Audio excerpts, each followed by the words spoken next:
stronger, like the phoenix in my head. And they can try to bring me down or push me to the edge, but it won't work. Oh no. They can try to bring me down or pull me to the deepest grave, but I will rise 1,000 times. Oh, rise 1,000 times. Oh,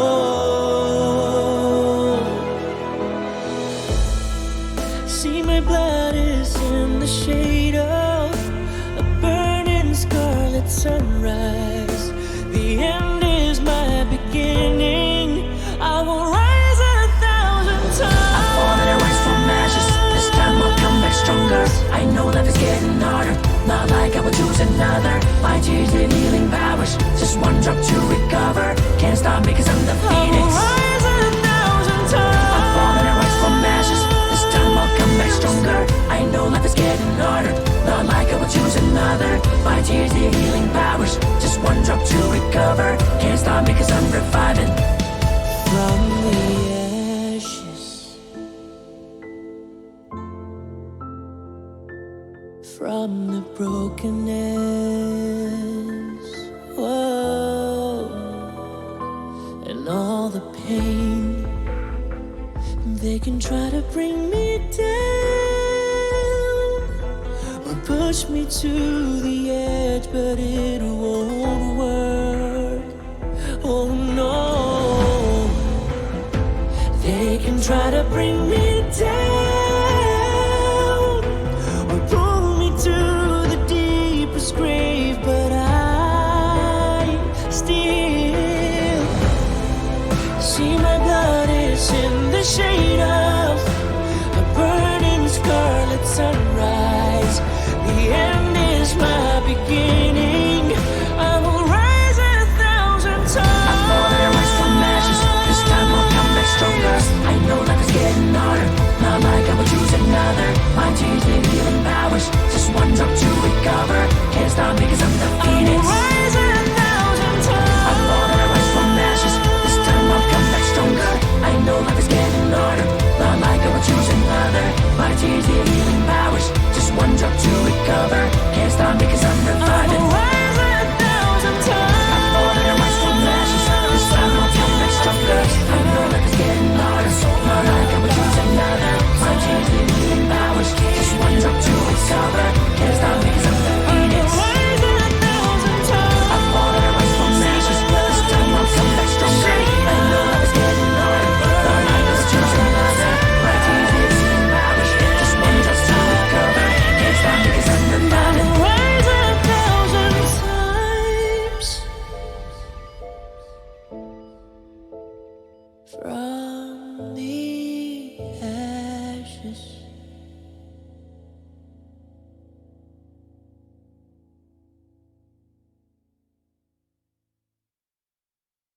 I'm feeling good on a hot, hot day. I'm feeling good, so good. On a hot, hot day, I'm feeling good. On a hot, hot day, I'm feeling good. On a hot, hot day, yeah, yeah.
WBG's double Transformers comp with lousy quality equipment and heroes with insufficient rage suddenly encounters YZG's Viper, Wushin, and Yorihime's comp. WBG's Sleepwalker, who first had ult, used Titan's Call but was surrounded by enemies and instantly defeated. And WBG's Jing escaped with more than 200 meters after attracting fire from two rivals, which were YZG's QGG and YZG's CXZ. Then unfortunately, knocked down. On the other side of the battlefield, WBG Xiao cautiously approaches WBG Jing and successfully resurrects WBG Jing in the nick of time. This time, there must be viewers who want to ask, how did WBG Jing determine that he could revive his teammates in time? In a team with casualties, fallen teammates must turn into Karens and come with a dwindling red progress bar. Before the progress bar goes dark, if a teammate approaches and uses the resurrect, it will fulfill the red progress bar and bring the hero back to life. If two teammates perform a resurrect 2-1 at the same time, it will double the rate of reviving. The speed at which Karen's red progress bar decreases will also relate to Shadow Corruption's progress. In the first Shadow Corruption spreading, the red progress bar decreases at the slowest rate, and in the second time, the red progress bar falls at a somewhat faster pace. And in the third to the seventh Shadow Corruption spreading, the red progress bar depletes at a consistent rate, which is about twice as quick as in the first Shadow Corruption spreading. As the first healer on Moros Isle, Karumi is naturally mighty regarding resurrection skills.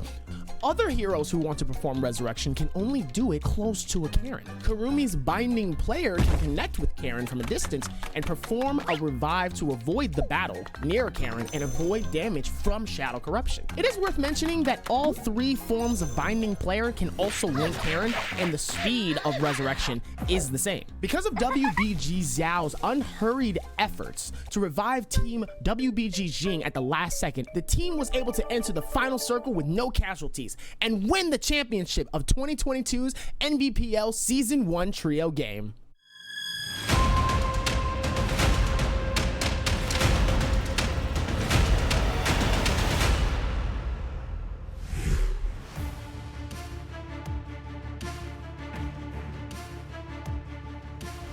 This is going to be the game where he comes back alive, as we've seen. Oh man, it's consistent here today in the final. If we take a look at the scores here, GG Shadow to pick up.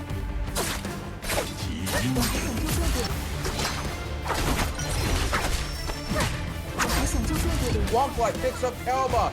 Now we're going to see Shot pick up Vados Longfly. Shot picks up another. Shot is going to go to 6 kills in first place.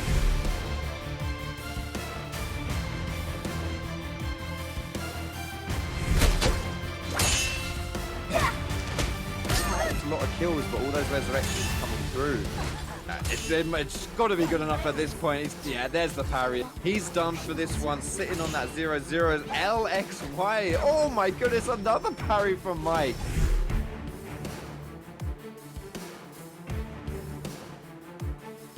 At him at the exact same time. Both of them trying to trade off, get this kill. Now the player in trouble here, going to be forced to pop the frost core, but we're going to see that tech chase come out of the nunchucks. The tap dodge into the left click from the nunchucks being so strong.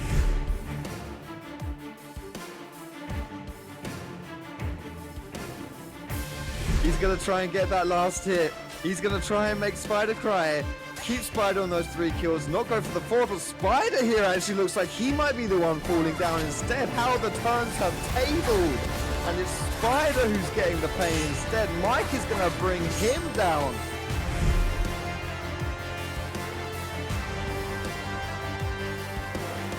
He is able to catch him with a little bit of that tech chase, but he's going to pop the ult and get away. After that performance, it's now Mike versus Chu Sheng in that circle. Holy. Well, Huangfly exceptionally low. The F comes through from Chu Sheng. Of our first bi-weekly solo of Naraka Blade Point Season 2 Pro League. Man, well played by DDD Chu Sheng. Again,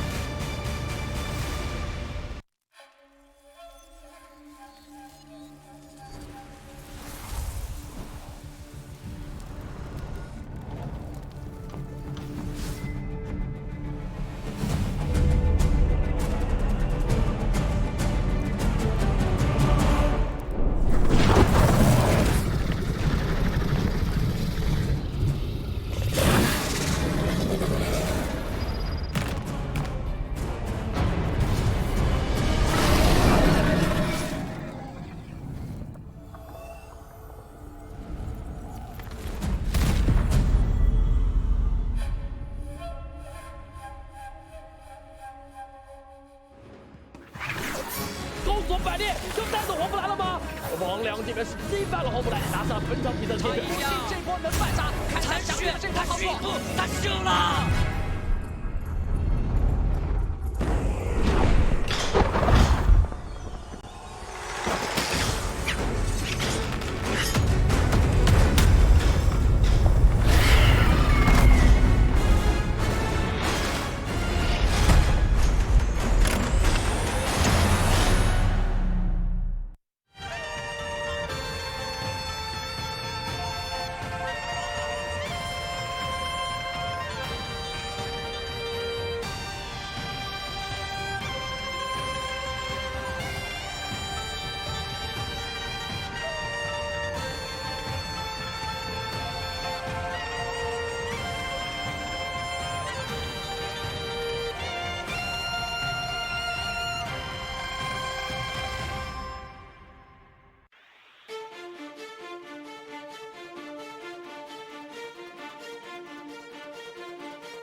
S1转瞬即逝，没来得及好好发挥就已经结束了。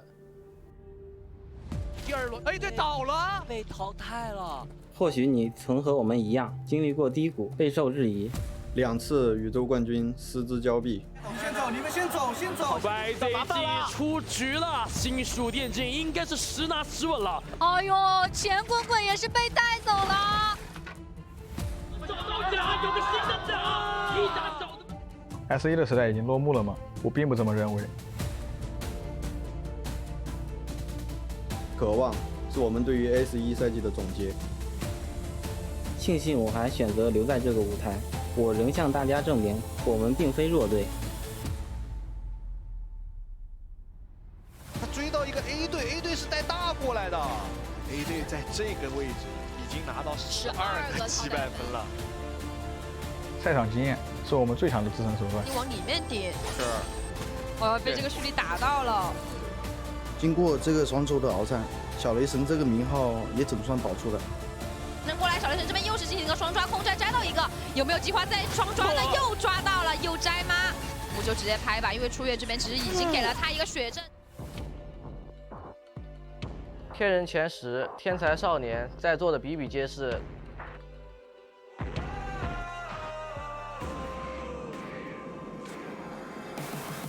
两边招式都是一样的，直接震到。我只能说不怕虎。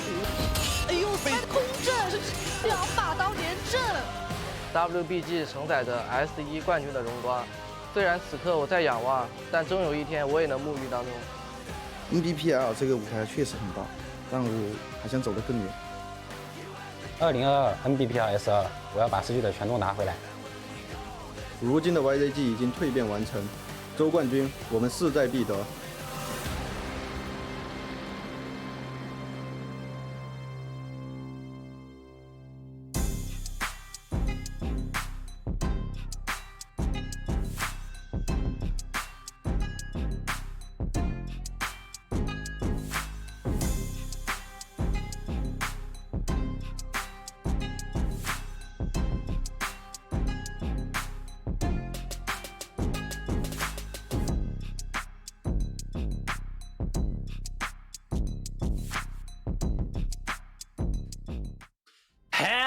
everybody, and welcome to the Nbpl. We're into the the trios bi-weekly finals. The first time we've had it this season. My name is Hipbrain, and I'm obviously joined by Dabby. Dabby, how you doing? You all right? Man, I'm feeling good. Back at it again, ready to go. This is my first week of trios. So, wow. This is going to be fun. Jake, I know you've been doing a lot of the trio stuff recently here, so keep me up to speed here. What's been going on? I missed a lot. Well, I followed it a lot last week. I was actually all of our trios last week.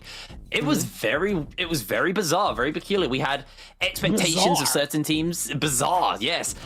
We had expectations of, WBG to perform. Obviously, they're the reigning champions. FPX, Bowder, complete brain fart. Like, we had all these expectations of teams who we said their stat rosters, they performed well last season. We have, the expectations that they will show up. And other than FPX, none of those guys got a win in the first week. FPX got one win, and that was it. All like out across all 12 games. And yes, FPX, to be fair, only played 6 games. They did play on Friday this week. But what we saw was a lot of different teams winning. There wasn't a consistent team winning until the second day of week 1, where YZG were actually starting to pick up a couple of wins here and there. And it's been very much like the expectations towards certain teams have been somewhat squashed. I haven't actually seen the overall scores since this week, just because of my schedule. So maybe WBG have had a better performance in the tail end of everything, but there's definitely some question marks above some teams. And Wolves have genuinely impressed me. I didn't realize they're another EU team. They are literally the Wolverhampton Wolves from a UK football team. It's just their branch here in Naraka. Didn't know that. Foxy told me that one. So, we got Alliance and we got Wolves. I'm a big fan now. And, they got their first win last week as well. And Wolves were a team who we always liked watching last season, but they always fell short. And it still feels like they're somewhat plagued by those problems, but they're still a bloody fun team to watch. Okay. So there's still a lot of stuff like going on in terms of the trio stuff. So the real question is I'm curious, like, who's in the top 3? Like, not necessarily anything specific, but is there like an underdog story that's happening right now in the trio section? I mean, probably the underdog story might be WBG, to be honest with you, mate. They're reigning champions, but they just aren't doing well. Them and Bowder were on the bottom of the table. WBG slightly above them. Like, these are 2 teams we have really high expectations about. And J-Team, they were looking a little bit better. There's definitely still problems there. The defending world champions have still got a ways to go. But I would argue that they looked, at least in week 1, a little bit better than they did in season 1. Okay. So there's still a lot of stuff that's happening in terms of trios where I guess the momentum is just like not hitting as hard as it did in season 1, which honestly is understandable. Every time when you kind of go into these situations, especially now that there's potential new teams, there's new comps, and obviously with this new player involved. Question: how's the new hero been running for this trios? Section? She been getting used a lot, or no? Not at all. Not at all. Really? Yeah, I think the problem with Zipping is she, as a hero, is, she's a support hero. She's very focused on supporting the team, but she's very good with another support, like a Kurumi. And then at that point, you're running way too much healing and only one carry. And I think in trios, you need utility. You need a mixture of everything. That's why when the Yoto comps, they run it with the Wushen and Justina for the crowd control, the ability to buy space for your carry. Like, having infinite heals is nice, but if you get in chain locked, then those infinite heals are just, like, keeping you up a little bit longer. But we can see the teams playing today. We actually got a pretty good day. YZG, like I said, they had a really good end to last week. These are all of the teams that have made it through. WBG did just about slip in, but look at them right at the bottom. They are the underdogs of today. Wow. FPX in 10th as well. Look at all these teams. This should be what you expected last season to be the top end of the table. That's looking really far. WBG, where you at? That's so what have they done? That's so far down. I didn't think they'd be that far down. I mean, good Lord. I mean, they are all the way down there. It's 25.7. That's tough being in 16th place.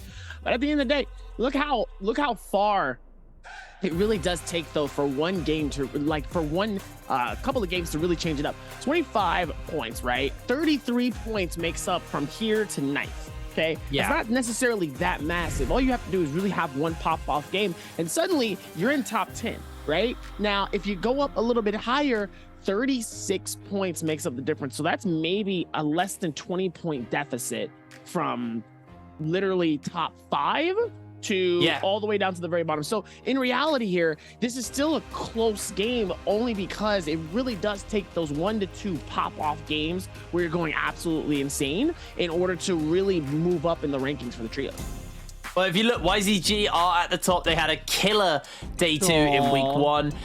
Also, another team to watch out for is NAD. They're currently in 4th. They were so consistent in that first week. So NAD are definitely a team to keep your eyes on today. I think they were kind of like, to me, what WBG were last season. We kind of just didn't notice them until they won. And NAD, they didn't win any game. Oh, they did win a game last week, actually, on day 2. But they were just so quiet. They were a team you didn't expect to actually put together as many points as they were putting together. And they were always in that top end. So they're definitely a team to kind of keep your eyes on. But obviously looking at the teams, they have fun. They have a lot of fun. What I love about this league is, look, there's 3 different teams all just chilling out there, hanging out before the games get started. So everyone's all friends. Everyone's all hanging out. I love it. There's a lot going on here in terms of this as well here. Fun Plus Phoenix in top 10, 32.7. AOW, Ventus is a little kind of surprising here, seeing him in 13th place with 31.2 and 31.5 from AOW. So that's interesting looking at this. J Team as well being with a 29.6. These are teams that really was absolutely making a lot of noise in the first season, though, especially with the trio section. So to kind of see them like at the kind of the very bottom leaderboard here is a little surprising to me, at least, because we were most focused on just the fact that WBG was at the very, very bottom. Now that I'm looking at like just like the whole picture of like everything, I'm like, yo, what is going on here? YZG, JJ, which is one of the newer teams actually up top right now. So that's very unexpected. A nice little bit of a, little underdog story currently. Alliance, obviously. Alliance wasn't necessarily making a whole lot of noise in trios the last time. So to see them within that top 3 is pretty impressive though. Wolves top 7, GD top 6, OC, which is a name that we usually don't hear much of, being in top 5. This is impressive coming in, but obviously YZG really holding it down though. This is wow. This is a lot coming into this. I'll be real with you, Dobby. You could probably have flipped that scoreboard the other way around, had it in complete reverse, and that would have looked like a last season scoreboard. That would have looked like the start to last season. WBG at the top, all these teams at the top, but they're not. They are struggling. Obviously, some teams, including WBG, have actually taken on some new players, but there hasn't been much time to get to know these players, to kind of practice with these players. They've only had a couple of weeks. Most of the players took a week off after the finals. Obviously, they'd been working their butts off for the whole split, and then they come into this split and they go, all right, it's time for us just to chill. We're gonna, take some time off, and then they come back, have 2 weeks to practice with their new players, and then the season starts. Some other teams, though, they haven't swapped people around. They haven't changed too much. So they just had like an extended break before going back into business. So I feel this first couple of weeks were definitely going to be teams finding their feet with one another. But JJHRD, the Reversal Dynasty, the team that are new here to this league, currently in 2nd with just the placement points they have to start with. They're going to be feeling very happy with themselves, but they got a lot to prove. They obviously are the new kids on the block, and starting out strong is going to be good for them, but eyes on them to have a good performance today, to really set the precedent that they are a team to keep your eye on. Alliance as well are one of our 2 EU teams. We've actually got 2 EU teams in the finals today. Obviously, they've been doing better. Oh, Alliance and Wolves, mate. We got a British football team playing. You love to hear it. But Alliance, though, they had a disappointing split last year. Then when we got towards the finals, they actually did start to make some improvement. Not enough to do, really, rock the boat or anything, but they were definitely looking better. They were placing higher than we expected them to do in a lot of their games. So, Alliance are a team who've been on the up and up. Question is that going to continue in an upward trajectory, or have they hit their ceiling? Question is, do you think they have? No. Is my answer. I love that. YZG obviously leading the pack right now, but I mean, I got to give it up to JJ, though, that was right behind with like a 32,000 average damage. I mean, that is a lot of damage coming in within your first week here. So hopefully, I'm curious to see if they can keep that same momentum going into these trio finals here. As obviously, if you guys are watching, there will be drops. So make sure to have your accounts from Naraka Blade Point linked to your Twitch, as you will be definitely getting some drops here as long as you just keep watching. And you never know, there might be some codes that get thrown out. It's just all in the nick of time here as we're about to get ready here and lock in. But yeah, JJ earlier, 34,000 plus damage, 42% of a top 5, and an average eliminations of 7.9. Number 1 on the average kills, number 2 on average damage. So clearly they've been doing a pretty good job of that so far. Really been able to run it down as best as possible here, and has had a really, really good look at that thus far here. So let's see if they keep this momentum coming in to our first game of trios for the Pro League for Naraka Blade Point. Well, let's see what's going to get locked in. That's the real one for me. We had a lot of Transformers in week 1. Eventually, people started to kind of ease back into those Yoto comps, but it was dominated by the Transformer teams. What are they going to be looking to pick up here in game number 1? So obviously the monk is still the meta right now. Yeah. Love to see it coming in as all the players. Oh, I like these player images. Hold on. They're playing themselves in the game. They're playing themselves? Hold on. That's crazy. That is crazy. Love to see it, though, as they're about to get ready to lock in here. You love it as the nice little spread here is being shown in different sections, though, for this section. Looks like got a couple Vipers. Obviously, the TNI meta is still very, very popular. The monk is still it currently. There's so many bald heads. There's so many bald heads in these hero selects, man. Constantly. They love it. They love it. We are seeing a few Yotos coming out as well, and I like this. This is a nice little graphic. Shows us how much people have been playing these teams. That's really cool, actually. And over on the other side, obviously, that is not including today. This is including, you know, the run-up to today. Did I read that right? Was this FPX's first Transformers? I mean, I guess it's this version with the Tamulek and not a Karumi. Listen, you know what they say, right? Sometimes you got to be able to do it first, right? You got to be able to take it all the way home. You know, so it's like in these situations, hey, if it's your first time, better late than never, right? True. I'll give you that. Well, here we go. We're getting onto Morasile for our first game. The environment is dawn, so it's nice and early as we are getting ready to kick off our bi-weekly finals. The first one of the Nbpl season 2 for trios.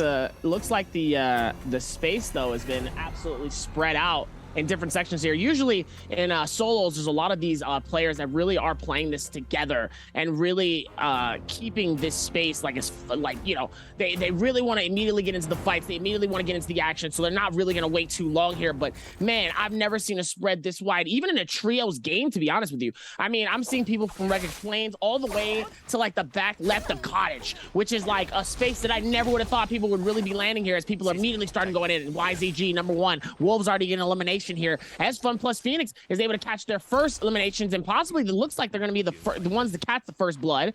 But yeah, Alchemist Cottage, Victim's Haven, really surprised by the fact that Mirrorshot's Pawn is also a place that people are landing as well. I mean, people are really spreading this out wide, knowing that, you know, this is not solos.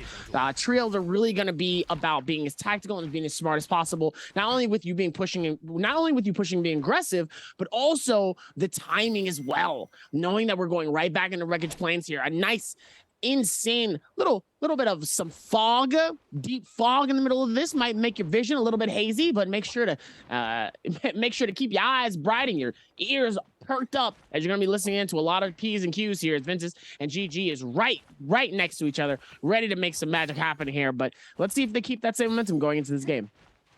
Yeah, Miskia hunting those Ventus members, but I think that fog is actually a bit too much of a nuisance. Doesn't want to jump in outside of their teammate and then immediately get caught, as Ventus are still being hunted by Cuckoo and the rest of AOW here. And it has been a bloodthirsty start to these bi-weekly finals. Everybody is trying to put as many points together as possible, as Cuckoo able to take out Pixel nice and easy. Alliance also here, and it is just a mess of teams as GG are jumping into this foggy fray as AOW holding it together as a group. Aiki going to get very low, going to be able to grapple away to safety and get away from everybody else hunting them down. Lucky probably not going to get resurrected as his Karen is being guarded right now by the members of AOW, but AOW have advanced up. Ping Tao's been knocked up momentarily as Miss Kia gets the freeze off on to, Mikasa gets the freeze off onto Miss Kia, able to knock them down, take them out. AOW kicking it off of a 7-kill start, and they aren't done still. They are hunting for more people as Ventus are trying to get closer and try and secure a couple of extra kills, but immediately Pixel's been left isolated. Has to grapple away. Ping Tao gets himself countered as the storm comes down here. For the moment, just to play a massive interrupt, but AOW not willing to give it up yet. Ping Tao gets countered. Ping Tao's going low. They do find a quick bit of damage onto WX98. He's going low as well, but back into his own sandstorm and taken down. Ping Tao will be able to secure the killers. Pixel's going to fall. TJ trying to slide in forwards. Pixel's gone for the evolve, gone for the grab, able to find it. Ping Tao has been caught. The double slam into the kill secure onto one. The freeze comes forward. Another grab is there, but Pixel's health bar is going unbelievably low right now, but he's catching Miskia. He's catching onto Cuckoo. Not able to find it, but Miskia will go down. And Ventus will lose Pixel on the tail end of this action as GG coming to slide and tidy up everything. Absolutely insane, though. Really playing this off as best as possible as Miss Kia immediately gets parried, though. Beautiful timing, though, as Alliance is lucky. Is going to be able to, looks like it's going to be able to shut that down here. Go for the blind. Teammate comes in immediately, goes for a right click, and it looks like the Wushin's going to be able to take them out and at least get them to safety. As GG, both of them are going to be able to pick up 330 and keep the Magic alive. Done a pretty decent job of it so far here. 330, as I've said, one of the best monks in the game. I've said it before and I'll say it again.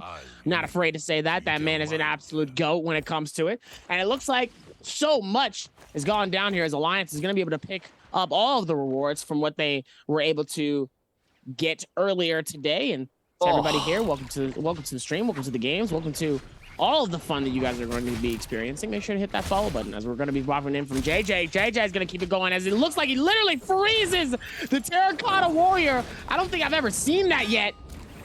I don't think I've ever seen the Terracotta Warrior immediately just get absolutely frozen like a Disney character. You love to see it. Looks like now we're going to be able to balance it back as far as possible here. As looks like JJ and OGUG are going to be able to push in on this and be as aggressive as possible here. Really going to be able to catch it and shut it down here. Nice little push coming in on each side. You love to see it. They want to pick it up as we are actually cutting back over to Alliance, who again find themselves in a scrappy situation. They only were able to put together one kill in that previous fight.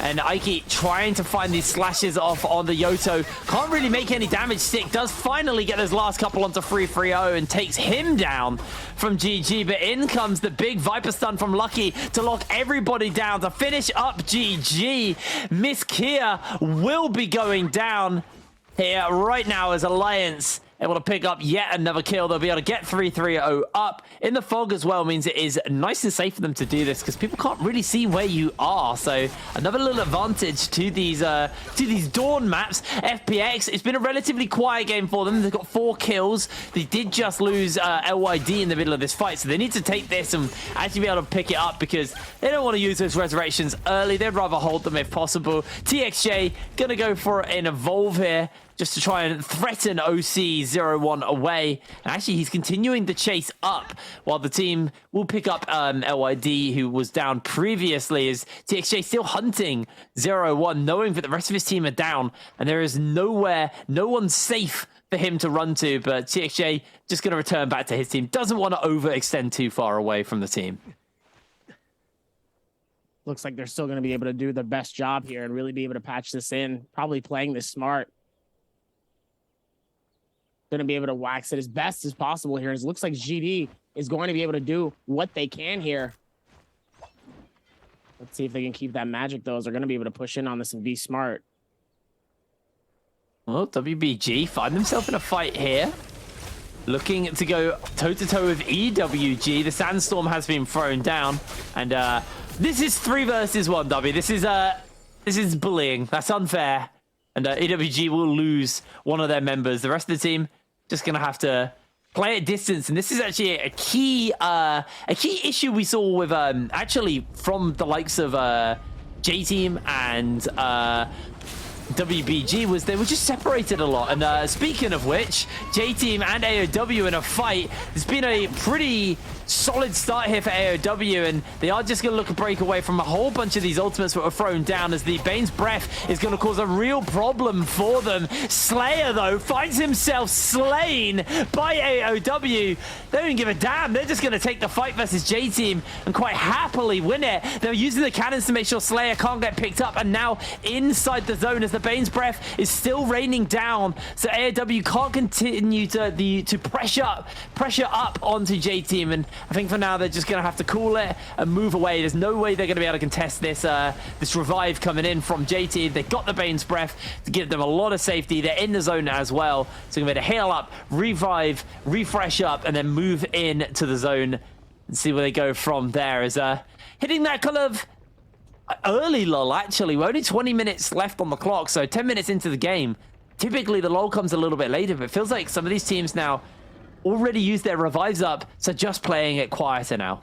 I mean, they did a good job, though, with that call out, just in general, though, just to be able to throw the Bane's Breath. Because you know with the Bane's Breath, there is a timing, right? So you can't necessarily have a Bane's Breath and you have it for like the entirety of the game. There is a small timer. So you do have to use it within a certain window. The higher the tier of the Bane's Breath, the longer you have it. I think the max is 10 minutes. The first one, I think, is like 2 minutes. The next one's 5. And then the next one's, I think, like 8 to 10, I think, possibly. So with this, knowing that they were able to do that and also putting the pressure on that team, knowing that they have to do it outside of Storm as well, knowing that it was coming in. It was a good timing from them to be able to get that. They did a fantastic job getting those finishes, but at the same time, they also was able to hold that and make sure that J-Team is basically stuck with one person, knowing that he's going to have to just dip out and leave his team. So good job for them, as YZG will be able to keep that going as well here. I think they did a fantastic job of really keeping this magic happening here, and they did a good job with that. So let's see how YZG plays this, but AOW is sadly out with 10 eliminations, but a good start, though. Off the rip, 10 eliminations. I don't think there's a lot of teams that are really going to get those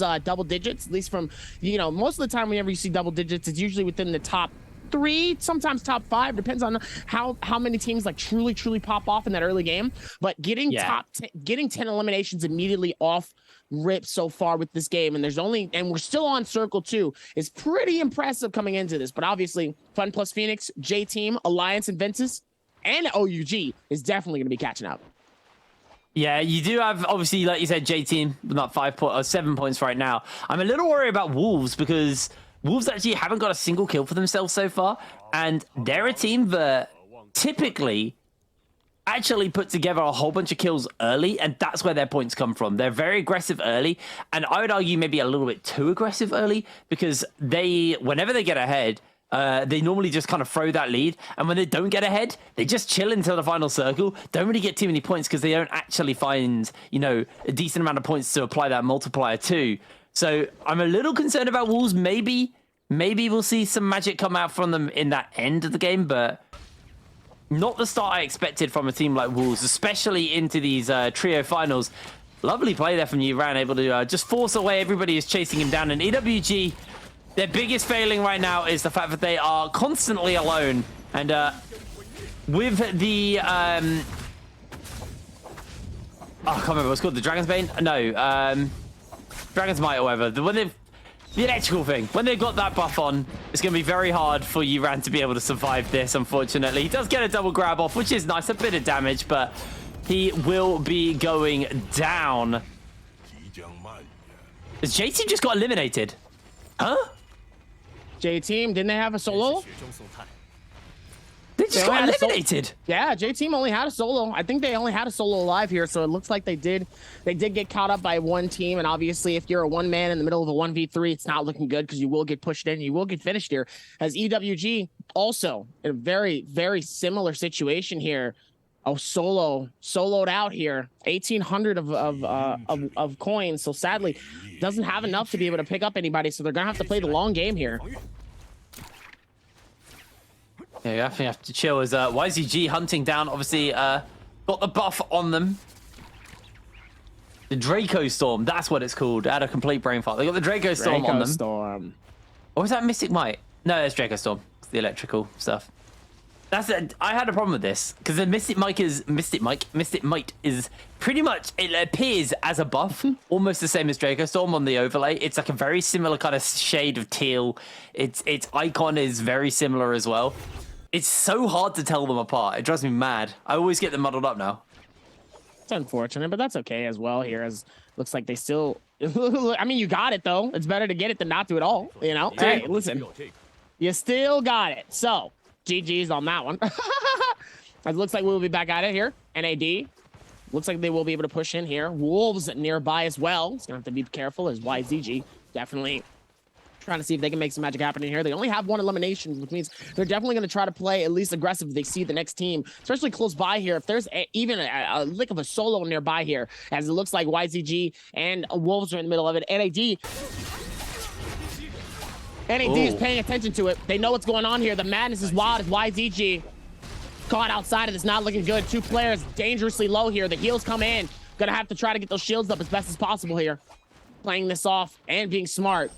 Meanwhile, CXZ trying to see if they can figure out something. YZG, 1 person is already out currently here as Melmom trying to see if they can figure out something. Nice flames, trying to see if they can shut somebody down as well here. YZG is able to pick somebody up though and ends up just getting finished and finessed. Looks like somebody has that the dagger soul jade here, and it's I mean, oh my goodness, just rocking it out and making so much noise and momentum. You love to see it coming into this.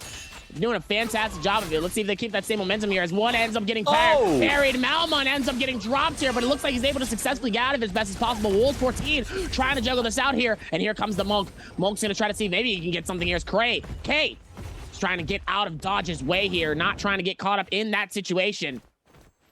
Doesn't want to get grabbed by the massive Monk here. Definitely don't want to be in that situation. As it looks like the heals are gonna come in. Malmon, 40, and Dushi is gonna be able to get up out of here. And it looks like GD will be able to... Oh, no. Still alive here. It looks like they might be able to get them. They grab them again. Oh, and the Monk comes out. The beautiful timing to get themselves out of Dodge's way and still be able to heal their teammates. Meanwhile, Zhao by himself going to try to see if he can keep this alive. And it looks like they will be able to pick up their teammate as well here. QGG. YZG playing this off as best as possible. Goes for the heals here outside of circle. Looks like Wolves are definitely going to be sitting there waiting for him as the bows end up connecting. This is just so horrible for YZG. They revive their Monk, Xiaohu, and then he goes down. And they revive him again. He almost goes down and is forced to panic ult to save his life. That's a major ability on cooldown, and it's such a good space buyer.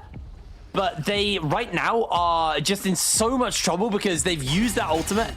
And now they have to try and force their way back in. While the high ground is gatekeeped by one team, the low ground gatekeeped by another. And actually on that low ground, GD forced to use that Monk ultimate themselves as they are looking for the grabs from up top this high ground. Unable to connect those fists, though, as they are looking maybe towards the Wolves. Wolves now going to be very much aware that there is a Monk down there looking to grab them. Unable to completely connect it as YZG now actually look to be coming down from that low ground. Going to try and get QGG up with that Kurumi Tether to try and save him from with the revive. They're just holding fast for the moment. The healing is slowly building up. GD, though, doing their best to try and deny this revive from coming through onto these members of YZG. K has been knocked back. Is able to buy a bit of space for themselves, trying to get the revive off, but they're unable to do so. They throw it down a little bit here, but K gonna be in for a world of hurt as down goes CXZ, taken out. And that might just be the end of days now for YZG. They are out, actually. That was the last of their team, so they are done.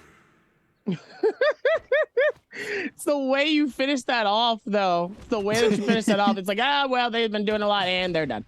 It looks like, and, well, they're done. That's it. Okay, well. GG's. good try on their part, though. But that's okay, though. It's only the first game here, which means that there's still much more going on. And it looks like they will be able to figure this out, though. It looks like GD trying to see if they can keep this alive. Trying to do what they can.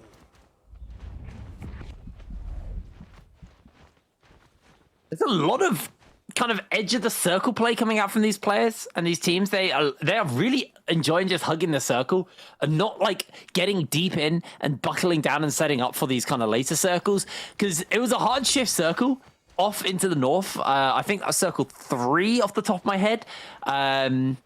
So it's been interesting to see, you know, how the players have adapted, and actually instead of playing a very aggressive get settled down, actually no, I guess getting settled is less aggressive. Instead of playing the kind of less aggressive and get yourself set up for a good final circle, instead they are hunting each other on the edges of the circles, but to not too much avail other than YZG getting taken out early, which is going to do a lot for the lobby here, as WBG able to take down Iran here from the side of EWG, and that's going to leave them with just 2 players left, and I believe that was their monk that went down as well, so that is going to be a real problem for them as Sleepwalker and WBG using this Draco Storm to solid effect be able to pick up these kills. Sanzi, you just lost your monk, mate. You probably shouldn't be 1v3 versus another team, and I think he's probably realizing the error of his way now, because he is being run down. He's going to be able to get himself up into this high ground and using the tech just to try and get away from his pursuers of GG, but WBG also will be quite happy to pick him up as he's about to de-transform into the circle. He drops as well. Just hold him fast, but he's going to get found. Tries to go for a quick wall rush out. Caught by the grapple chain. Does turn it around a little bit, but Sanzi, I don't think you're going to be long for this world, unfortunately, mate. Nope, there he is. Cooked and taken down. WBG able to pick it up. Yeah, they say cooked, but ladies and gentlemen, you know specifically what I like. I would like that number 3 with the Sprite, please. Can I get a number 3 for Sprite? As that Brain's Breath is gonna be able to make some magic happen and absolutely cook and barbecue them fiends, as you know what I mean. And you love to see it though. The timing of it is just absolutely phenomenal. But yeah, back at it again here. They've been doing pretty decent so far here. Let's see if they keep that same momentum as well here. Going into these next circles, as we're going into circle 4 currently. Still a lot of magic happening here. 17JLS up top is going to be able to use that cannon and try to see if he can get some damage shots up, but so much connectivity though. Look at these connections from JJ and AS up top here, trying to see if they can make some magic happening here from 17JL. They have the amazing high ground here, but it's sadly, even with the cannon shots, they're unable to really get anything, but they've just been playing this off as best as possible here and just doing a decent job of it.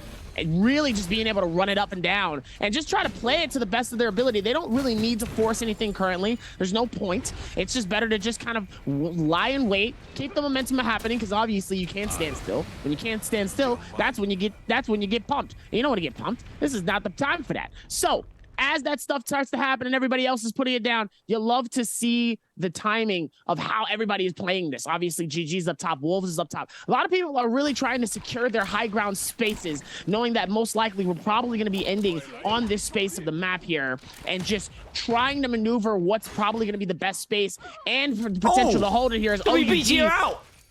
Is going to be able to get this as WBG does get eliminated with 3 eliminations, 3.8 on their points, playing this out as best as possible, really being able to do what they can here, and also just playing this as smart as possible here. They've been doing well, but sadly, WBG caught in the crossfire, ends up getting picked off as they are now eliminated.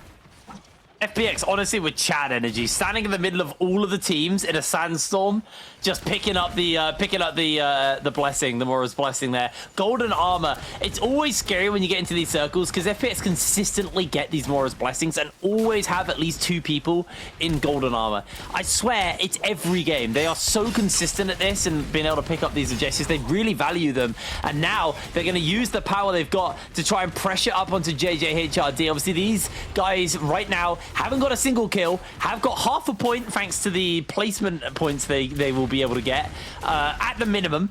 But with the fact that we've seen some of the front runners already taken out, if JJHRD are also taken down, they're going to be really, that's going to do a lot for the lobby just to kind of deny the top players any points in this first game. You can see from the loadouts, FPX are stacked right now. There's so many legendary soul jades, a lot of legendary armor. They are just geared to the teeth, so they're going to be a real nuisance for the rest of the lobby right now, and that's a gold blood ripper onto LYD. We actually did see someone play one of these in week 1 as well, so I'm happy to see this weapon is finally getting picked up.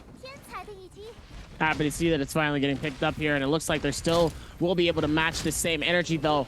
See if they can figure this out here. You'll love to see it coming in. Still playing this pretty well here.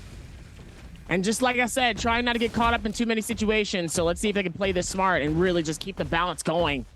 Really been able to do a decent job of it so far here. So let's see how they can patch this up going into it. It looks like now we're gonna be able to go through the rotations. Fun plus 17 JL AS up top with the mug, trying to see if maybe they can catch somebody outside. Get a free grab and a free pick, but it's unfortunate though. It's okay. Still have plenty of time to pop another one as well later on. As 17 JL gets hit with a massive hit. Looks like it could have been a bow to the head. Ends up decimating the entirety of his shield and most of his heals. He's able to recover it somewhat. He only has a blue shield, to be fair, so at this point he has to be very careful. Not particularly overly equipped. Got the grey cannon, got a purple dagger and blue shields. Like, he's significantly weak, actually, comparative to some of the people in this lobby. So, oh yeah, they all got to be quite careful.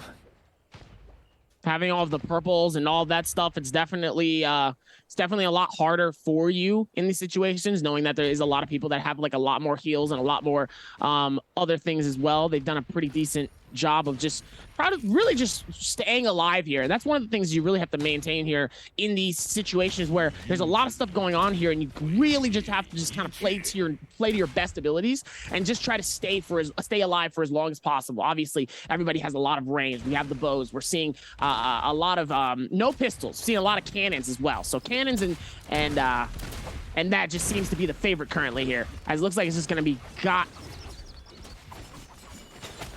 Holding out for the moment. 5 minutes left on the clock until the circle fully closes out on all of these players. So we still got ourselves 12 teams, 33 players in a very, very tight circle. Lots of terrain and buildings and trees. So I think these monks may struggle to find their mark here unless they can get themselves on top of this high ground. But Ventus right now, not particularly in the greatest position, and they are going to struggle to get atop that tower and actually gain control of a high ground where the monk really shines. FPS with the golden cannon, golden armor, gonna be able to basically just rain hurt onto everybody in the lobby from their current position, just spraying down those cannonballs, trying to find the marks and trying to just chip away the damage. His LYD, he's a lunatic! He's a lunatic! He's got the blood ripper, but he can't make it hit! Has to lose, well, unfortunately loses quite a lot of health, but I love it. I'm here for it. Listen, sometimes you gotta be able to you gotta be able to come in and just make a nice little rev sound and let them know that I'm serious here. As the 17 JL is gonna be able to catch one and really be able to throw him down here. Flushes it and just be able to patch it. You love to see it coming into this as Wolves is able to catch. It looks like a couple of people though within this Viper, but Sally is not being able to catch anybody as Wolves 14 ends up getting absolutely decimated by Fun plus Phoenix. Fun plus Phoenix trying to keep this alive here. Look at Alliance way down the bottom left though. That's the place to be. You don't want to be in this action. It is a blender of carnage. Malmon taking some shots atop this tower, but has got that Kurumi tether to keep him healed up and topped up atop this building. He's just trying to find the grabs onto anybody. He finds one onto Wu Xiao, and they will be going down. That is Wolves eliminated as well. So we are down to 11 teams as Malmon is going low. He actually is cooked as well and taken down thanks to just all of the damage coming out. Godley gonna de-transform now. Actually dropped down somewhat, rejoining up with the rest of his team. Top the building. I think the drop down was maybe a little bit of a mistake from his side there, but it is getting tight now as the circle's closing in. We see the end of OC as they are eliminated. Wolves obviously with those 4 kills out as well. Alliance right now with NAD atop the table. 17 JL trying to put together a few more points for themselves as they are only got the 2 at the moment. They're fairly low in the overall standings, but there are so many monks looking to grab each other. Lucky's actually gone on for the flank here with that big Viper stun, able to lock down most of the lobby. They should be able to get a bunch of damage out, but no, not going to be able to connect it in time. But EWG is going to go down and knocked out of the lobby in the midst of all of this action. Pixel is going to look to try and finish up AS, who's almost down on the monk. Going to be able to survive survive just a little bit longer, and Pixel going to be able to dash out to safety and avoid the rest of this carnage. The Sandstorm comes down. FPX are knocked out of the lobby as well. Down to 8 teams in a very tight circle, but Godly, fresh off a transformation, is going to reach into the building to try and pluck out a little mousey, but unable to connect it, as Godly now half HP on the monkey has made himself a target, and you can't keep him healed up. Oh, Zhu's not actually on his team, but the Tether can't keep him healed up, and Godly will probably be going down here as he de-transforms, pops the bell, buys himself some space for the moment. Ike trying to get into the middle of everything as GG are taken out of the lobby. Another team to fall down, 7 teams remaining. It is getting hairy in this final circle. There's still 15 players standing. Benju has transformed, but he is low HP, trying to jump in, trying to get a little bit of additional damage off for the moment. A grab's connected by Pixel onto Mentality from Alliance, and he is going to get slammed and taken down. Alliance lose another player as a great grab comes in from Pixel into the slam. JJHRD losing another player, another grab onto a JJHRD player as they're continuing with Pixel and the damage, but he's staggered. He can't find the grab. He's able to re-grab, re-slam, and that's going to be enough to take that team out. They are down, but Pixel grabs the transformation, instantly de-transforms, however, as Malmon has got his own transformation to work with, finds himself a grab, and now we're down to just a couple of teams. 11 players are left as we're seeing the monks de-transform. It's too tight. They're losing too much health too quick. Their Karumis can't keep them healed up. Lucky is going to get bopped back with Ike, going in for the Yoto and Viper Stun. They're going to try and put an end to this lobby now and locking everybody down. This is Ike's moment on the Yoto, able to secure just one, but Pixel's transformed. OUG are going to get taken out as well. GG next to follow. It's gone mad, and it's gone all in favor of 17JL with a sliver of health. He takes the lobby. Unbelievable. Literally, like at least 5 to 2 HP left on that. Literally, that was going to be Alliance's game, though. Absolutely holding it on for as long as possible, playing it to their advantages and really looking good towards that. I mean, look at the smile of relief on his face coming into this first game, feeling good, getting that first dub of the day for Ventus. You love to see the smiles looking down as they knew they had the opportunity, but the timing, though, we talk about timing all the time. We talk about the timing that you need to be able to pop that and be able to clutch that up with the win, knowing that you get extra heals. You get extra of everything in that situation here. And man, when I tell you they did a fantastic job of that, man, they shut it down. They did amazing there. That was a really, really good game coming out from the side of Ventus. And I think the big thing for me coming out of this is let's just cast our minds back to Season 1. Let's think about the Grand Finals. Ventus, a team who were in the bottom end of the table and were just about able to scrap their way into that top side. They were constantly between 8th and 9th the whole time.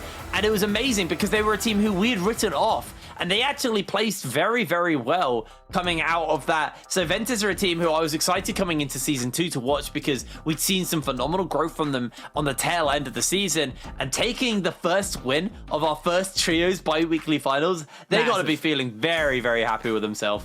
I mean, you have to, though, knowing a performance like that. I mean, literally all of that game was going towards Alliance. I mean, looking at it from the standpoint of what we were seeing here, the timing of the Yotahime, the timing of the Viper, really being able to shut down that whole lobby here and really stop a lot of players. I mean, Lucky with an insane finish with the Viper, really being able to clutch up and get a lot of those eliminations here. Ventus actually being able to clutch up and get some eliminations as well here. But then obviously the timing of Pixel, keeping that alive, right? And then ZU coming out of nowhere, just trying to maintain and keep that health alive while everybody else is still scrambling to get those final eliminations, getting those final picks. All you got to do is grab somebody. All you got to do is hit somebody in any form of small amount of damage. That's all you literally need, and that gives you the elimination, even if the circle tick kills you first. So even with that, everybody's trying to scramble to get something as quick as possible, but they still played a fantastic game. But I got to give it up, man. Ventus played that well, and obviously it shows. Ventus played that very, very well, and hopefully we'll have the overall standings as well soon, because I just want to see how many points we'll put together, because obviously 17JL, they did win the overall lobby, but points went to Ventus, so Ventus take the actual win. But I'm curious to see how 17JL did in the points at the tail end of that. Did they just not get enough kills to just get a good enough multiplier? You know, we saw some big teams knocked out early. It'll be kills, yeah, it will be kills, but like, I'm just curious, like, did 17JL get enough kills to even take second there? Like, I don't see how many kills they... Last time I looked at them, they were very low in the overall standings. So, I'm buzzing to see the overall standings just purely because we've seen YZG, they were knocked out immediately. JJHRD did last for a long time, but they still went out fairly early in the overall standings. They did have a fair few kills for themselves, so they'll probably be okay on that front. I think we saw a lot of our front runners knocked out early, and that actually bought some space for some of these other teams. There you are, Ventus, a 20 bomb game, 33 points. How did we miss them getting 20 kills? Is this my birthday? Hold on. I didn't think we was gonna get a 20 bomb off the rip. Hold on. I wasn't ready for that. 20 eliminations, 30 kill points. Obviously, the ranking points of 3 making it 33. Pretty much a perfect score. Alliance with 15 eliminations, 24 kill points, and a total game score of 27. And NAD with 9 eliminations, 13.5 kill points, and a ranking of 2, making it a 15.5. But look at the people who took the lobby. They're 6th. 17JL are 6th. They just got 3 kills. This is the thing. You need to be proactive if you want to score decent. But what did I say at the beginning of the day, Dubby? I said, watch NAD. NAD are consistently in the top 3 every game. I guarantee you, they will always be on the top end of the tables. Absolutely, and clearly, as they were able to figure this out here, they did a fantastic job of it. And look at this. I mean, top 3, though. But obviously, look at this, too. Almost tied, though, AOW and OUG with 10 eliminations. One just had 10.8. But look at this count, though. 26K in damage, 15,000 in healing, 6 eliminations, and obviously 7 assists. Looking good into this. They did a pretty good job of it. Let's see if they can keep that same momentum coming into this. But, man, woo! I love to see it. Pixel had pretty tame Soul Jades as well, like mostly blues. You know, very bog standard ones. Got the Bar Bolts, Epic Soul Jade, but didn't even have Max Soul Jades as well. Like, this was a good game from a team who looked to not be all that equipped, and I praised FBX for being well equipped, and they were knocked out incredibly early in that final circle as well. MVP is obviously going to be Ventus's Pixel. His Monk was good though. His Monk was very good.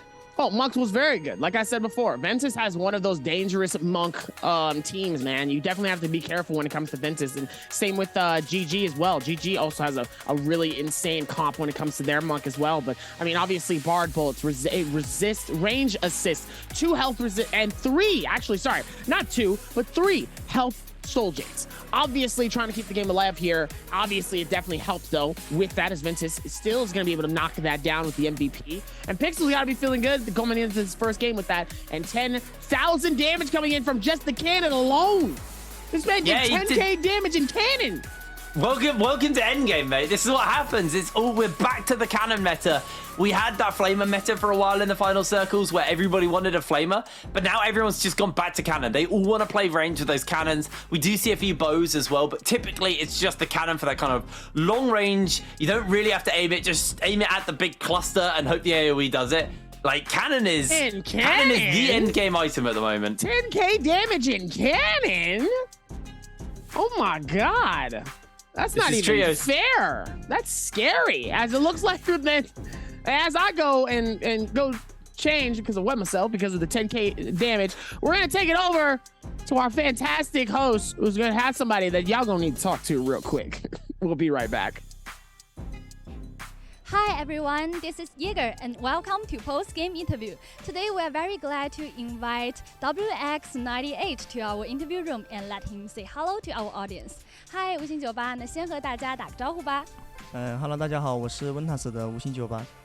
再次欢迎你。First of all, congratulations that you guys get the highest score in the game 1. And I saw your guys hero combo together is like Justina Gu and Mark and Timuch. So we are like let's have chance to see this hero combo together. So I would like to know why you choose this hero combo.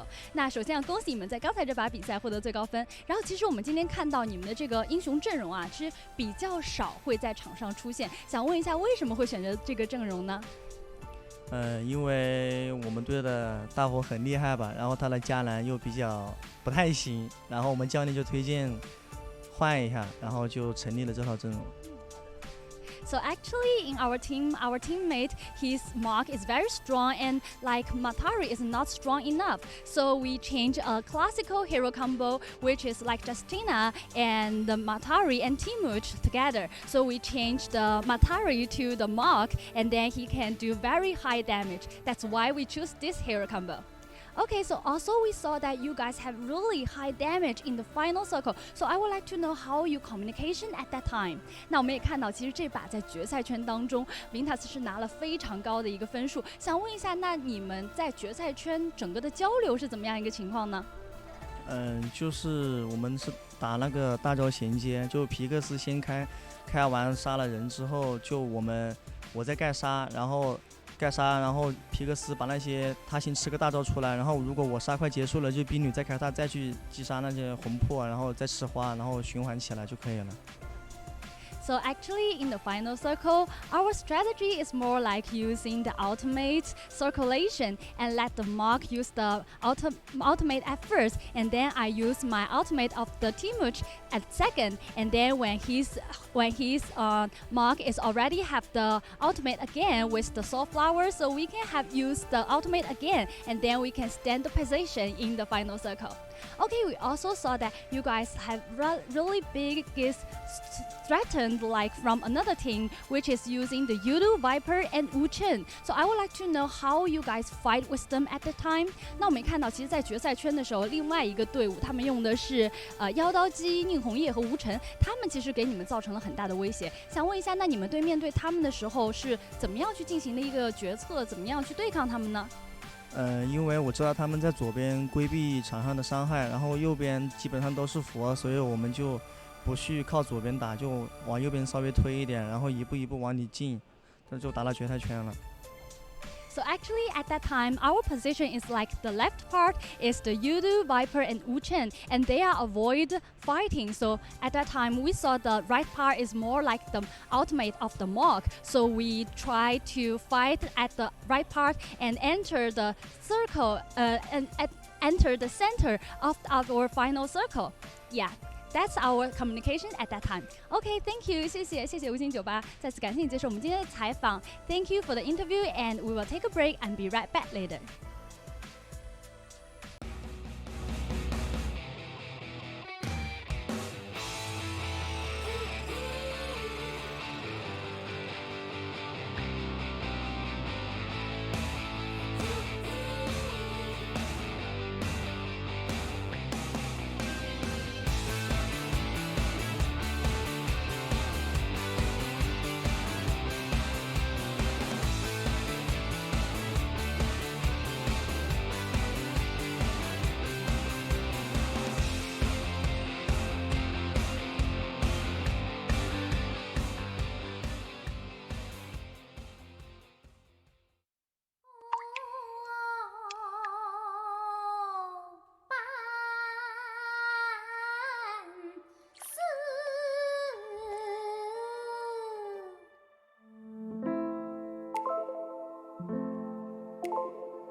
Ladies and gentlemen, as we're about to get ready to lock in for game 2, I am excited and I'm also very, very scared because 10,000 damage coming in from oh my 10K. I still can't believe I call it the damage. I call it the pirate phase. We are very much. Oh no, I've lost my pen. Excuse me. As we are in the looking to pirate lock phase in. of the game. We're in the pirate phase of the game now, where everyone gets in their galleons, loads up their cannons, and just starts firing away at each other. That is how endgame goes at the moment. That is the current meta for endgame in trios.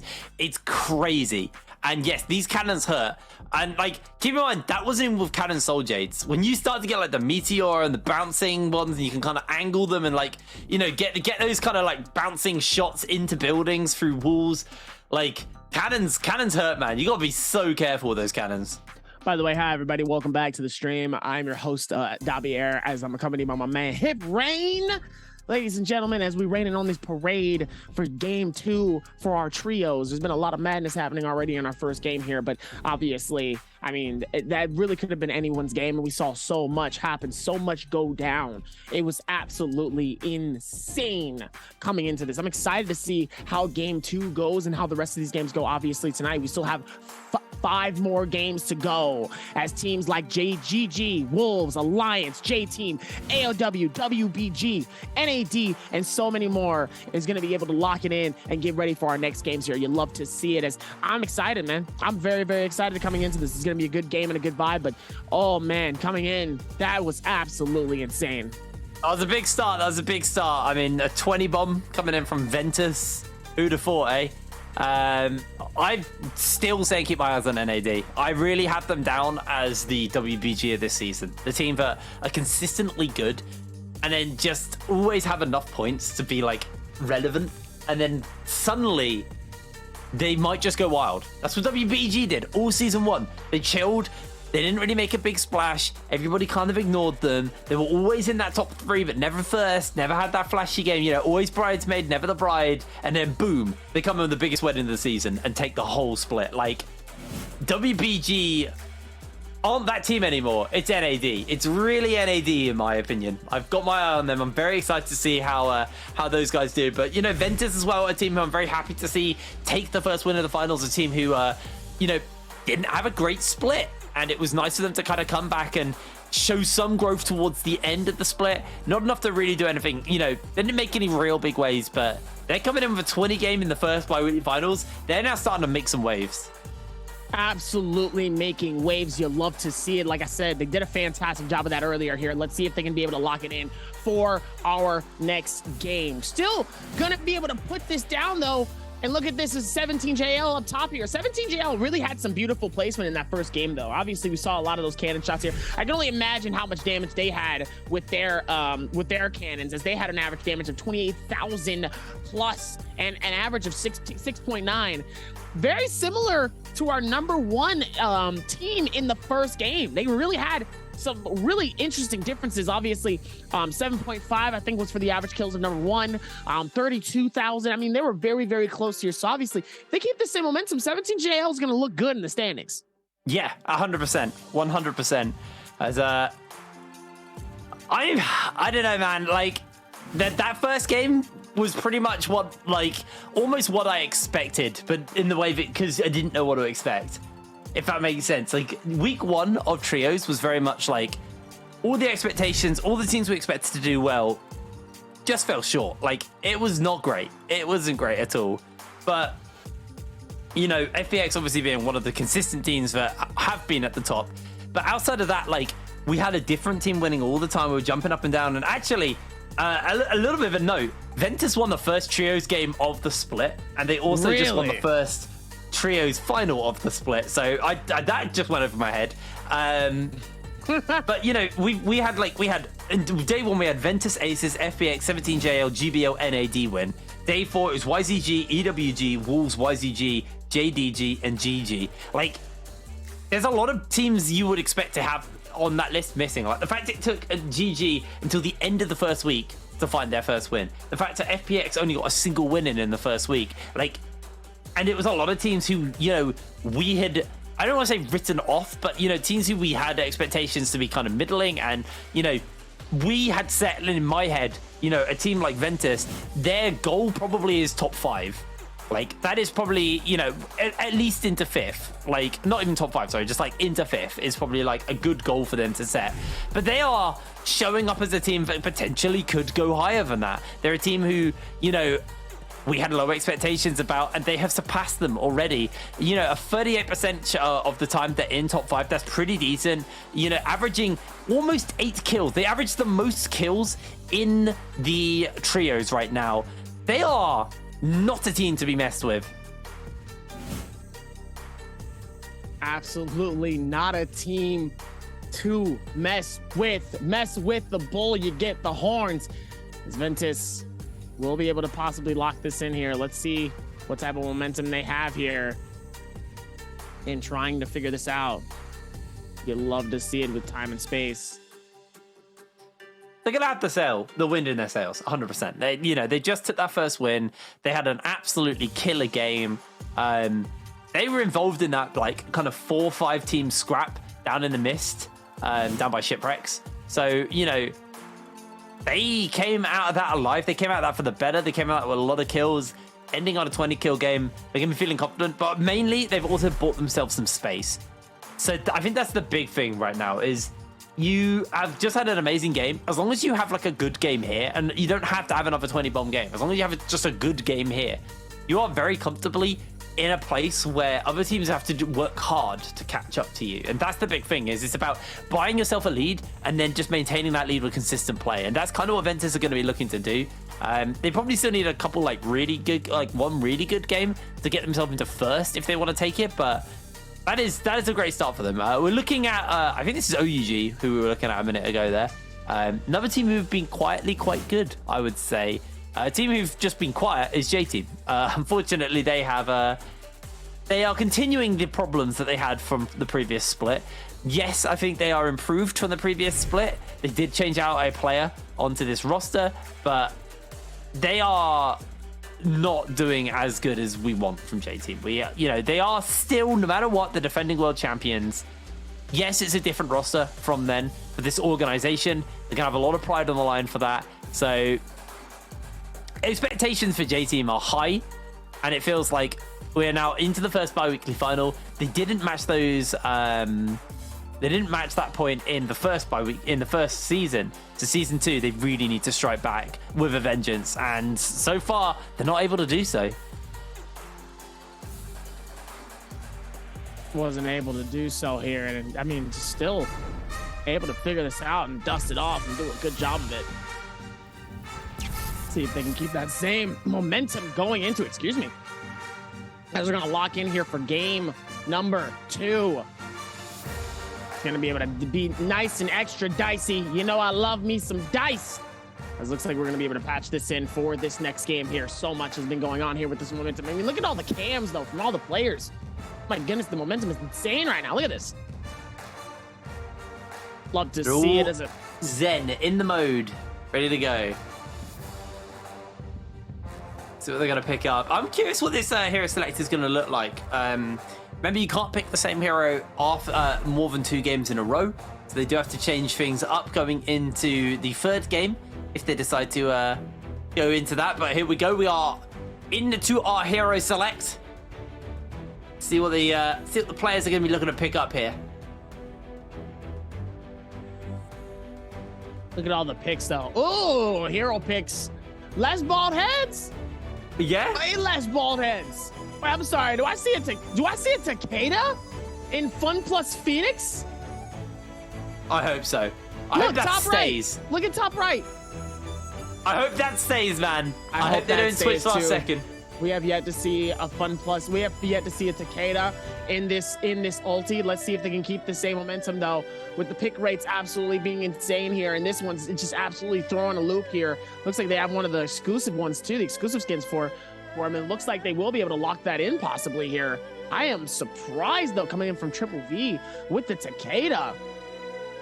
Decent amount of Viper, a lot more Vipers here. It looks like they're outweighing it. It looks like it's going to be a Viper and Wushin really having the majority of picks so far with all of this happening. It's got to be a lot going into this, and you love to see it though, as it looks like still going to be able to figure this out though. Wow. Looks like, again, it's going to be a Yoto game more than the Monks. I'm down for it. I'm here for it. I think Yoto can make for some more interesting final circles because you don't have to just worry about all the Monks. But here we go. Absolutely. Here we go. Patching it down here up top. It looks like one team is going to be headed towards Stillside Temple. A 4 full-man team coming in to Shadow Jade Mines. That's going to be an absolute massacre of an insane game coming into this, as there's going to be teams surrounding Stillside Temple, Lake Yellowleaf. Emerald Cottage is going to see somebody. It looks like somebody's at Moonlit Courtyard by themselves. And it looks like there will be some people near Gamma Mine as well. They possibly will be rotating over towards Shadow Jade. So this is going to be fun. There we go, watching Ventus, the former winners of the previous game. I'm going to pick that one up as EWG actually finding themselves down in the tunnels with the members of... who are they fighting? I can't see right now. EWG versus GD, sorry. As Uran getting himself low, but catches out a whole bunch of damage. Instantly taken down, though. GD punishing EWG early here, but FPX have also jumped into the fray, and they are fairly equipped right now, looking to try and finish up a couple of these members. Dongqing gonna throw down the F ability and gonna throw out the ult as well, but he's low HP. They just need to land a little bit more damage onto him, but Dongqing taken out mid/FPX will lose VVV though, unfortunately for them, as the tether from Calaxy coming forward onto the members of FPX, gonna be able to lock them down, and FPX, LYD, and TXJ trying to hold out fast for the moment as K gets countered. K will not be going down yet, but he's finally finished up as FPX are able to win this victory. Nice little shutdown, though. Really doing a fantastic job of it. You love to see it coming in, as they will be able to catch and patch this up. Nice little look coming into this. Is chat, there's so much going on here. We'd like to hear from you. Who do you think is going to be winning this, as it looks like we will be rotating this around here. So curious to see, who do you guys think is going to be able to win game number 2? Love to see the amount of picks here, as NAD's 40 is going to be able to stay alive here, as Malman was eliminated earlier. Looks like they are in the middle of a fight here. They could be able to go for the pickoff. JJ trying to stay alive here. Rotating through the momentum. They see NAD nearby. They know that they're going to have to force it. Gonna have to play this smart here, as NAD's 40 ends up getting caught here. He might have to force the fight out currently here, as they are going to be absolutely sliced here. Unfortunate, as JJ is going to come through, trying to wait this out here and just play this smart. Waiting for their players to come through, trying to pick up their teammates so that way they can come through and slice and dice for the finish here. Unfortunate coming into this, as it looks like Dao Shui is going to be able to push and keep getting absolutely pressured by the rest of the team here. And it looks like JJ will be able to fully wipe out NAD. Don't worry, they still have a chance of picking themselves up. And it looks like the Yorihime ult comes out. Oh no, ends up getting shut down right in front of him. A league within his prime, as JJ and their team is going to be able to back out of this, and that Bane's Breath is going to help them out. The best possible timing, though, to pop the Wushin is now when a Bane's Breath is happening. The advantage is on OC. OC is now on the chase, absolutely pushing, gets an insane bow hit right in front of one of the players, though, absolutely decimating their shield. It looks like they're only getting closer here, as Wushin is going to get caught out, ends up immediately getting doused and switched around as the Storm comes in, trying to see if they can stall him out as best as possible. 28 ends up getting absolutely demolished here, as the Viper is going to try to see if maybe he can use the eye and find somebody. Finds the stun. JJ is able to hit it, and OC Lengjin is able to catch it and hit it. Beautiful timing, though, as it looks like the Wushin is going to be able to tip him out again. JJ on the chase, on the scene, trying to see if they can catch him on the rotate. It looks like they find them. OC is able to pick up their teammates, so 28H is back at it again. Full shield now, low on heal still, and it looks like Godly is going to be able to pack up, but ends up immediately getting hit by a bow in the back here. No shield, has that gray, ends up getting hit, and ladies and gentlemen, we're back at it again. JJ and OC going to try to dish it out again. It's Godly still has that insane Yorihime ult. The timing coming into this, ladies and gentlemen, the back to back and back and forth. It's going to try to see if maybe they can catch him as well. And it looks like the same insane timing, though, of this is going to happen, though, as OC is trying to do it. Pops the F3. Oh, beautiful bow shot coming in from 28. Oh my goodness, 28 is going insane here. As it looks like he's going to be able to catch him with that. It absolutely decimates the next player as well. OC is feeling this with the amount of momentum that's going on here. It looks like OC will be able to pick up their teammates and live to fight another round. And it looks like it's just Godly to get away. He's going to try and actually turn this fight onto Lane Jing, get some revenge, but it's not going to happen. And that is JJ HRD now knocked with all of their players out, but they are going to be able to get their resurrections off, so it's not the end of the world for them, but that's a pretty hard loss for them to stomach early. They have to now re-gear up, recuperate after that pretty hard loss. And Alliance, just going to leave this no ult zone. They don't want anything to do with it. It's all been down by the mines at the moment. All of the action has been breaking out over there. So now we cut over the Wolves. 17JL are just off in the distance, and are going to put some distance between them and Wolves, deciding they don't want to take it, as Wolves are probably one of the best early fighters in the league. The problem is they're just very bad at transitioning that into later game fight. They're very good at taking third parties or 1v1 fights, or like, well, I guess 3v3 fights. But other than that, they seem to struggle. But looking at Dongqing right now, able to pick up a kill for his team. As you notice, his team's going down. Oh, Sansi's got the damage onto him, and Dongqing is down. EWG coming up huge here. Absolutely insane coming into this GD, trying to see if he can get away here. But it looks like the team is not going to let him. Yeron. Yeah, trying to get about as fast as possible. Doesn't really want him to get away, though. Okay, trying to gain the distance as much as possible here. It looks like he might be able to successfully do it. Yeah, I think he's out.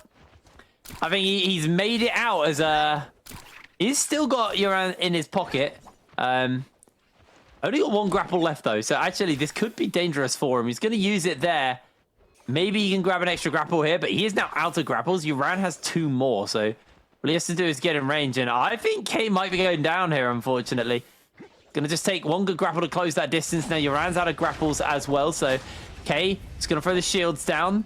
Maybe look to try and get away. Still using as much movement as possible. The 2 going toe-to-toe, but the rest of EWG are close behind, and K, I think you might have seen the end of your days now. Gonna get 2-manned. K gonna go for an armor swap as well, but it's not gonna do enough, unfortunately. He goes down, and it was a long, drawn-out run, but he is now finally down, and him and his team are just gonna have to go. Oh no, that's GD out. Oh, I didn't realize that was GD out. We've already lost a team. Looks like they will be able to back this back. Let's see if they can keep that same momentum coming into it. You love to see it though. 17JL, AS Benju, ZU. It's gonna be able to go through and pass the rotations here. Let's see if they can make that happen here as AOW. Full team, full squad. Going to be able to rotate in, trying to see if maybe they can find somebody here. Nice maneuvers. Trying to see if maybe they can find somebody. And it looks like they're going to find the faces of OC. OC trying to see if maybe they can get the first initial shot happening. But it's unfortunate, though, it looks like they're just going to start diving into it. OC and AOW immediately trying to see if they can get some type of patch coming in as so much energy is happening. And that nice little parry happens, though. But it looks like it's not enough to actually drop them. And it looks like they will be able to patch this up. So much of Wushin is being able to come through here as insane. AOW is going to be able to go through with that insane ulti, but it looks like they will be able to catch it. But no! Ends up getting caught by the Viper. Beautiful timing. Right click absolutely sends them, and the Wushin is going to be able to dip them out. OC keeping them alive. 28 really getting picked up and revived over and over again. The carry coming in. You love to see it as OC is ready to fight yet again and reset. They have been so lucky to catch these resets so far here and just really not getting caught in bad situations. They've really been able to do it, but that Wushin has been their biggest help so far. Yeah, that Wushin has been super, super important. Yeah, and that's why we've seen this version of the Yoto Hime comp, where you have the Wushin, you have the Viper, and instead, because it used to be Viper Justina, and it used to just be a lot of freezes, a lot of lockdown, and kind of crowd control, but they actually opted out of one of the crowd controls in the Justina and decided to opt in to the Wushin, because it's when a fight goes wrong, Yoto doesn't really have like an amazing set of tools to really save her team. She has her F ability, which can buy her space and potentially buy her team space, and her ult obviously does do a lot of damage and can be used for space, but you don't really want to be using those defensively. You want to be using those abilities aggressively in the fight, in the heat of the moment, to keep the fight going in your favor.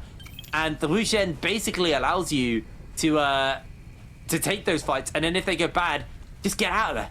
And most of the time it works if the other team aren't set up to follow you. So it's been interesting to see the kind of adaptation and how Wushin has been added to this comp, as we obviously sort of Mora's Blessing getting picked up there by some of the teams. And oh, there you go. You can see what some of these buffs do on the Draco Storm. You get health restoration, damage reduction for allies, extra armor restoration for the owner, and it creates a storm field around you for 120 seconds for strikes lightning damage onto all enemies around it, so or within it. So Draco Storm is the combat buff, to be completely fair. Now, EWG are taking themselves a fight here versus 17JL. 17JL are being blitzed in that fight and are just going to look to try and get away, but they are being hunted down, but they cling to the top of the building, and actually the Justina freeze is popped. AS is caught out. They're going to try and freeze him out of the window to go. AS's ult's burnt early as everybody from EWG are just going to try and swarm into this building. Sanzi needs to be careful. Freezes up, just buys a bit of space for his teams. The F ability is going to kind of gatekeep the doorway here as EWG actually getting run through here. AS can't get through the door though. He finds himself a slash through the wall, however, as he's pinned inside the building, can't get the tail bits of damage out, and AS now low HP, has Sanzi to try and finish him up, as they got the transformation coming out from Uran as well. AS pinned against the wall, AS going down, as it is EWG's fight to take here, or actually fight to run away from here, as they are in trouble. No, 17JL, sorry, they're the ones in trouble. Having a brain fart, as that is a pretty confident win there for EWG. Looks like we're going to be back and forth here. You'll love to see it, though. It looks like 17JL. ZU will be able to catch. Oh, he will be able to catch this player, though.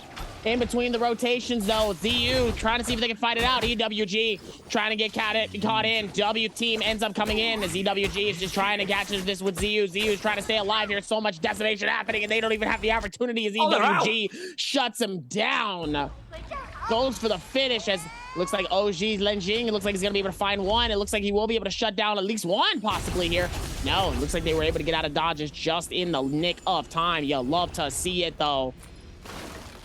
And that 17JL knocked out of the lobby as well. So them and GD are now donezo, unfortunately. AW moving into this no ult zone. They do see OC about, and actually it looks like they're hunting for this fight. They want to take it. Instantly jumping out into the middle of the action as Cuckoo jumping down. Leng Jing is going to get picked up. Miskia trying to get himself a little bit of space, gets knocked back by 0-1. Here comes the Oto ult, looking to finish up a couple of his members. Actually going to cancel it out early, save some of that rage as the Wu Shen ult will go down. And it looks like they're still going to be hunting to figure out where the hell they went with that Wu Shen ult. 0-1, the final player for OC on the run. Doesn't have those rebuffs as well, so if he's taken out, he is donezo for good here in this game. It's GG chasing forward towards OUG now, looking to see if they can finish them up. But for now, OUG are just playing defensively and are going to run away to safety.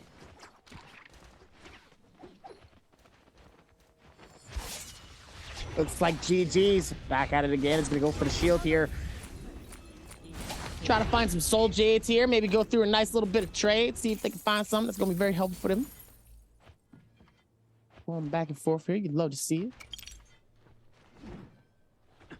It looks like OC trying to do something here. So curious though, in terms of your hindsight here, who really has like the biggest advantage here currently?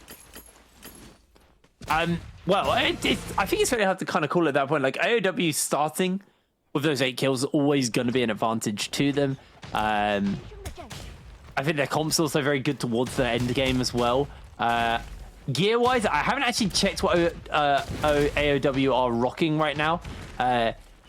But for now, we'll get a better idea because we can see there's a Draco Storm and a Mystic Might on the next Mora's Blessings. And EWG are actually the only team set up for that... I think that's the Draco Storm. They're so similar. They're both dragons. Like serpent dragons. One's blue, one's teal. Like they're so hard to tell apart. But YZG are going to come into EWG on that area. And for now, we're seeing other teams kind of contest the Draco Storm buff. Will be spawning up somewhere within this circle. Ventus actually getting themselves pretty heavily chunked out there.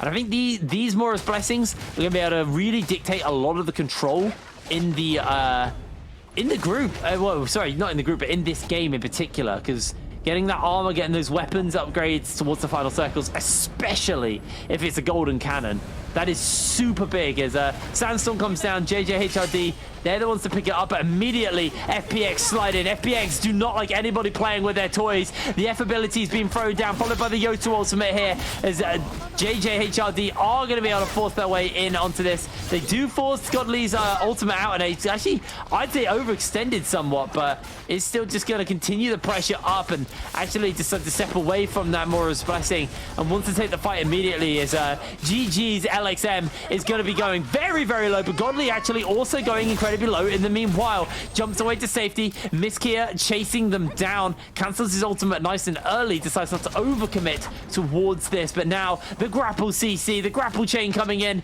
and JJ now with that Draco Storm are jumping into this fight. They want to take it, but there is a massive Viper stun to lock everybody down from GG here, looking to finish LXN down. The meter dump coming in, an absolutely colossal amount of damage, and down he goes. JJ lose a player already, even with that Draco Storm buff in pocket. It goes bad for them, and they aren't done. They're looking for another member of JJ. JJ have to be so careful, even with the buffs. Be damned, because G are running them through. JJ are down there, out of the lobby. They got the Mora's Blessing, and it did diddly squat for them. Absolutely insane. You love to see when trios really brings that amount of pressure.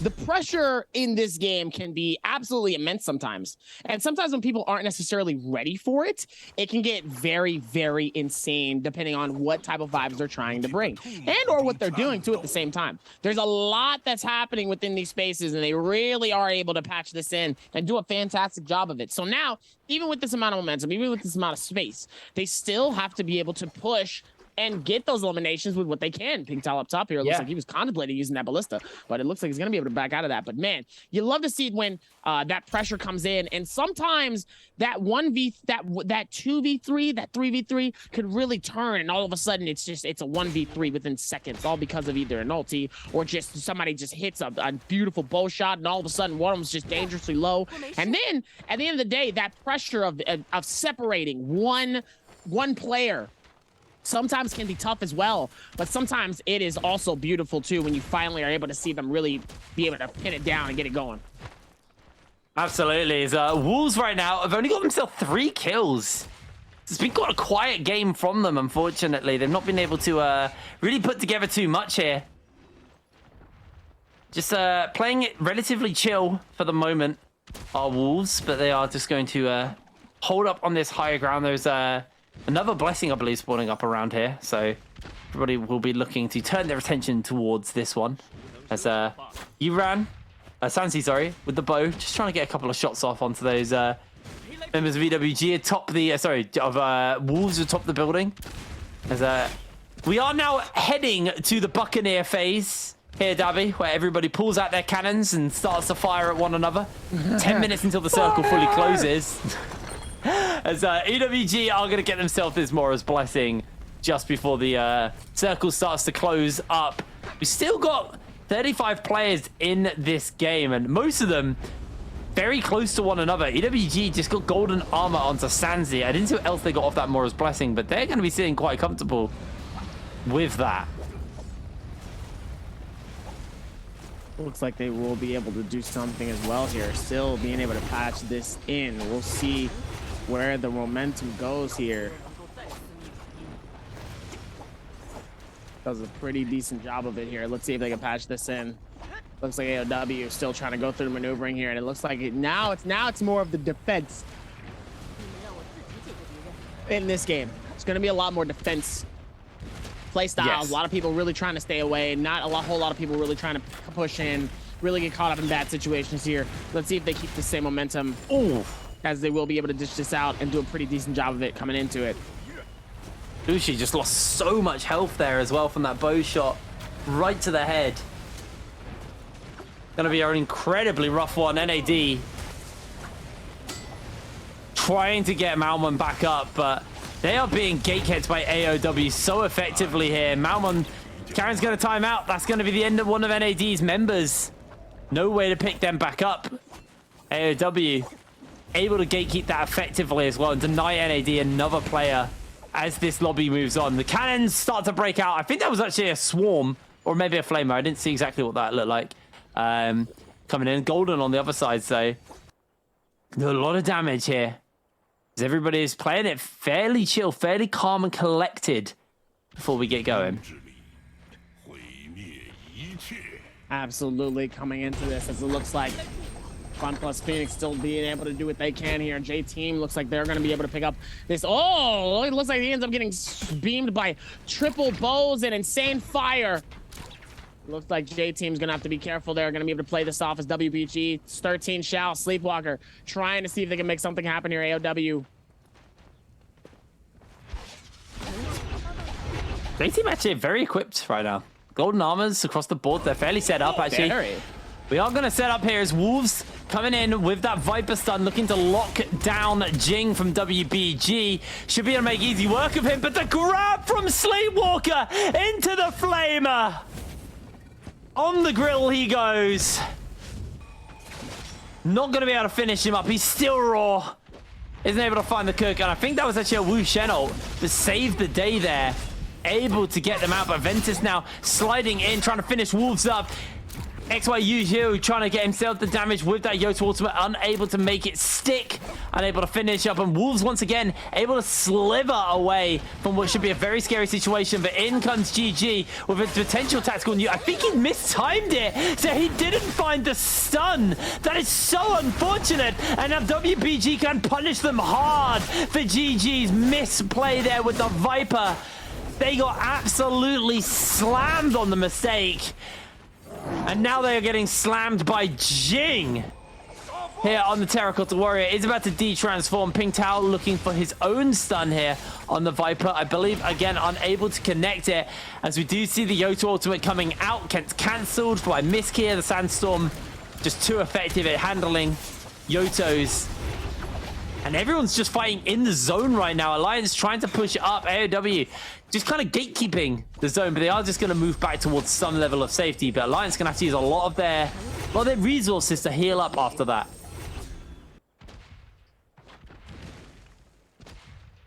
Absolutely insane coming into this Fun plus Phoenix. Trying to be able to maneuver this YZG right in the middle here. Zhao's have to be very careful, though. They can be hit from all different sorts of angles. Could go really bad if they're not paying attention. Full squad here still trying to keep it together. Meanwhile, AOW back at it again with those 10 eliminations. This time they're still alive. 12.5 though. AOW really trying to keep that momentum though of those hits. 193 coming in from those cannon shots. Beautiful YZG trying to see if they can connect something here as Zhao looks to try to be the difference, as AOW's Ping Tao also trying to do very similar. The cannon shots coming back and forth between each other. Looks like it's like basically like both ships trying to make it happen. Meanwhile, LID trying to see if they can figure out something here. Trying to keep it alive here as they're doing the best they can if possible. We've lost FPX, we've lost WBG, and we just lost EWG, all in a very short period of time. 3 big teams all knocked out of this lobby. Ventus, it's been quiet from them. They are here. They have all of their players, but they haven't got a single elimination yet. They haven't got a single kill. It feels like they are going to wait as long as possible and then just pop off in the final circle. Try and scrap together as many kills as possible and get a good multiplier. But if they don't make that work, they are not going to do it particularly great coming out of this second game here of the bi-weekly finals for the trios games. As AOW with those 11 kills, now getting cooked from below with that flamer onto Mikasa, who is going to be able to heal back up and recover after that. But that was a little unfortunate there for Mikasa on that front. And the flamers and the cannons are breaking out. It is getting hairy in that low ground over there. Not only hairy, it's a fiery situation. Absolute decimation of metal and steel. So much cannon shots are being ricocheted off of each other, trying to see if they can create as much damage as possible. Trying to put it together here. Let's see what's going on. You love to see it. All the teams. Oh, Zal gets hit with a straight up cannon right to the chest here. Oh, here we as go. LXM, beautiful timing though, is going to be able to shut down the entire half of his lobby section. As it looks like Mosquito is going to be able to get some beautiful finishes here. Alliance almost dangerously low here. Going to try to see if they can get something here. And it looks like they will get an elimination. No, J-Team actually ends up getting it. And a double grab comes through from OUG's Wade. And then the double grab happens immediately. And Wade's able to do it again. And he grabs him a third time.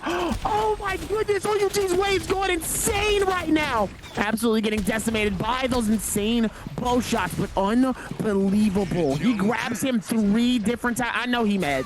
I know he mad. I'd be mad. I would be so pissed. I would be so pissed if I got grabbed 3 different times and getting thrown down 3 different times without actually able to do something. That's absolutely broken coming in as OUG Zinyu is going to try to see maybe he can make some magic happen with that Terracotta Warrior. He's going to try to push, keeping that momentum and that pressure onto this team here, making them move, forcing them to maneuver as best as possible though, as the swarm comes in, trying to see if maybe they can get some damage as well here. Terracotta's really just slicing and dicing as much as they can here as the Viper ends up coming out. Decently timing here. Let's see if Lee is able to catch something here, and everyone scatters as fast as possible, not trying to get caught up by the stun of Lee. Definitely does not want to get caught by that in its best situation. And you love to see it though. Looks like ZU will be able to figure this out though, as Wushin is going to be able to dip them out, but no, ends up getting shot and ricocheted, immediately sent out of a tree. Full team ends up getting sent. Love to see it coming in, and it looks like they're going to get absolutely switched up. The timing, though, absolutely insane. So much happening, though, as the Ricochet is going to be able to come in, but that Flame Breath is going to try to see if they can get some damage done as well. OUG's Wade looks like he's going to be able to try to find something, though. Beautiful grabs. See if maybe they can find something. Unfortunate and unsuccessful though. Swipes trying to see if maybe OUG can catch somebody. All he really needs is one good grab here, and OUG is able to catch the first one, but no, he ends up getting eliminated. Unfortunate coming into this as the spread goes outside of it. Nice little right click comes in from that katana though up top there as Wolves One Fang looks like he's going to be able to catch something as well. More and more of it's patching it as AOW is one player left. Same with J-Team. And it looks like same with Wolves as well. Top 3, looks like he's going to be able to patch this up as LXM is going to be able to shut down the entirety of the lobby with that insane Viper pick. Love to see it though, as it looks like one is going to get patched in here. Ends up dropping one. Sadly does not get the elimination for that one. Does he get close enough to get the other one? No. Unfortunate though, Ventus is out currently. No, one of the players ends up getting eliminated. You love to hate to see it. So much happening though. He ends up getting the first grab. Question is, can he get the second? He ends up burning the first one, throws him down. Absolutely decimated and diced as Ventus trying to see if he can catch 1 or 2. Ends up getting 4. Wushin, not Wushin. The Wushin Q comes through at a beautiful time. You love to see it. Looks like Wolves, Ventus trying to patch this as best as possible here. Actually does a pretty decent job of it, trying not to get caught up. Goes for the shield up top here. I'm noticing as the Terracotta Warrior comes in at such a beautiful time. So much happening though, as he's going to be able to dice and see if he can slice through his competition. Seeing people getting caught out of Storm here as the Viper ult ends up coming out again. The beautiful timing in the Wushin is going to try to do it, but it looks like it's too early as the rest of it happens. Ladies and gentlemen, the Yorahime ults come out at the same time. LXM Wolves is able to catch a beautiful pick.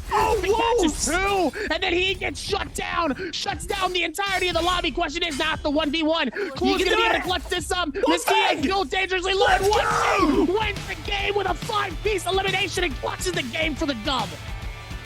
Oh my word, Wolves! That Yoto ultimate came up and the kill feed was team eliminated, team eliminated, team eliminated. It was just firing out. What a victory there for Wolves. We'll see if they actually won it overall in points, but I'll be shocked if they don't.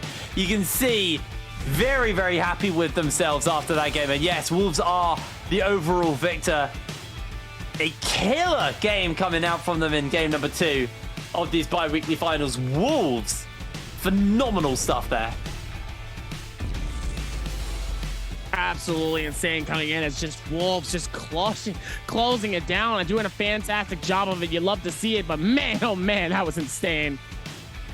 It was less of a chaotic start to this game like we had in the first game, where, you know, we had that like that kind of 4-5 team brawl in the mist, and people just kept joining in, jumping into like the kind of the death pit, death pit of points, I guess. But this time around, like, it felt like they didn't really play quite as aggressive. It was just like 1v1s or 3v3s, or occasionally like a third party also involved, but like it wasn't like chaos in those early games. And then, like, you know, it kind of slowly simmered over until the ending. And then that ending was manic. There was so many teams left alive. And this is why I love like teams and when we have lobbies where there's not too many monks. Because I find monk can be a little bit like, it really changes the pace of those final circles. When there isn't so many monks, Yotos and things and Justinas and all that can jump into the middle, and it gets hairy, it gets messy. Everyone clusters together because there isn't a monk to worry about, and really so as I'm phenomenal paying stuff attention coming to this, in. Wolves ends up just decimating at such a beautiful time. It looks like GG's 330 ends up getting another pick as well here. He definitely had a Soul J to give him more. He might have had Desperation on him, One Fang might have had Desperation on him. And he ends up clutching this up here. Super clean. Unbelievable. The amount of timing coming into this. They did a fantastic job, though. But Wolves has to be feeling good with that insane finish, though, because I ended up seeing the first couple of picks here. The first couple of picks were looking really good, right? So obviously he ends up getting hit, ends up getting sent back. But then the rest of the team, obviously, the rest of the lobby ends up getting eliminated by the ticks, obviously, because he was able to hit a couple. He ended up really being able to get it. But he did a fantastic job of it. He looked so good going into this. You love to see the amount of timing and pace. Oh, did such a good job as well. Yeah, no, really, really good job.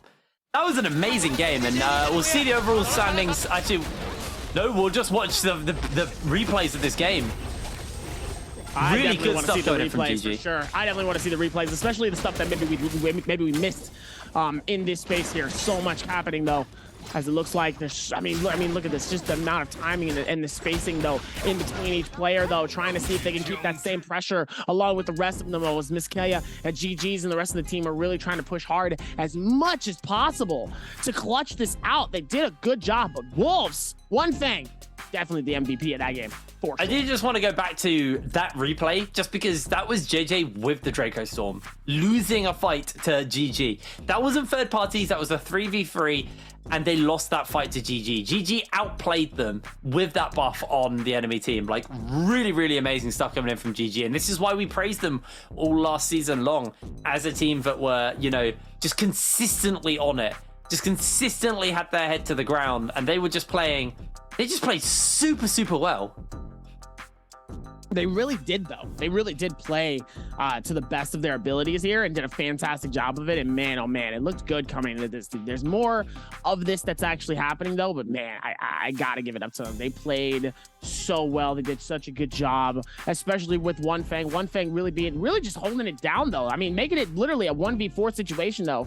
Coming in and really just shutting down the lobby and just kind of saying, nope, we're going to take this over. We're going to handle it the way that we want to. And man, I mean, they made it look nice. The style was crazy. Wolves, One Fang really trying to keep it up. I got to give it up to one of the other players, though, too. Really trying to patch it and really trying to do what they can, though. But man, Wushin has really been a massive MVP of really being able to stay away from really high intense situations and being able to get away from heavy amounts of pressure in the midst of losing one of their players to like a 1v3. Like, absolutely insane being able to clutch this up as we look through 12 eliminations coming in from Wolves.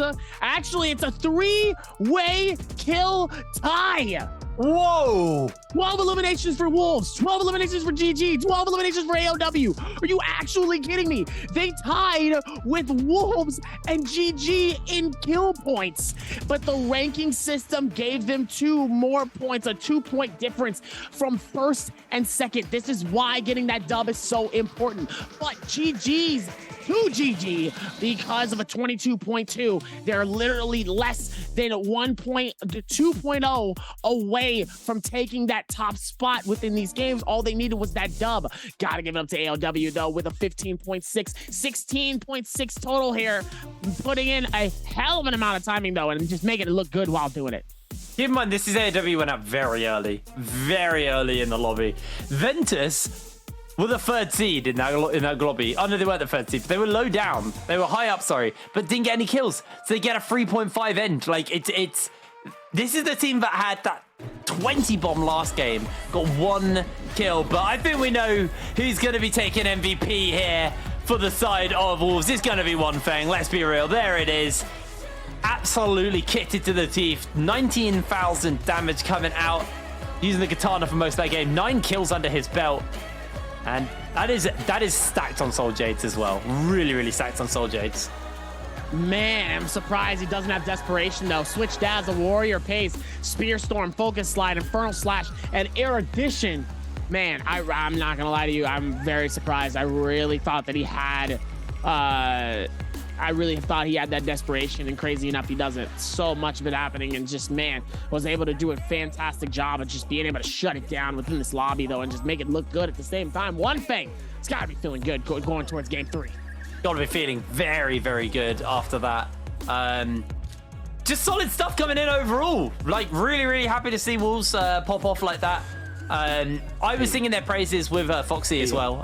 Obviously, I found some newfound bias because of who the Org are. The Org are a British team. You know, they're the Wolverhampton Wolves, going under the title of Wolves here at Naraka. So, you know, I'm always going to have a little bit of regional bias because they're representing me out there. But I've been very critical of Wolves as well. I think they're a team who are very good early and they have been lackluster late game. That was a good game from them. They also had a good game in week 1 on day 2, well, the first day of the trios games on week 1 as well. Wolves, day 4 on the second day of trios. Wolves are starting to actually look like a real team, and they've always been a fun team to watch because they've been very, very aggressive. But it feels like now they're finally finding their stride somewhat. And as we moved into season 2, we're seeing this refreshed, this new version of Wolves, this very threatening Wolves. But I think before we get going of anything, we should pass it over to Jaeger, who's standing by with our interview before we get going into game 3. Hi everyone, this is Jaeger and welcome to post-game interview. Today we are very glad to invite 14 to our interview room and let him say hello to our audience. 欢迎14来到我们的采访间，然后想先和大家打个招呼吧。大家好，我是蓝队的14。好的，再次欢迎你。So first of all, congratulations that you guys get the higher score in the game too. And I saw that one-on-one fighting at the end of the game is really excellent. And I would like to know how you comment on your teammate on the one-on-one fighting. 那首先要恭喜你们在这把比赛获得最高分。然后我们可以看到最后其实打到了最后一个1v1啊，是非常的精彩。想问一下14自己怎么评价一下自己队友的这个1v1的这个决斗呢？就我的队友网风嘛，他是妖刀姬，然后我就觉得他开大说到了梅花桩，然后到了最后开完大了之后，他吃花嘛就恢复了状态，因为梅花桩是靠血量来支撑的嘛，到了最后他就以血量就是跟对面拼赢了，我觉得这是细节的一部分吧。Okay, so I think my teammate is very focused on the detail, because he is using the ultimate in the final circle to stand on the position of the final circle. So after he finished his ultimate, he suddenly to eat the soul bloom and to healing himself. And at the end of the game, they like to fighting on the healing. And at that time, he is more detailed than the opponent. So that's why he can win. And I think he is very excellent. Okay, so I also saw that you guys have really high damage in the final circle. So I would like to know how's your communication at that time. 那我们也看到，其实，在决赛圈这把打了非常高的分数啊。想问一下，当时队内是怎么交流的？然后就是决赛圈做了哪些决策可以让你们胜出呢？我是霓虹叶嘛，我先开了大招，然后去打一波团，然后后面我们收了几个头之后，我们就传走了。我们用无尘的大传走了，传到了一个比较安全的位置，然后如果有人来开我们的话，我们就用妖刀姬去做反手的一种手段，然后就这样我们一直运营到了后面。So actually at the final circle, we operate to the final, to the end of the game, because I'm using the Viper. So first of all, I using the ultimate of the Viper and to control our opponent, and we try to kill someone and have the killing score. And then we use the ultimate of Wu Chen to transport to a safe place, maybe like held in the rock and very safe. And then we can just stay to wait to the ending of the game, and then we use the ultimate of the Yudu. So then we can have like more damage and get the one in the game. Okay, Thank you， 谢谢14届是我们竞赛方，再次感谢你们。Okay, thank you voting for today's interview, and we will take a break and be right back later.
Feeling good on a hot, hot day. I'm feeling good.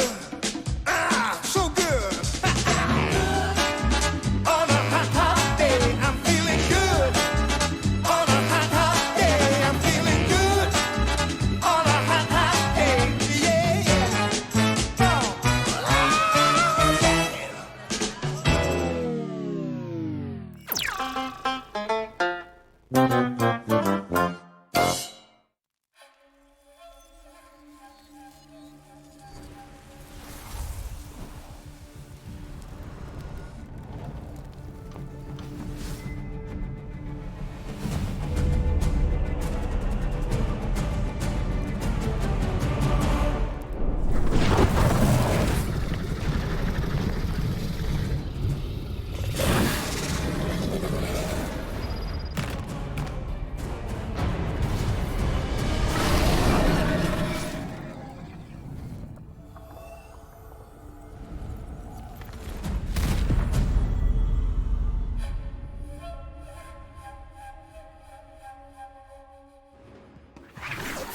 高左百列就带走黄不来了吗？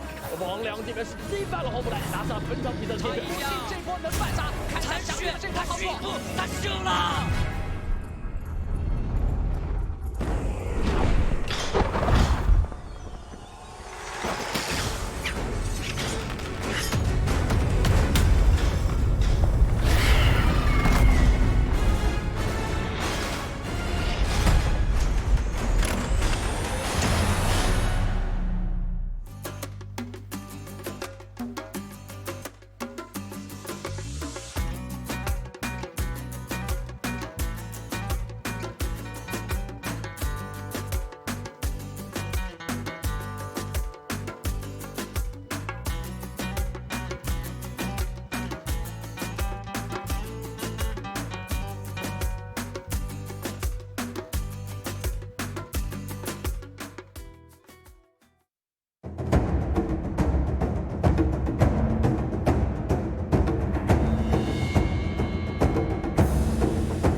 Everybody, and welcome back to the Naraka Blade Point Pro League. We're getting onto the halfway mark in the day as we're moving on to game number 3. I'm obviously HitBrain, joined by Dabby.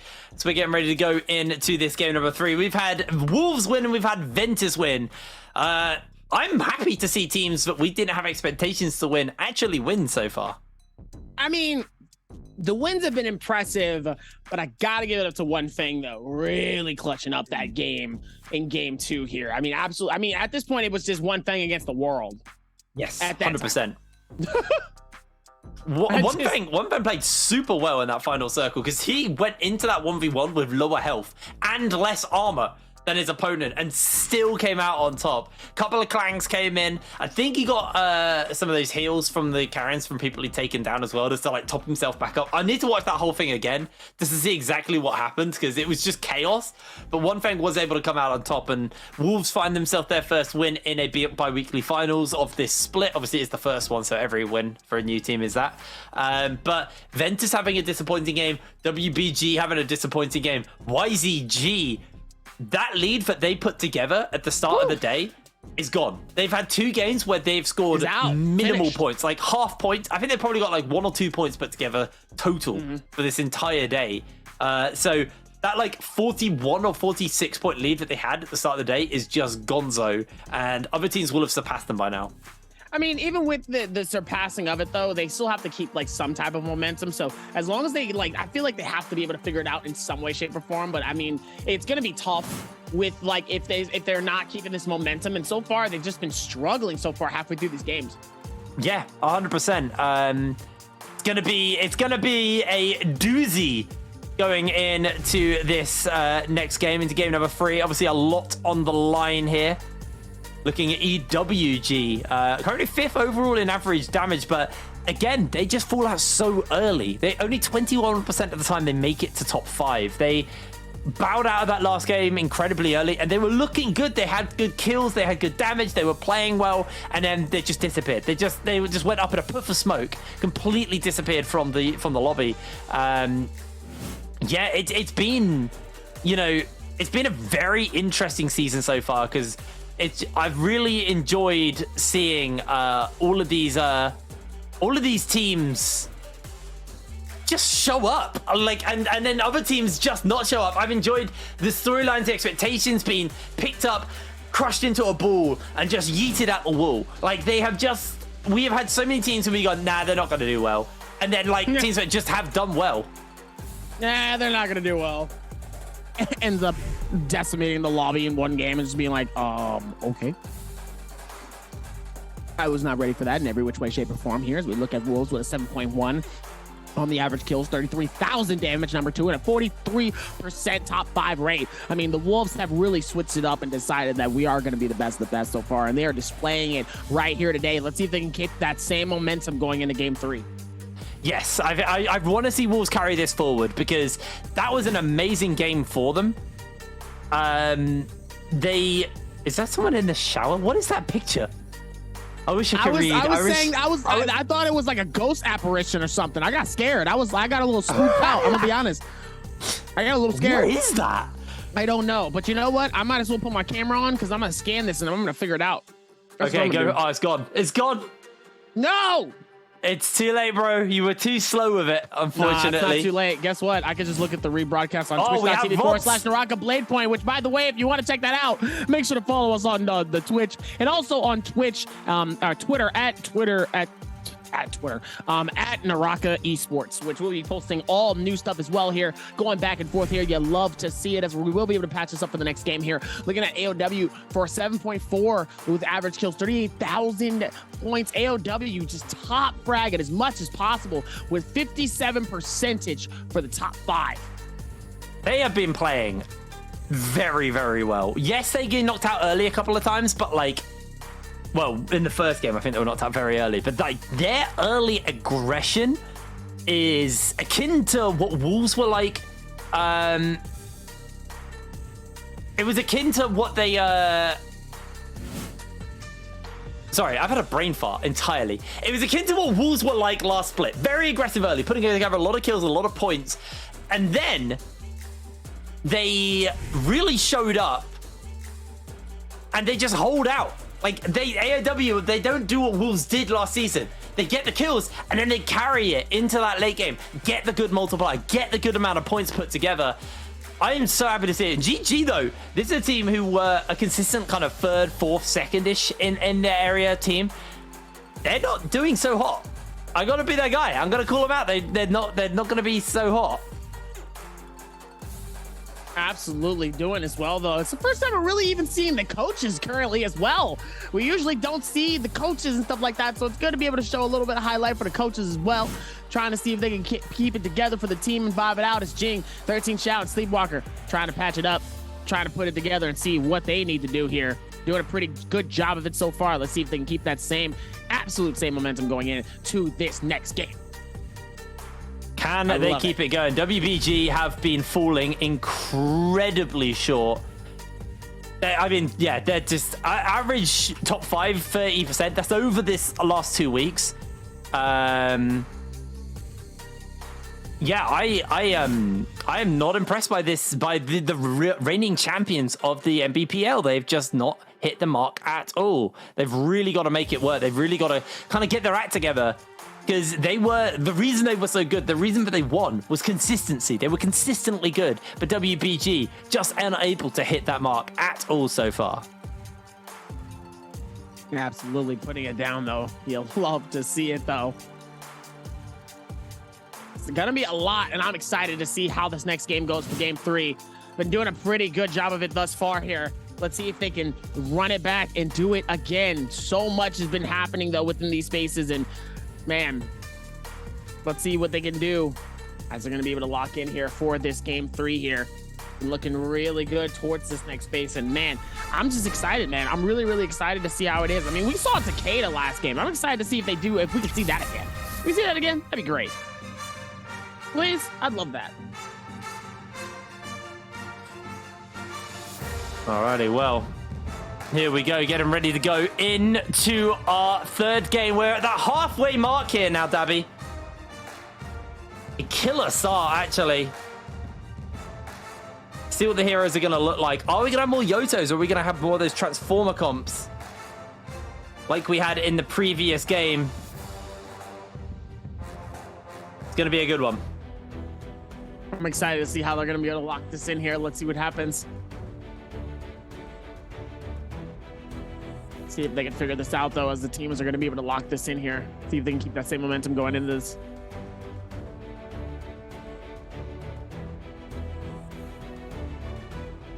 Love to see how this is, though. And it looks like there's the a lot of Viper bald pick. heads. Ooh, Lex, listen, the monks are back. The monks are back. Gotta be careful. That's not a lot of monk. That is a serious amount of monk. Do you know what? I never actually noticed. Did FPX actually play the Takaji last game on VVV, or did they switch last second? I don't know if they actually did. know. I actually didn't see any Takaji game. Not Takaji. What was it? Takeda. We didn't see Takeda, sorry. Takeda gameplay. No, yeah. Interesting. Maybe it was just a hover. We were baited all along. Maybe, maybe not. Wait, have FPX swapped a player out? They put Leo in. Wait, they've done a switch. Obviously, something wasn't working, so they've done a player switch here. I don't think anybody else has swapped players around, as far as I'm aware. Just doing a quick scannerino. I think it's pretty much the same across the board. I think it's just FPX who did a player switch going into his 3rd game.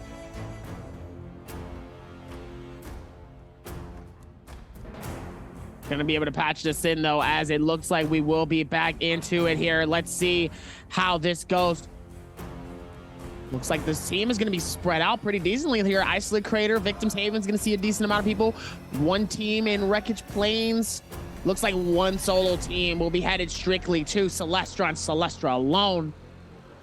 J-Team near Sigma. Looks like there's going to be a lot of people in this tight right section. Infermos, Moonlit Courtyard, one person near Hall of Pentis. And of course, there's going to be somebody near Tower as well, right in between where Celestra is here. So a very spread out and different landing zone for map here. It looks like we might not see an insane amount of immediate aggression coming into these games here off the rip, just because there's so many people spread out here. So let's see who is going to be the first ones to really get those first fights here, as we look in and see LUG and AOW immediately starting to throw in and throw down.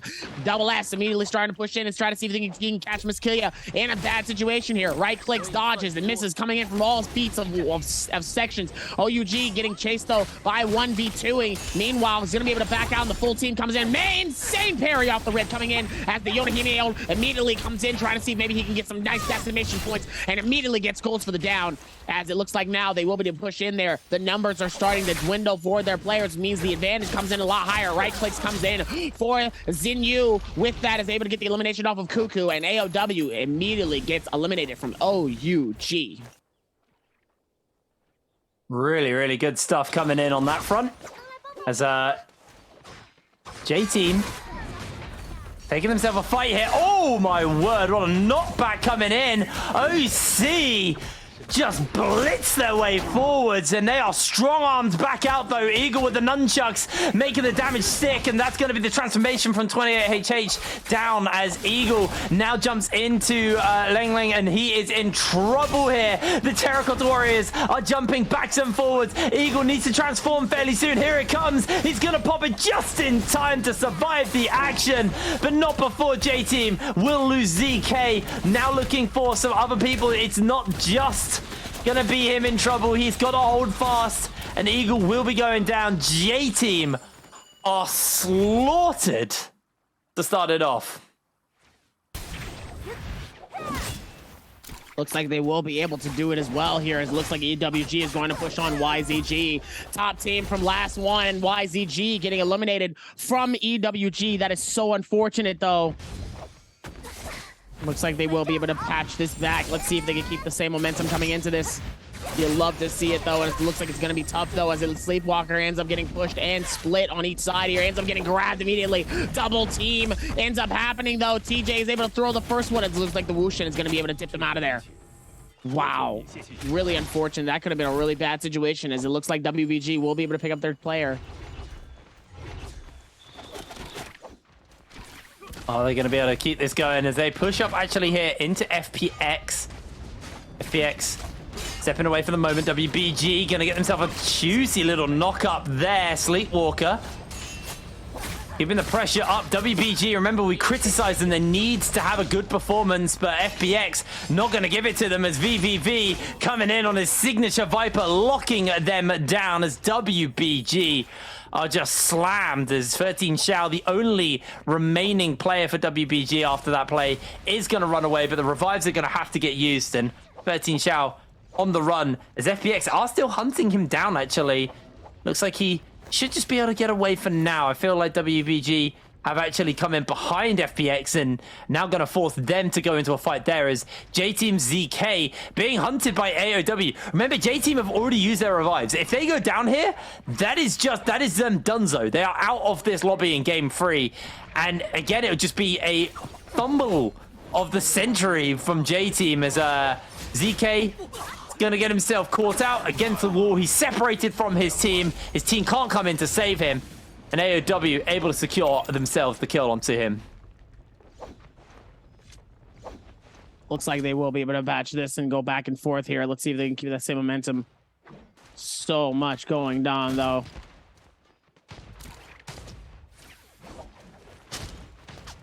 So much mad is happening here. It's going to be able to put this down as Wolves 114. Looks like they're going to be able to pop both of their ults here. The timing of Vincent and 14 popping it at the exact same time here, as it looks like it's going to be a brawl off each person. They're going to be able to go for the fight here. You love to see it. And it's going to be able to go for the rotate, go for the stomps, trying to see if maybe they can go for the grabs. Unfortunate, though. Gets a nice throw. Vincent is able to get one as well here, as it looks like they will be able to heal them up. And ladies and gentlemen, we have ourselves a classic monk fight. We have classic monk fight going back and forth here. Double arms, double grabs. Let's see if they can figure this out, as TJ ends up getting a thrown down. ZU is getting a thrown down as well, coming back and forth here, and they both lose it. The Terracotta, and then both of them throw Terracotta Warriors out. Ladies and gentlemen, this round is absolutely insane coming in. The double monk and then the double Terracotta immediately following suit. As they're going to be able to do this and keep the game alive, who's going to be the one that falls and who's going to be the one that ends up being victorious? It looks like One Fang is going to be the one that ends up losing it. Unfortunate, though, as now they're going to be able to push in on this and keep that same aggressive momentum, though. The 3v2 comes in, trying to see if they can keep it aggressive. ZU trying to push and give that pressure right back to ZU, but ZU is a little too low right now, and it looks like he's going to have to back as ZU is going to be able to fax this, and it looks like he's able to find it, though. Beautiful parry to shut it down. The counter comes through, and it looks like he's going to be able to get him low, but ZU is going to be able to shut that down. OUG comes through and says, hello, welcome to the party, and you're all invited. excited. Best Ventus is going to be able to single out TJ. Oh no, he ends up whiffing actually, and he ends up dicing him back. What? Double S ends up getting a double elimination. Beautiful pick as OUG is going to be able to scramble and call him eggs. That was an amazing third party and an amazing pun there. Well done, Davy. As Godly is going to be able to avoid away from this Viper stun here from EWG. Low HP onto their Viper as in through the wall. Sansi finds the slash. Grabbed out of the air by Godly. And now JJ going to be able to finish up this Yoto. The F ability comes down immediately. Godly getting chunked out a little bit. Finds a grab onto one. Looking for that second grab, but the tap dodges are coming out in time. Able to find the slam. Finds a grab. No, he couldn't. He's able to. No, he is able to land it. Finds himself almost enough to kill. Not going to quite get the damage to stick as they're dodging out. They're finding the healing in time as it is getting too scary. Godly has to pop the bell as the zone is closing in. Godly's going low. He found all the grabs he needed, but it's going to come at a price. It's going to come at the price of his life. JJ holding fast though as they're keeping the pressure up in this 2 versus 2. Godly still healing up for the moment. He's still got the pressure. He's still got the damage to work with as EWG are tightening the net around him, and he is punished. He is taken down, but it's not quite done because JJ strike back. They fire back. No, but they got Santi now with the Yoto ultimate trying to make this damage stick, trying to dodge away. Can he finish him up? The healing from the umbrella is there, and it's still going. This fight is coming out. Santi goes down. Clearly able to find a beautiful parry and save the day for JJ. Absolutely insane. JJ really trying to scramble this out. I gotta give it up. They really tried to keep the pacing back, knowing that they still had those, knowing that they still had the take of the circle. Even though the tick wasn't necessarily a lot, they still could have been caught up in a very bad situation if they're not paying attention. And it's just that back and forth that you do need to do and pay attention to. Love to see, though, as YZG is going to get pushed in on by NAD. NAD is going to try to keep the same momentum and energy, though. Malman trying to see if they can do his. Malman ends up getting dropped immediately from a beautiful counter. That parry comes through as 40 is in a very bad situation. That 1v3 ends up getting tossed, dossed, and sliced. As, ladies and gentlemen, it looks like they will be able to spread that out, though. Unfortunate, though, we'll be able to get those pickups, but it looks like they will not be able to pick up their teammates, though, as YZG comes through and cleans up, sweeps. Malman is going to have to dip out and play this on their own as JJ and AWG is still fighting it out outside of circle here. The desperation of both as Senzi is going to be able to find it, but it doesn't matter, though, as JJ is going to be able to clutch up it up and do it. Godly, Lixin, Shu playing this out. JJ lives to fight another round. Unbelievable. EWG are out. Again, they are out early. Yes, they get these kills, but they just keep getting knocked out early. It's not enough for you to get 8 kills. You need to get those multipliers. You need to get the big extra bonus points as GD in the middle of all of this are able to pick up the Mora's Blessing and then just scatter. They don't want to take this fight. They want to walk away, but Wolves are on the flank and they've actually got the Bird's Might, so GD quite happy to go for this fight as WBG also knocked out early. A 0-pointer for them as Wolves forced to use their transformation already. GD keeping the pressure up though because again they've got the Vermilion's Bird Might. They don't mind losing out here because they'll just get a revive. It costs them nothing to go down and Wolves just buying as much space as possible, but into the zone they will be chased. There is nowhere for them to go because GD, they don't mind taking this kill. They're going to be able to pick up the repeater crossbow onto Wolves. The shield is obliterated. The health bar quick to follow. And I believe one of the members actually did find themselves Godly from JJ. And they will be going down within that zone. GD very happy to fight within this zone here. They're holding fast as YZG also just down the road from them having a fight as well. So maybe another third-party opportunity will be up and available for GD. And yes, they're going to take that.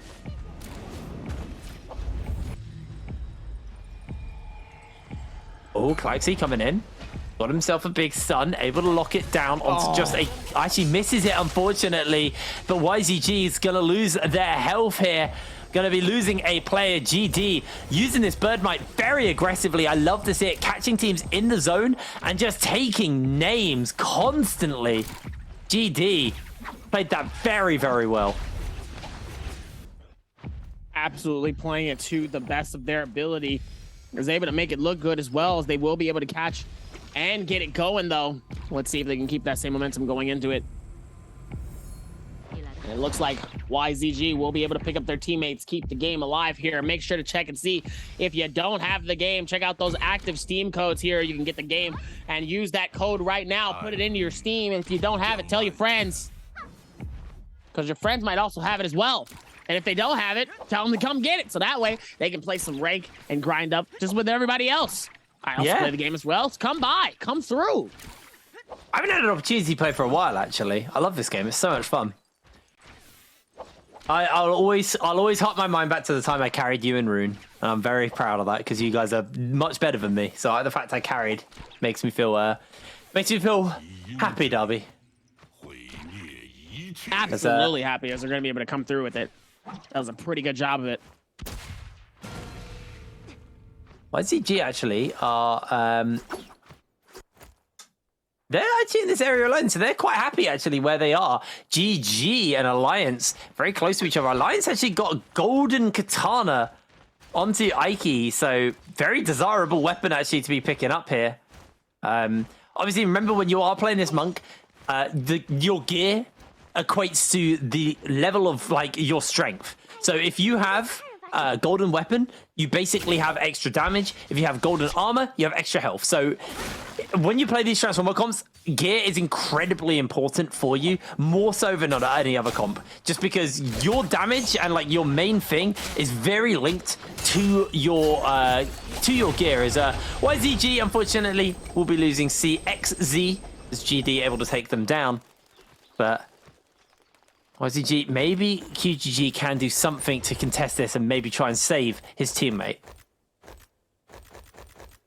See if they can keep that same momentum coming into it. Gonna be able to go back and forth here. Let's see if they can keep that same momentum. Looks like they will come through, though. Let's see how they can put this together, though. Been doing a fantastic job of it so far, though. GD trying to see if maybe they can do something as well here. Man, oh man, they've been doing such a good job of it so far. Let's see if they can keep that same momentum coming into it. Yeah, they got quite a lot of points actually already put together for themselves for the side of GD. Well, 7 kills already, but you can actually see right now the overall standings. Ventus are still leading the group, but not by a massive margin. Have got 6 kills, so it has been definitely a better game for Ventus than game 2. But the question is are they going to be able to keep this up across the next 3 games following this, and obviously through the end of this game as well? There's 15 minutes left on the clock, and Alliance right now taking a couple of shots from these cannons from Ventus as they are just going to hang off buildings, and apparently you can reapply shields with one hand while hanging off a building. That's quite impressive. They're just chilling, just relaxing. Ain't got to do too much, you know. Just vibing out, you know. Sometimes that's legitimately all you need is the cannon shots are going to start coming in. The ricocheting of both sides are going to be able to patch this in. Let's see if they can keep that same momentum going into it. So much happening all around each side, though, as Ike is trying to see if maybe they can catch something as well here. Going back and forth towards this space. Oh, Transform actually came out from Godly from JJHRD. Looking for Pixel. I thought he grabbed it, but he didn't quite hit him with that. Getting close, though, with those grabs. Not going to get quite in range to find himself the pickup on that front. It's Godly. Just playing it fairly calm and collected for now. Just buying some space for his team. Finds a grab. Lovely stuff. Ping Tao from AOW is going to be going incredibly low. They didn't actually get the slam off because he was able to break free just in time. Godly going incredibly low himself, pops the bell, still has the armor to work with. There are a lot of teams here, and everybody is just fighting as if it's the final circle. Pixel from the side of Ventus is trying to defend the rest of his team. Ventus already down 2 players. That is unbelievably bad for him. Pixel now de-transforms, but I don't think he's gonna be able to get to his team, so Ventus may be in trouble here already as we are starting to lose a lot of players from this lobby. We do see Wolves pick up the Draco Storm, and if they get into this fight, they're gonna be sitting very, very happy, but they're a bit of a ways away, but there are plenty of transformations coming. Alliance going to be losing Aiki as well as Ventus are knocked out of the lobby very, very early into this. That was a messy fight for this Mora's Blessing. Messy fight, though, really being able to do well here. See if they can keep that same momentum going into it as well here. Fantastic look. Good find, though, coming through. Looks like they will be able to do more as well. And it looks like the fight's going to be happening as well as AOW still trying to relax it out as JJ is going to be nearby. Cannon shots coming through with the ricochet. They're going to be right around the other side of this wall. Let's see if maybe they can figure this out as well. It looks like they won't be able to. Nice, ends up coming through. A very nice amount of high action coming in as AOW is going to try to see if they can catch him. Ping Pao is going to catch him on the other side, though. And it looks like they will be able to shut down Lixin as well. JJ trying to keep the massive mug alive.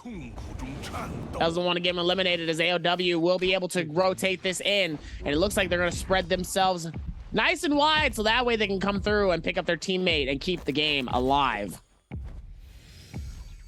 Well, Good there timing, we go. Though. Good timing, though. Very Smart. good timing. Very, very good timing indeed. As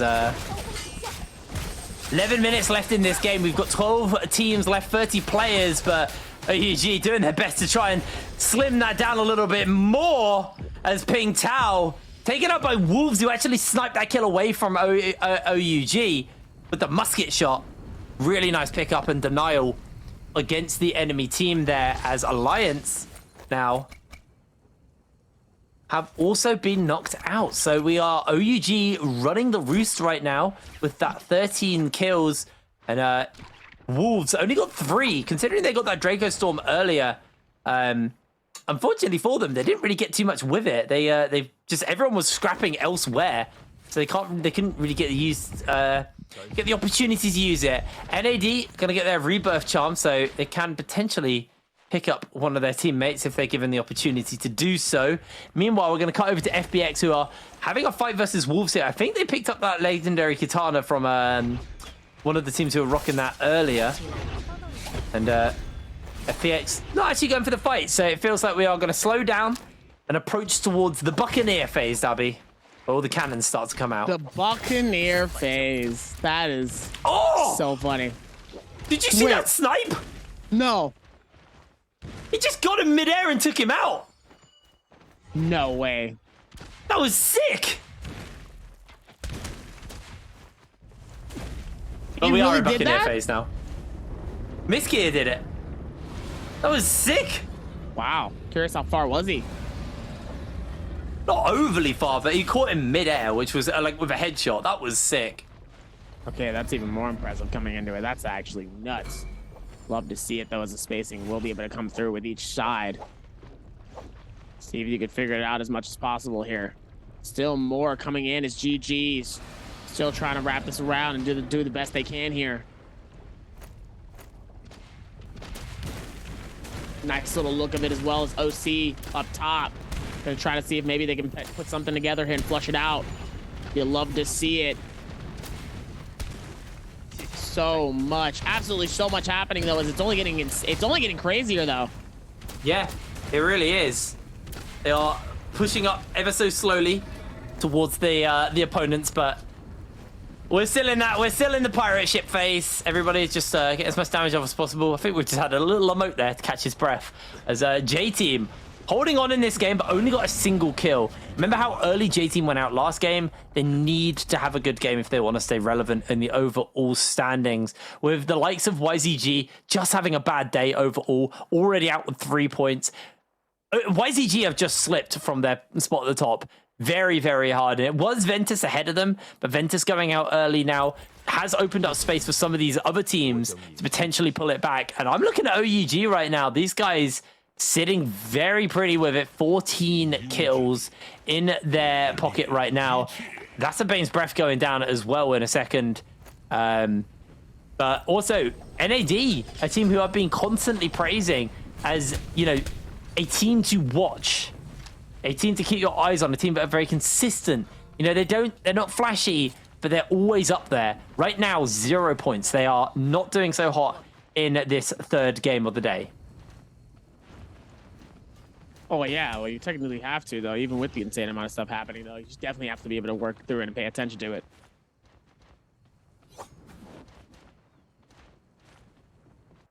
Looks like now they will be able to flush this out here. Let's see if they can keep that same momentum coming into it. Love to see it. So much happening though. The Swarm is going to be able to catch one inside of the building here. OC's 28. He's going to be able to find a team on the inside. Goes from up top. Is going to be able to rotate and get the Swarm going as well here. So much happening all around these spaces. 28-8H. Trying to see if they can maneuver it and play to the best of their abilities here. You love to see it. Love to see how they've been able to do this as the cannon shots are still actually doing some insane maneuvers here. They're throwing out Kobe's as much as possible, seeing if any of them land. Eagle going for the shield. It's going to be able to top off here. JJ's up top of that building. NAD's at the very bottom. GG far right side of circle. But look at this. J team is just in a space by themselves. Doesn't really have to worry about too much. Spacing this out and playing it.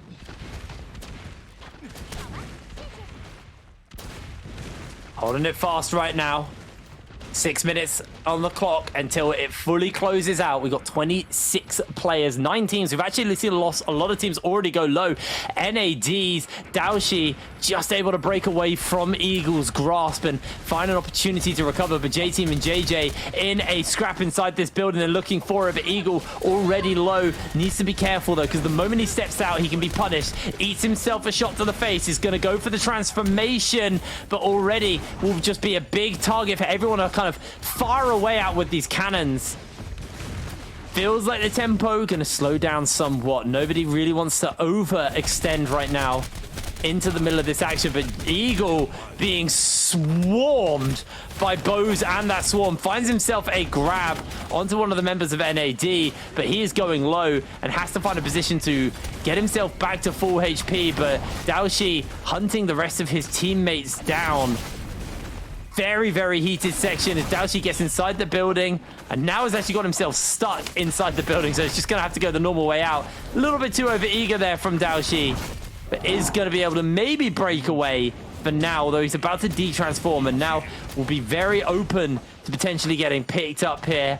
He has a broom as his weapon, but he might be swept up himself as Wade comes over the wall and looks to hunt him down. Daoshi able to put some space for the moment using a bit of that movement tech, but the grappling hooks are coming in, and that is going to be the end of NAD. They are knocked out of the lobby with 0 kills, the 0.5 game for them. Not the performance they wanted, but FPX now starting to pick up a couple of kills himself. Wolves, on the other hand, they need to find their opening. They need to find their mark and their ability to bite back into this game. Looks like it will be able to bite back possibly here, but let's see how this goes. Still being able to patch this in here and does a fantastic job of it. Let's see if they can keep that same momentum coming into it.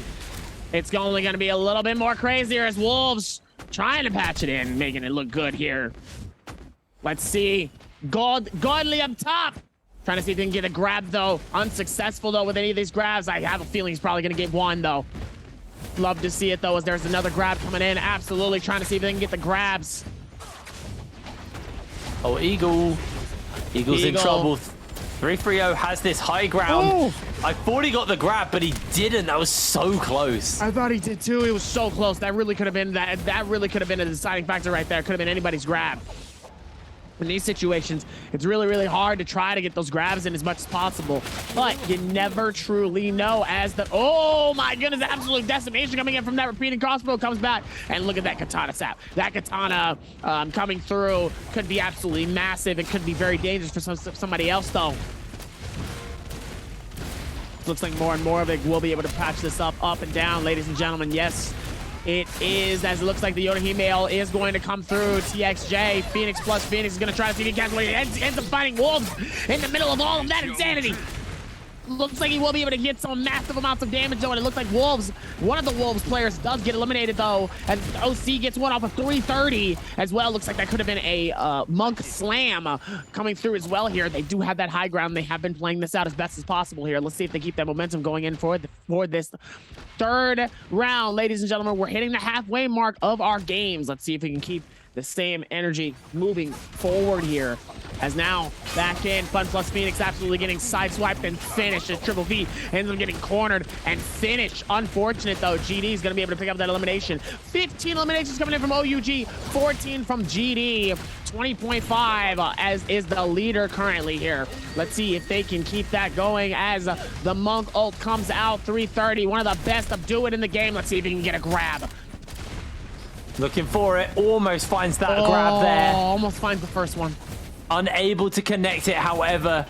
Hunting, GG need to find some kills, need to translate some kills into points here in this end game, but they're not finding a single grab. They finally get one, but it's going to be hard for him to go for the slam. Is able to do so. Knocks back, low HP, about to de-transform. We still have 19 players in, and I'm seeing a lot of Viper stuns coming in. VVV for FPX. Gonna lock everybody down, and this is FPX able to cash in on kills, but no, everybody else is jumping into the middle of everything. GD able to get themselves the kill, and they have taken that kill lead to 17 points. Wade gets himself grabbed and will be slammed and taken down. OUG losing one of their key players here, and they may just lose a little bit more as Eagle de-transforms and is immediately grabbed, immediately slammed, and immediately able to break away from the re-grab. Players going down very quick here. Dongqing is going to get himself grabbed out of the O2 ultimate, but it's not going to be enough because the de-transform comes in. Miss Kia also going for their own transformation as the circle's getting tighter and tighter and tighter. So many players are in this circle still. 15 as another Viper stun looks to come down from Klaxi here on the side of GD as they are just desperately trying to place together even more kills. OUG gonna lose yet another player as SS goes down. That's OUG out of this lobby. J team were quick to follow them as well as we see a third party fall down to 12 players, 6 teams in the lobby. VVV now coming in with another Viper stun, locking down a whole bunch of teams as JJ will be knocked out of this lobby, out of contention here as VV has been forced back for the moment. He's trying to hold fast, trying to stay up until he can build up yet another Viper stun, just staying in the air, but the circle closing in tighter and tighter, making his life even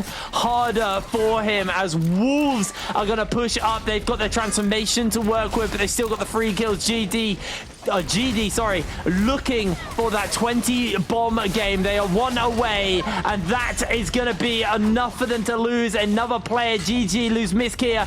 GG actually starting to pick up quite a few extra kills here as OC have been knocked out. Klaxi on the stun here for the side of GD, and this should just be it. This should just be their game to take. Wolves knocked out of the lobby as GD take it all. GD absolutely running the show for the rest of the game. Absolute crowd control coming in. The Viper ult comes through at a beautiful time. Dawn Queen just really being able to handle the rest of the lobby here. K just trying to lure people out in certain situations and also getting them caught up as best as possible. They've done a fantastic job of it, and they looked really good coming into this, but man, GD definitely was the clear winner here and just making it look just so easy.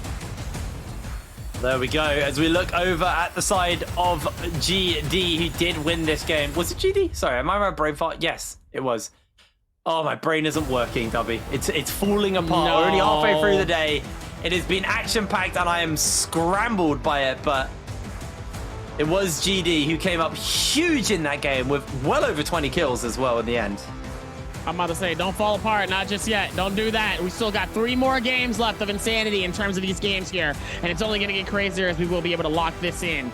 Like I said, they've done a fantastic job of it so far. They've been looking good towards this standing. Let's see if they keep that same momentum coming into it. But man, very, very highly impressed. And a different team with this team every time.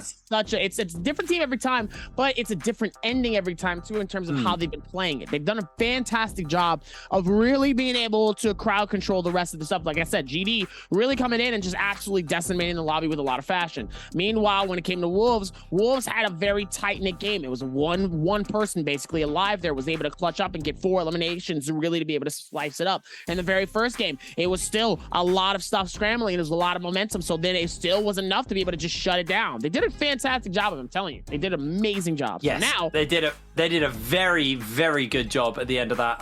Really clean stuff coming in from the side of GD, and we've had two big games. Like the first game where Ventus got a 20 bomb, now GD just got well over a 20 bomb. We've had like some explosive games here, Dubby. Like very back and forth overall in the standings, and I'm loving it because we had YZG as like the team to beat, and they just haven't shown up today at all. And this is what we saw FPX do quite a lot, actually. When I really cast my mind back to season 1, they had amazing like actual Biweekly, but then the Biweekly final itself it just seemed to fall completely apart for them, and they just didn't hit that mark at all.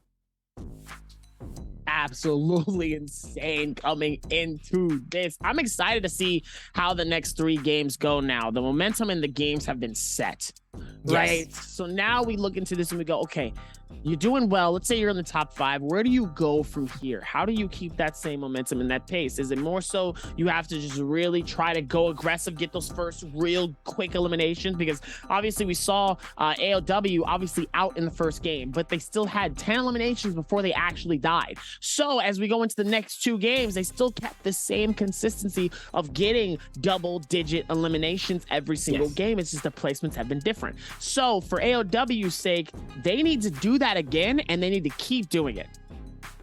Yes, no, they do. They really do. I mean, man, AOW is such a tragic team because they're playing so well early, and they just get knocked out incredibly early as well. And it's just biting them so hard consistently. I'm a little heartbroken for AOW because they do look like a really good team. It just feels like there's a massive gaping problem in their late game. Like a really, really big problem in their late game. Like, I don't know. I don't really know what more to add to that. Like, they just... Actually, it's not even a late game. It's mid-game for AOW. Like, it's their mid-game really is bad. Like, and I don't know why. Because they seem to be very crisp and clear in their game plan early. But it just feels like something falls short as they go into that mid to late game.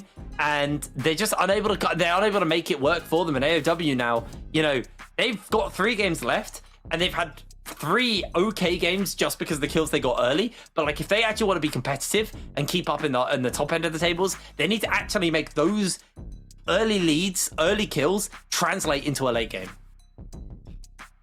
Yeah, I mean, man, they've been patching it up and just making it look good throughout the rest of these games, though. So let's see what happens. So far, my favorite thing is definitely probably the Wolves ending. The Wolves ending was just, that was absolutely a tremendous coming in. That timing and just and also the sheer amount of confidence, too. It takes a lot of confidence as well just to be able to do that knowing you're low HP. You don't have a desperation, but you definitely have something that at least gives you a little bit of health. But then being able to close that out, too, in fashion, the way that he did, that still was probably my favorite one so far of today. As most likely we'll probably be getting ready here. I know Jaeger is probably going to be talking to one of the pros here in just a couple of minutes here. And then hopefully when we get back, we should be able to at least show off the standings, at least from where we're at so far. And then obviously we still have 3 more trio games to go. We're still not done. We still have more happening. I'm excited. And make sure to hit the follow button here for twitch.tv/Naraka Playpoint. We see a lot of new faces here. Welcome to the game. If you have not checked it out, I suggest you do. And if you haven't, there might be some Steam code giveaways that's going to be showing up in chat. So make sure to keep watching for your chance to get a code. Yeah, I mean, like, I love how many giveaways we give. Like, there's so many giveaways, but we actually have the overall standings. 24 game coming in, 24 kill game, but a 43.4 game for GD. A absolutely monstrous performance. And J-Team, WBG all at the bottom, YZG at the bottom. FPX, though, keeping themselves relevant with that 18.5. That 18.5 putting it down. Been doing a fantastic job, though. 24 eliminations. Oh, my God. 43.4 points of a game score. GD is definitely about to bump it up nice and high on the Richter scale when it comes to the standings because, man, we have 40 points. That is dangerous. Yes, that is a very dangerous game. But here we go. We'll see who our MVP was. It is the Viper. I can't remember who was on the Viper, actually. Here you go, Caxity on that Viper. 21,000 damage. Holy moly. 21,000 plus damage. Soul Slash, Razor Swift, Rupture Gale Orb, Dual Blade Sap, Assassin's Lunge, Focus Slide. This man had it all with 6,000 plus damage on the katana, 5k on the cannon as well. 14 assists. This man could have went way more than that with 14 assists. That man's did a lot of work though. Yeah, really did a lot of work. Really clean stuff coming in from our MVP here. Klaxi on GD. Phenomenal stuff, and just GD, a good game overall. Like, I really, look at that chart. That pie chart is just like, or that like Pentagon chart is, not Pentagon, that's something else. But, you know, that chart is very filled other than the rescues. But, you know, you don't need to rescue anyone if your mates aren't going down, if your teammates aren't going down. So just really phenomenal stuff coming in from the side of GD coming off the back of that game. My eyes are very much on them for the last 3 games now after that. Obviously, Ventus is still a team I want to keep a close eye on because I think they look like a really solid team. There are definitely some issues, and it feels like what we're seeing a lot of the team's problems is they're very good, but there are some issues. There isn't like a defined better team. Every team has their mistakes they're making, and it's just who's pushing their advantages hardest. But we shall have our interview standing by with one of the members of GD, so we're going to hear from them, and we'll be coming back with game number 4. So we'll see you in a moment. Jaeger, take it away. Hi everyone, this is Jaeger and welcome to post-game interview. Today we are very glad to invite Dongqing to our interview room and let him say hello to our audience. Hi 东青，先和大家打个招呼吧。大家好，我是激烈东青。好的，再次恭喜你们在刚才这把比赛获得最高分。So first of all, congratulations that you guys get the highest score in the game 3. And I saw you that have really good status in the final circle. But your hero combo is using without like Kurumi and Ziping. So I would like to know how you can keep the very good status in the final circle. 那首先恭喜你们，再次恭喜你们。然后我看到这一把其实打到决赛圈的时候，你们整个队伍的状态还是非常的好，但是你们并没有就是回血型的英雄，比如说胡桃啊或者子平这样。那你们队是怎么保持一个比较好的状态的呢？因为我们队的3号位长安夜嘛，他就一直有个光佑，他找了个小角落一直在吃药，我就一直在帮我们的卡卡西拆火，然后就状态保持得很好。So actually, our teammate K have a soul, which is the group healing. So at that time, he just find a quiet place without other people and just give us healing. And at that time, me and another teammate were going to fight together. That's why we can have very good status in the final circle.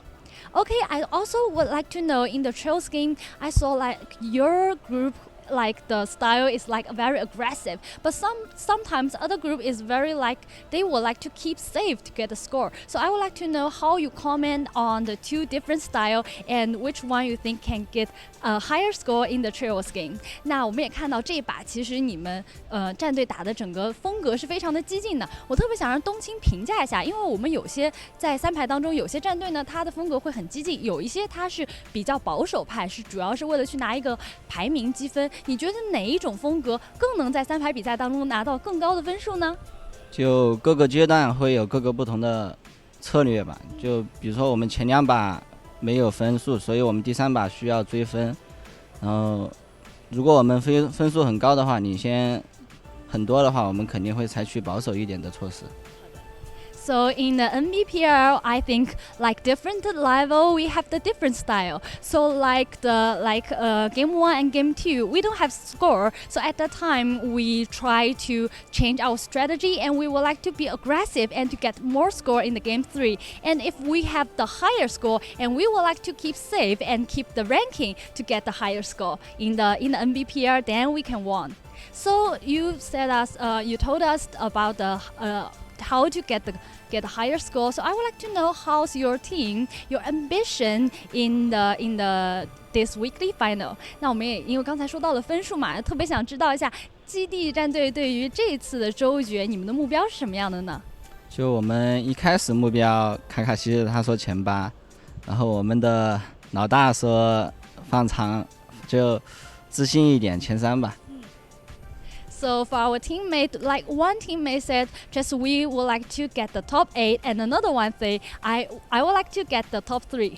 Okay, so we saw that today we have really a lot of hero combo that they are the same. So I would like to know, when we meeting the same hero combo, so how can we like won the fight with the same hero combo in the game? 那我们也看到，其实这把当中有非常多的队伍选择了相同的阵容。那我想问一下，其实，在拿到相同阵容的时候，我们怎么样可以去，就是自己的队伍怎么样可以获胜呢？就相同的阵容情况，一般都是不怎么采取打架的。然后，但是如果他非要打的话，我们就只能打，所以还是得保住我们的无尘3号位。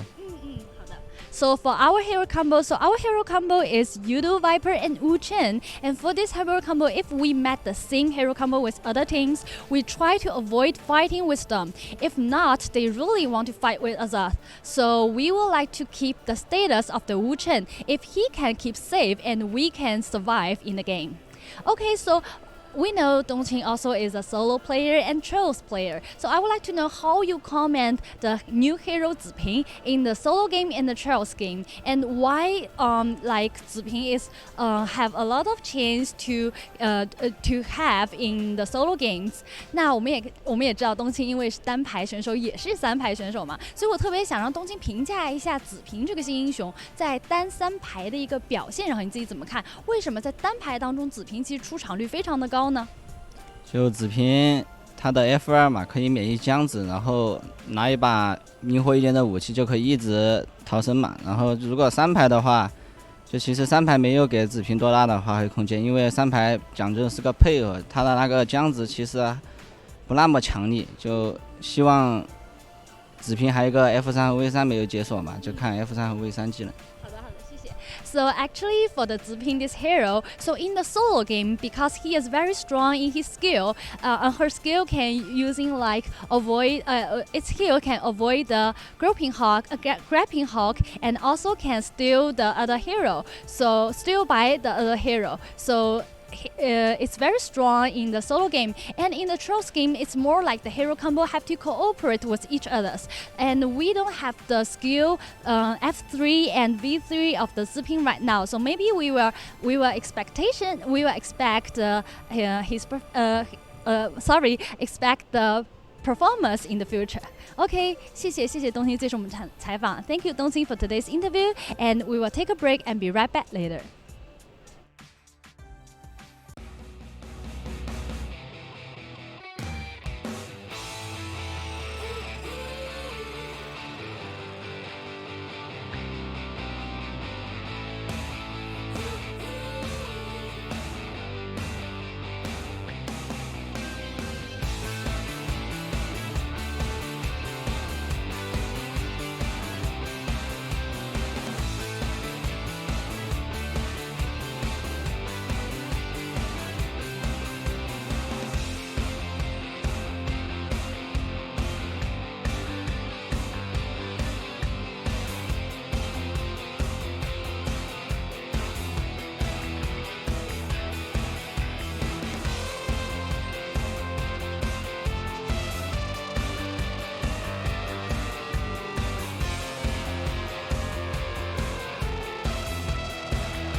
我身外的那个我，划过几万年不熄灭的烽火，看破这条路，我有我的执着，浮生尽作一瞥，出手证明我存在过。我是用剑中行者，万物为剑可赢得。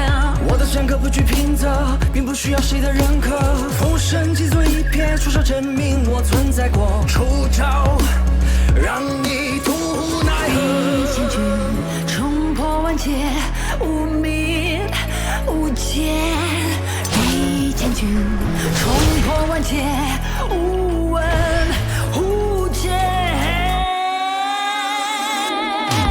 No hesitation, no hesitation， 天地一震，看我剑气如火。No hesitation， 用战斗去证明谁才是神。Make a miracle,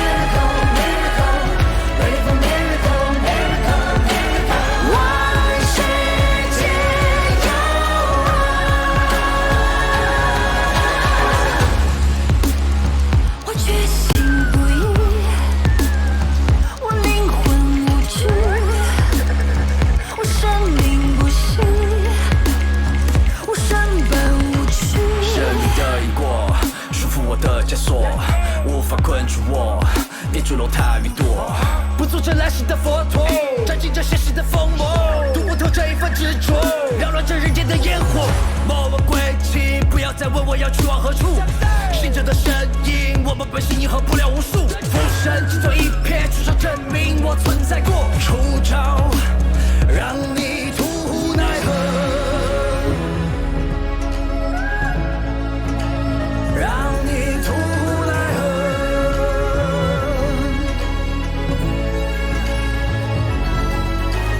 比肩群，冲破万劫，无名无间。比肩群，冲破万劫，无问无间。No hesitation, no hesitation。天地一震，看我剑气如火。No hesitation, no hesitation。用战斗去证明谁才是神。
Hey up, everybody! We are back and getting ready to go into our fourth game. There was a brief moment, Dubby, where I was very nervous when I saw the 5-second countdown and you started walking away from your computer. I'm like, what are you doing? Come back!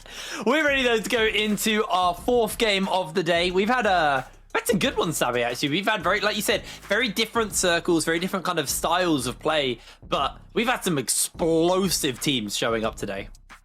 Absolutely explosive coming in. They did such an incredible job being explosive for the first 3 games that now it's about to get really good coming in for like the other ones as well. It's gonna be fun. I'm excited where that goes, and now it's only gonna get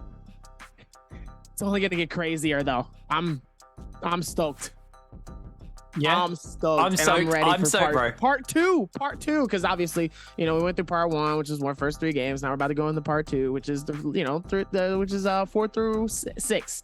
So we still got that coming. We were talking about all the insanity, so now it's like, okay, let's really see how the rest of this goes.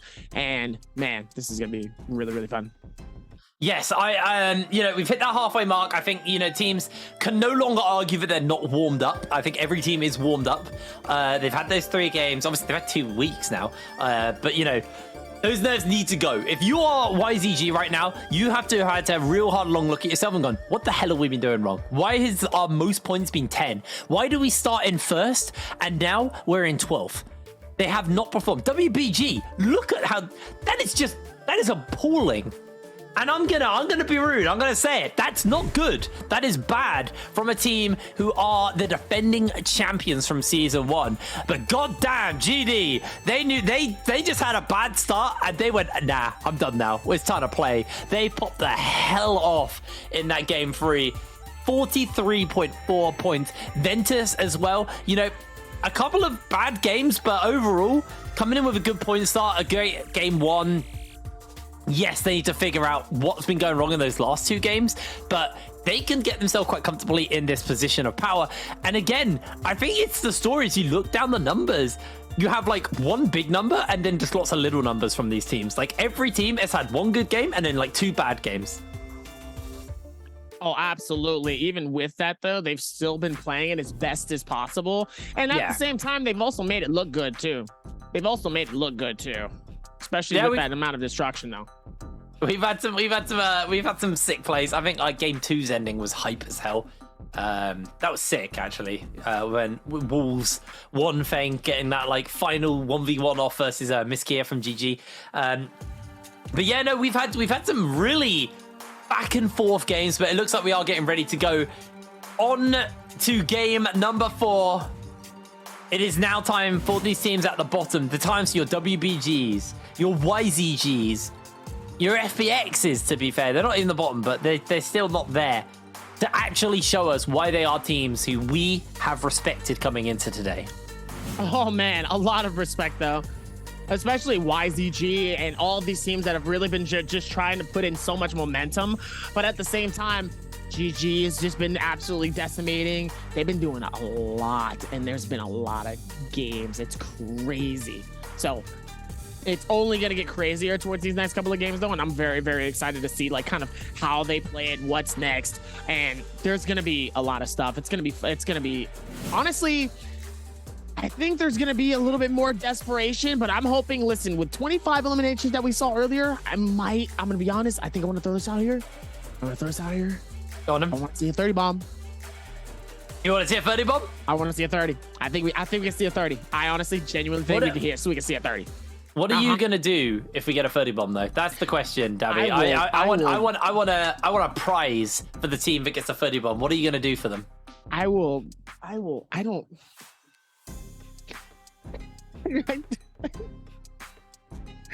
don't know what to do, but as I'm gonna figure that out here, we're gonna talk to God Lays real quick and see what's going on in his head while I figure out what I'm gonna do if we do end up seeing a 30 bomb. Hold on.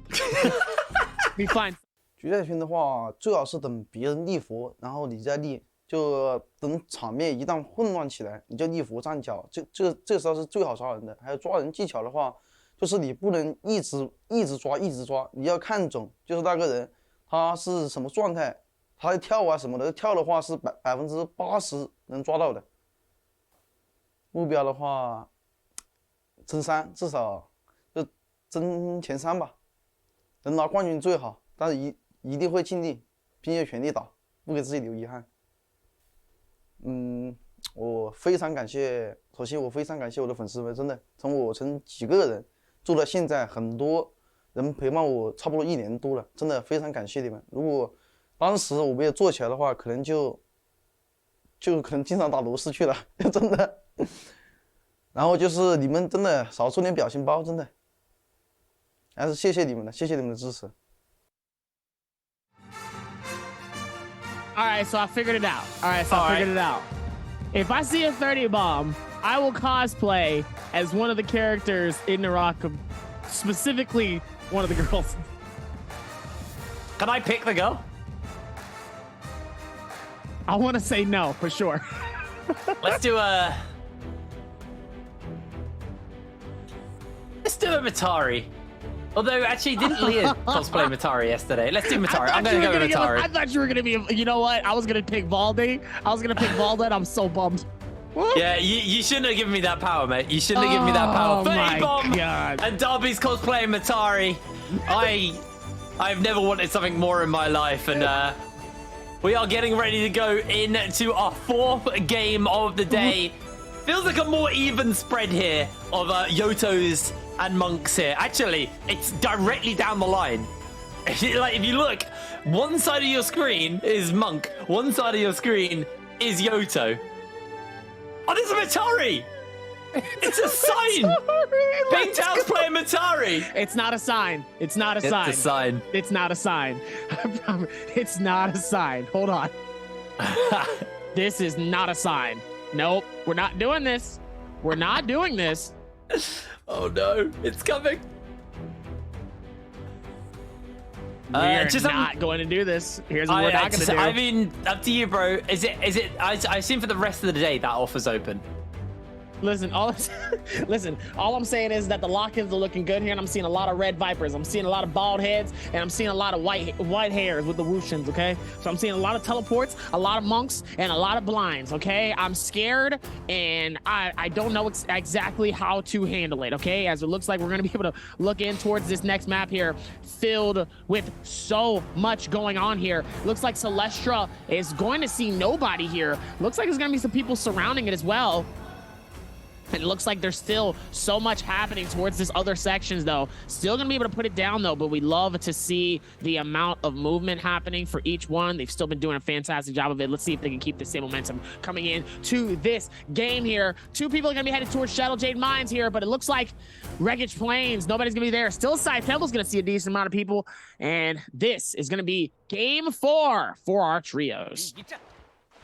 We're getting ready to go into the action immediately. GD coming off was it a 25-point game for them? They had a really solid game. Being hunted here by Wolves. One Feng had that killer game too. And he is going to be continuing that pressure up as they are looking to finish up the Wu Shen here from the side of GD. Able to get themselves there. 29 to go as they are going to look for their next kill. Able to look for Calaxy as well. Going to pick him up. There we go, Darby. 27 more for Wolves. You're dressing as Matari. Well, here's what we're not going to do. What we're not going to do is have a full-blown countdown. We're having a countdown, bro. We're not going to do that. We're going to be able to do that and put it down. No, we're not going to do that, though. It doesn't even matter, though. They're not going to hit a 30. As it looks like we're going to be able to patch this in, though, as Double S is going to get the elimination and get the finish. So much happening, though. Let's see if we can keep that same momentum going into these next rounds, though. As GG ends up getting just absolutely decimated. Mosquito's trying to see if they can get some type of maneuvers here, but it's just so unfortunate, though. Yeah, able to move away. AUG. I swear I can speak. I don't know what's wrong with me today. My mouth, my brain, and my tongue just all working on separate tempos from one another. So hopefully we get that together. Teams that are having separate tempos as well, to be honest, is EWG. I think these guys have been a real disappointment.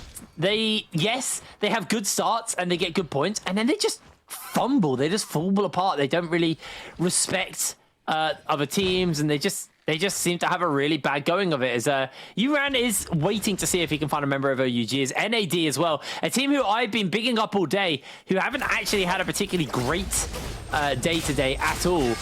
Currently finding themselves in a scrap here. Able to get for a Viper stun off, and I don't actually think they hit anyone with it as the Sandstorm breaks out, and this is already getting very, very scrappy. The Wu Shen all out from one team as they are just... They don't want anything to do with it. They're going to walk away, but looks like 17JL potentially hunting here for another kill, but the Bane's Breath is coming down, and this could just send one of these teams packing. I don't actually know who summoned it. Already quite a scary situation as AOW now having to get away from this, as that Bane's Breath doing a whole lot of work. Miskir able to stun everybody up. Oh, sorry, Mikasa able to stun everybody up. And is in that Bane's Breath, takes the brain. Is going to freeze himself for just a moment. Benchu trying to win the 1v1 and should just be able to do it. NAD sliding in as well to quite tidy up even more kills for themselves as Benchu finds himself in the Bane's Breath, but it's his Bane's Breath, so he's A-okay, but not for long. Stao Shi able to take him down. Looks like they will be able to come through here as YZG is going to be able to come through for the spread here up top, trying to see where the next momentum of NAD is, though. Trying to do some nice little peeks here, trying to see if they can find something here. CZX looks like they don't want to push it on it. Probably smart choice for them not to be able to do that, but still going to be able to figure out something, though. Looks like they will be able to patch this. Let's see how they can keep the same momentum going into this.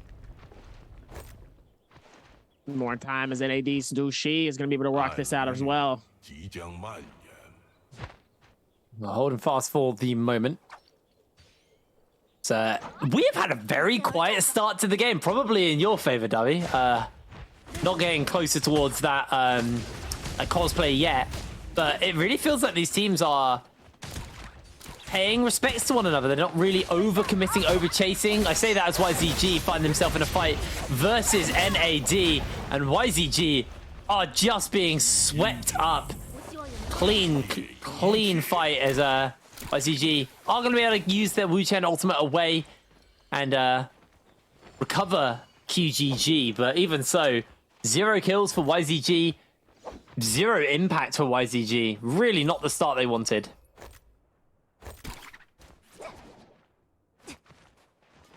Looks like they will be able to work towards that. Fun plus Phoenix. TXJ, Fun plus Phoenix, and them is just trying to figure this out. Looks like they've been able to do such a good job of it. Let's see if they can keep that same momentum coming into this.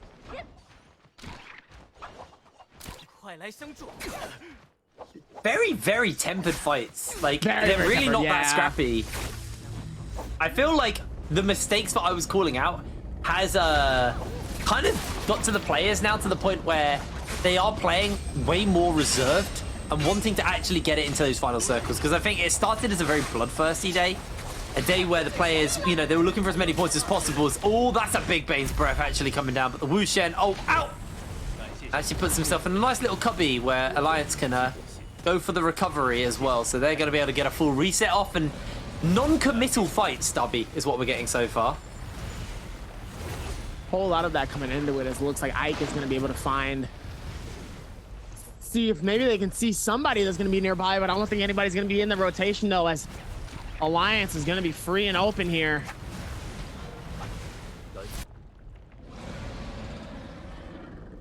Looks like Wolves and Fun plus Phoenix are going to be able to work around this. Going to be able to go through the rotation. Let's see what's going on, though. Looks like they will try to see if they can do something, though, with the bows. Sadly, it's just not going to be able to find something, though. Looks like they will try to do some form of impacts. But oh, AOW are out. What? AOW are officially out with 6 eliminations. Again? AOW, you said it again. They have been struggling.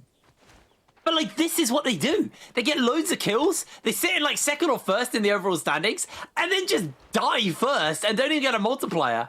Like, what are they doing? Fun plus Phoenix is gonna be chilling inside of this bush, though, but the circle is like, nope, better get your behind over there up in that circle. No, let's try to figure that out. It's not the time for that. NAD are leading the charge right now with 9 kills, so they're doing pretty good already in this game. NAD, I'm glad to see it because I've been, you know, praising them all day, and then I guess the moment I say they're not playing so good, they start playing good. Like, I feel like they're cursing me a little bit here. Ooh, nice grab there from Pixel. Is going to get the slam down as well. Is going to look for the re-grab, unable to connect it, unfortunately. As OUG just being a little bit too slippery. Wade almost gets himself snatched there by Pixel. But Pixel not going to be able to hit him, and it's going to just de-transform, join up with the rest of his team. But that immediately gives OUG the go sign button, but it is a no ult zone now, so OUG not going to be able to use that ult economy bonus they've got, but Pixel immediately loses a massive amount of health and shields as well, as, oh no, Jiu in trouble. It's going to be able to just move away for the moment and go for a cheeky reset. The Wu Shen swords come in and recover his shields while Wade stands outside the zone, ready to jump in if needs be. Looks like Wade is trying to see if maybe he can find his way. I'm sorry. Into a bow shot, maybe.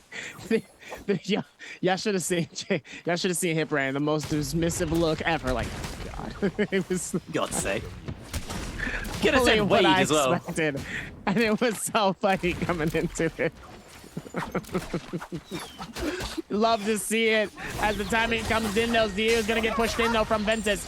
See if they can keep that same momentum, though. It looks like they're going to be able to patch this in. AS trying to see if maybe they can find something with that Yorahime ult. Beautiful impacts here. Trying to be able to find it. Does he find the next one? He found the 2. He found the 3. Oh, man. 17JO with a massive elimination, almost hitting the double as GD. Looks like they're going to be able to pull in and cause some trouble here. And they say, hello. Let's see what's going on here. You missed it. Let's get it going. You love to see it, though. Cannot wait to see how the rest of this goes here. As it looks like they're going to be able to patch this in as GDE. Nice little clean sweep here, and they're going to keep moving. They are indeed. As actually cutting over here to Daoshi from NAD, getting his 11th kill. Puts us at 19 to go, everyone at home, if you are keeping up with the tracker on the Batari cosplay counter. Daoshi Got golden jewel swords as well. Very, very scary. Actually, are they rocking the Mystic Might, or are we just getting a buff? So, Mystic Might is actually the new buff you can get. You recover armor, health, and rage for all your allies. Once in a while. I totally misread that. But basically, the main thing is it allows you to detect footsteps of people around in a longer distance. So you have like a really good range. And actually, all 3 buffs are active right now. One on the side of Alliance, one on the side of J-Team, and one on YZG. So all buffs are active right now. All buffs are active. You love to see it though, as YZG gonna be able to put that down. Love to see it. Look at that. I'm curious what is the timer for up top right? See, J-Team, YZG. That's your buffs. That's so Mystic Might, Vermilion Bird Might, and the Draco Storm. Oh, really? It's how long the buffs have left on those teams that have it. It's a very cool addition, actually, to the overlay. I really like that. There's been a few nice ones, actually, coming in from Season 1 to Season 2. Really? I think the other one was, like, the one you saw earlier, where you got to see how much damage each individual weapon had. We had that last season, but we didn't have it in English. So now we know what that section actually was. It was a weapon damage section, or like a damage spread section. As, oh, Godly, unfortunately, going down. But, you know, we're blessed. We're updating the overlay. We get a few extra little bits, which is always nice. As Alliance and FPX going toe-to-toe here. Aiki trying to find the grabs. Already half HP on that Monk. Finds one grab, unable to connect the next one as the Flamer just cooking away, but they are able to escape that thanks to the Wu Shen ultimate here from the side of FPX. Getting a counter onto Lucky. Lucky's low HP, but that Monk is just a constant threat to them. FPX now going to take this opportunity. Now the Monk's timed out to jump in and try and finish up these members of Alliance. They are being obliterated 1 by 1. These Alliance members fall to FPX. That's the amount of timing that goes into this too. Absolutely decimating this, not really giving them any real chance to try to get any form of eliminations here. They've been doing such an amazing job of it so far. Still being able to just douse it together here. 12 eliminations coming in from NAD, 8 eliminations for 17JL, EWG with 7 so far here. And it looks like we just missed YZG clutching up an elimination here, eliminating NAD. Currently, as it looks like they have one more person by themselves here. It looks like they're going to be able to try to play this as best as possible. No, but the Wushin comes through and dips them out. Can YZG find them, though? And they do. All looking. What? He walked right past them. They walked right past them. They walked right past them. They didn't know. They don't get Malmon up, at least. But they force them into the circle. NAD not going to be able to get away. NAD might just be down here. That is horrific. That is tragic for any really fans of Dabi doing the Matari cosplay, because they were leading on the kill lead.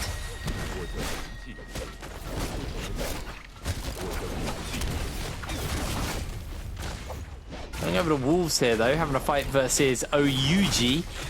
Team who had a very, very good last game as well, OUG, actually. Close to GD at the end of everything.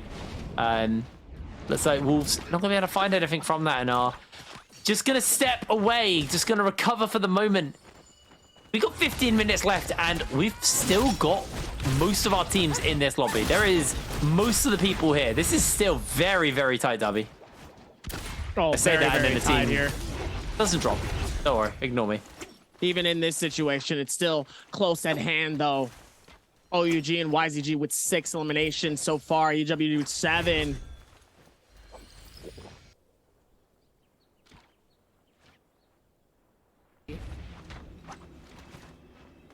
Looks like we will be able to rotate this out, though. GD, like we said before, still needs to make something happen here and gain a little bit more momentum here. They only have 1 elimination, so they will need to do something.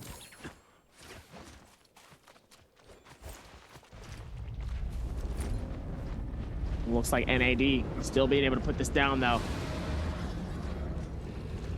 I worry for J-Team, though, because their biggest problem, I would say, is they if they don't get ahead early, they just don't really do much. Like, they're a team that are very reliant on getting ahead early and then snowballing it. Otherwise, they're just like, they get a couple of fights, a couple of wins here and there, and then that's it. That's all they really gain. So, overall, a little bit worried on that front, as we can see the overall standings right now and how they stand. GD, 88.5 points in first place. OUG, though, who still have all of their players up and have 6 kills in this game, close on the tail of GD. Wolves in third place. That makes me very happy to see Wolves actually overall third right now in these bi-weekly finals. Oh, absolutely. Even going back and forth here, we would love to see it, though, as it looks like they will be able to try to push this through and make something happen. Running over to GD, getting themselves a kill. Actually, they were able to pick up their teammates, so they're going to be okay. They've actually got a Draco Storm as well. How did I miss that? What? They picked their whole team up and got a Draco Storm? As JJHRD, Godly now, needs to be quite careful. Godly, we actually heard from him in that video before we got into the action earlier today. Well, into this game. He was talking about how, you know, they had a lot to prove. They were looking for that kind of top third place, and so far they've been playing pretty well overall. Yeah. So we get cut back into this game. We did just see NAD get taken out as YCG. They're taking a fight here versus EWG, and we'll just be able to pick up 1 kill, maybe looking for another, but gonna force them into the zone. It's gonna be the end of those members. No, the Wu Chen ult out. That was clutch. Absolutely clutch coming into this, though.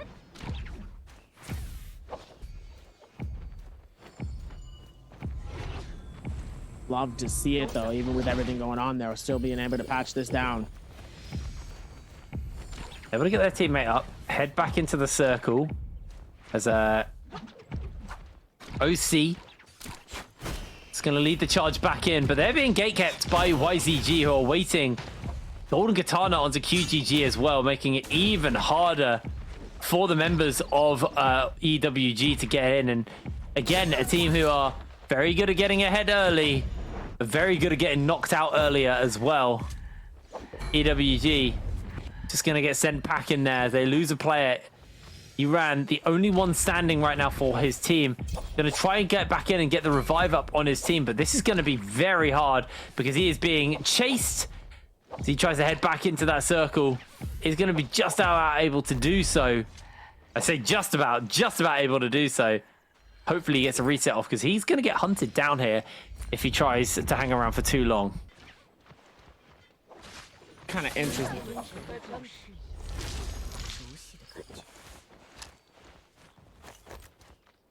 Hold him fast. 10 minutes left on the clock.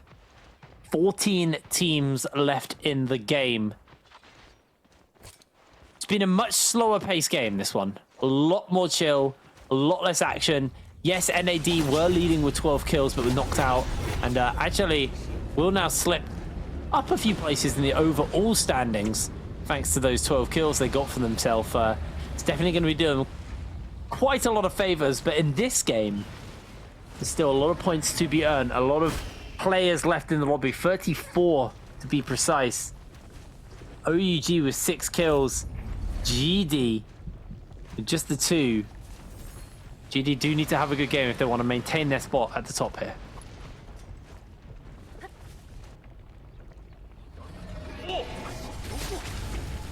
Looks like with everything going on, though, they're still going to be able to patch this in. Still looking around, though, trying to see if they can get something, though. The Flamebringer comes out, absolutely decimating this team. Oh, my goodness, the Barbecue coming in, trying to see if they can figure it out. Oh, man, there was so much happening, though. It looks like Alliance is able to get the elimination, though, off of one of them, though, but they're still getting absolutely sprayed and spried off of so many different atmospheres.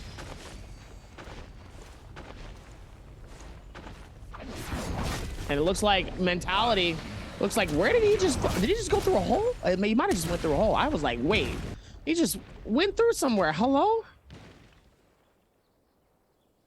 There are a few entrances to Secret Tunnel, to be fair.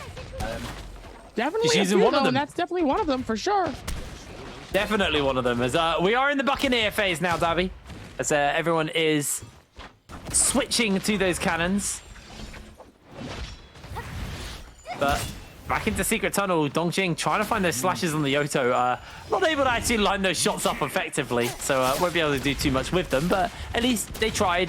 Dongjing needs to be careful though, because Mentality is chasing them down. OUG immediately jump on GD. Dongjing is going down. Not what they needed. Their primary damage dealer on the Yoto knocked out early.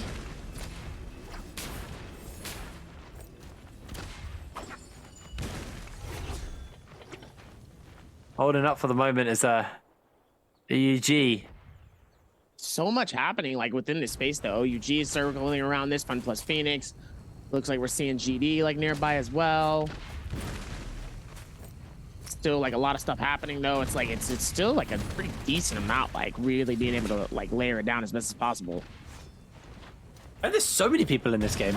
There is like so many people in this game still. We're looking at 32 players, 14 teams.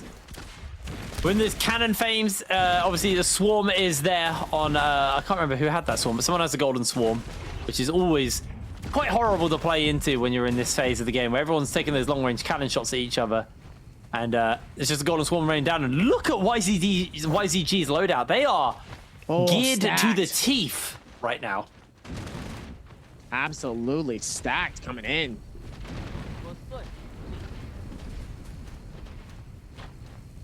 You can see that they've got the, they're actually onto the Golden Swarm and Golden Jewel Swords and Golden Armor on QGG. If they lose this game, I'm going to be somewhat shocked because they are just so geared. They are so ready. They're so set to take it all.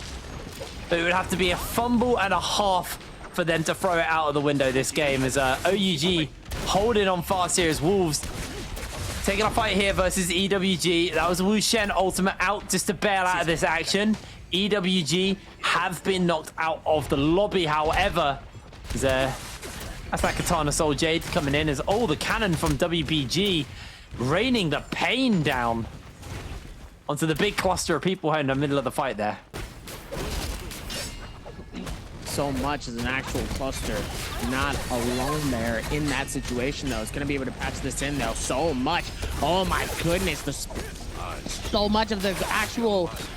I don't even know exactly what's going on here. I'm literally getting tongue-tied. There's so much of the Jades that's actually being in use right now as the Lucian is going to be able to dip them out of there. There's been so much timing, though, trying to patch this in. And it looks like Wolves, one of them will absolutely get healed here, who's able to push it up within the timing and does a very, very good job of it. Still a whole lot happening, and man, absolutely insane. Notice, though, trying to play this out and does a pretty good job of it. Let's see if they keep that same momentum coming into this. The question is, can they do so? 5 minutes left, 11 players left. Wolves zoning away from FPX, but it's that moment where everyone's trying to find their little hidey hole, their place where they can take their cannon shots and use to recover health and shields. Everybody is looking for that one place right now, and Wolves right now, it feels like they might be a little lacking on that front. I haven't quite got a shelter to hide at as Ventus actually out in the open as well, taking quite a lot of damage. Pixel going to be forced to use that Evolve as he's now looking for the grabs. As Ike as well has also thrown down his own Evolve. Same from Sleepwalker here from WBG. And all these monks just trying to catch people out. But Ventus very in the open. Pixel has to be careful because his teammates could just get yoinked away from him just like that. He's going to try and stop the slam coming down onto TJ, but TJ still taking shots within the hands there. TJ is going to be able to break free just about in time, but he does go down on the way out. Pixel de-transforms an Eagle now, hunting himself on the Monk. Finds himself one grab, can't quite connect the other one, unfortunately, onto Pixel, but he's going to get the slam down. And Ike for Alliance going incredibly low. Not going to be able to quite hit him. Pixel gets caught here by Eagle. Eagle looking for another grab. Is able to find Lucky. Gets the double slam down. Lucky goes down. The re-grab onto Pixel for Ventus as well. He may just look for that second slam. Able to get it as he de-transforms in time. Eagle phenomenal performance there while he was in his old form. Really, really solid stuff, but the fight isn't quite done yet because Godly, he now de-transforms as he's standing on top of the remains of lots of different teams. As VVV looking for that lockdown, unable to connect it with the ultimate, and now being chased down here by YZG's QGG. QGG really playing to the defense as much as possible, though. Sadly, Fun Plus Phoenix TXJ trying to absolutely help the team as much as possible, though. With that Yorihime ult, is able to stop it, though. Still has a decent amount of percentage, though. As it looks like Fun Plus Phoenix TXJ ends up getting elimination off of one of the players, though. Does a pretty good job of it, though. You'll love to see it coming in. Lost one of the wolves as well, as Pixel ends up getting grabbed, thrown, and finished. GG's 330. Ends up decimating one player here. Let's see if he gets another grab, though. So close with so many of these. That was a straight bullseye. He ends up actually getting a grab, gets a throw, and 330 ends up getting the elimination. Unbelievable. The timing coming into this, you love to see it, though. Really being able to patch this in and make it look nice, though. As it looks like now, even with the nice little bits of timing, though, and even with the grab itself, he's going to be able to throw it down. Almost gets a double, but it's unfortunate, though. Now it looks like he's going to be able to go for the re-grab. It looks like he's able to grab one, throw him down, absolutely decimate that player. I mean, just getting an insane amount of damage, though, as JT Meagle immediately gets absolutely hurled by the spear of the Terracotta Warrior. J-Team's 2K trying to see if he can create some massive amounts of damage with it. His Fun Plus Phoenix ends up getting elimination off of Wolves. Zihu, so much happening within this spread here. Let's see if he's able to get another one as well. It looks like J-Team ends up catching one as Triple V ends up stopping almost the entire lobby with that insane Viper roll. The timing coming in as Viper, Triple V, trying to see if they can get a little bit of momentum, trying to patch this out and trying to see if they can stay close. Even with the amount of it happening, even with the amount of timing happening, there's still so much going on. Even with this amount of hesitation and a lot of play, you could still be able to figure this out here with more and more momentum coming into this. Been a very, very interesting game as J-Team taken out. We're just down to the final 5. Wolves also are going to be removed from the lobby. There goes GD, and FPX right now are leading the charge in the kills. They are kitted to the teeth thanks to the Mora's blessings that they consistently get every game. Aiki goes for the transformation here on the Monken, is going to be looking to try and find himself a grab onto these members, unable to quite connect it as WBG are going to be knocked out with just the 4 eliminations, not the performance they needed for themselves there. But TXJ caught out from his own Yoto ultimate and will potentially be going down there as well. Another grab onto VVV. Double slam will lose VVV out of the game as Alliance are going to be cheaping this game up for themselves at the moment. Wade going to get knocked back into the zone, and that is going to be the end of days of, well, the end of days for him. FPX, TXJ comes up, and FPX take this win. Woo! TXJ really being able to hold this down here. Fun Plus Phoenix, Triple V, and Leo. I mean, they made that look really good, and I gotta give it up, man. TXJ with that insane clutch and really doing a good job of crowd control. I talk about crowd control all the time, really making sure that there's still, even though there's a lot going on, there's still someone that's trying to control the narrative of the game, especially in final circles. Yeah. Usually that's really, really hard. That's not easy. So even in those feats of being able to do that, you got to be able to come into this with a lot of sense of going, okay, this is what's going on here. I know what's happening. And we got to be able to lock this down here and be the best that we can.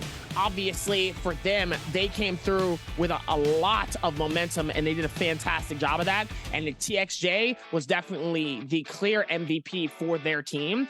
But I got to give it up to Triple V, though. Triple V trying to make the big plays here and trying to do a lot, and they really was able to catch that up. Yes, I mean, the whole of FPX actually played that very, very well, but it was a bizarre game, Darby. It was a really bizarre game because there was no action early. There was no action at all, really. It was a very quiet game coming in from all of the teams, and I feel like a kind of train wreck of mistakes that every team seems to be making all day long is maybe getting to them a little bit. As they've gone into the second half, they've had that extended break, they've had a little bit more time to chat to the coaches, and they've probably just gone, we need to play this way more chill, way lower tempo. Too laid back. And it actually ended up being a little bit too slow of a game, I think. Too laid back. Too laid back. Yeah. I want there to be a game where it ends early, just because I just want everybody to just be flat out aggressive.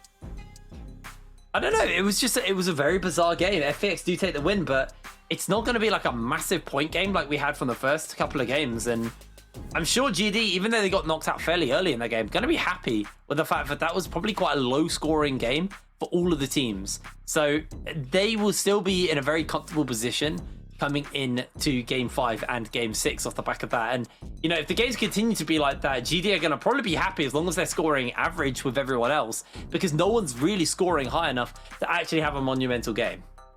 Absolutely. They actually still was able to play that and really create the advantage the way that they wanted to, but definitely, you could tell that they definitely was looking for more, though, as well, even in this space. But, I mean, obviously, still, I mean, sometimes slow and steady does win the race. In this instance, I guess, for this game, yes, it did. Of course. Yeah. Now, obviously, for certain other ones, you got to be fast, quick, and you gotta be tough. You gotta be built tough. You gotta be built different. And so far, this was definitely a built different type of game, but not the different that we usually like.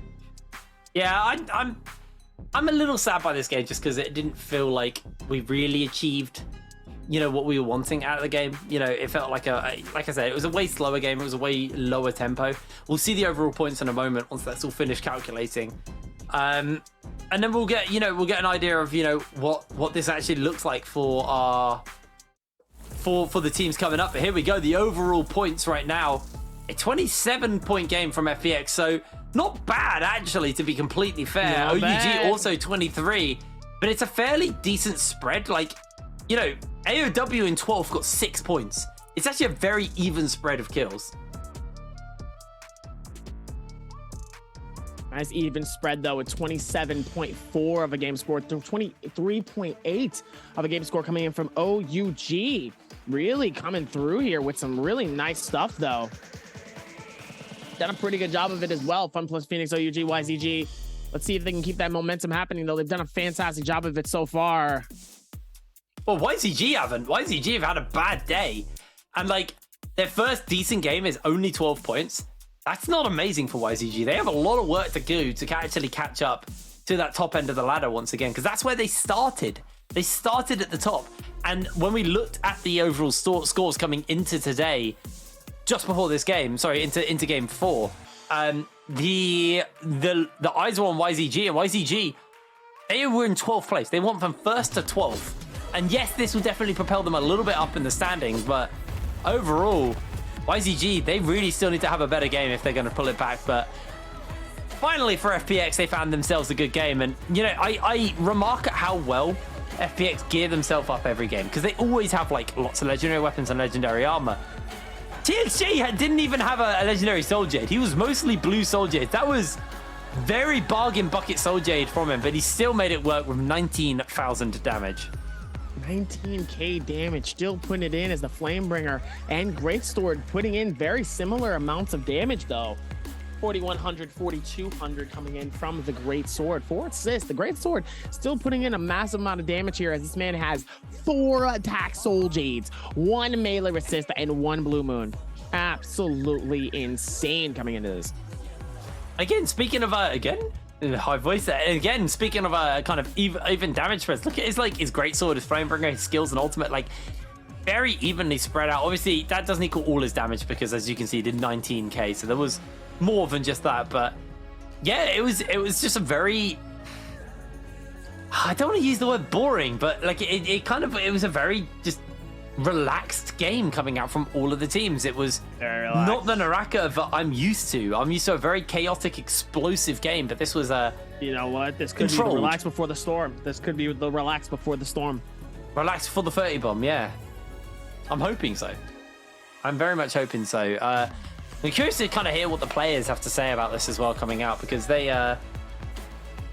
you know, they played it. They obviously all had the mindset of, let's just play this way calmer. There's way more chill. So I'm curious to see, you know, what the players have to say about that when we get to them in the interview in a little bit.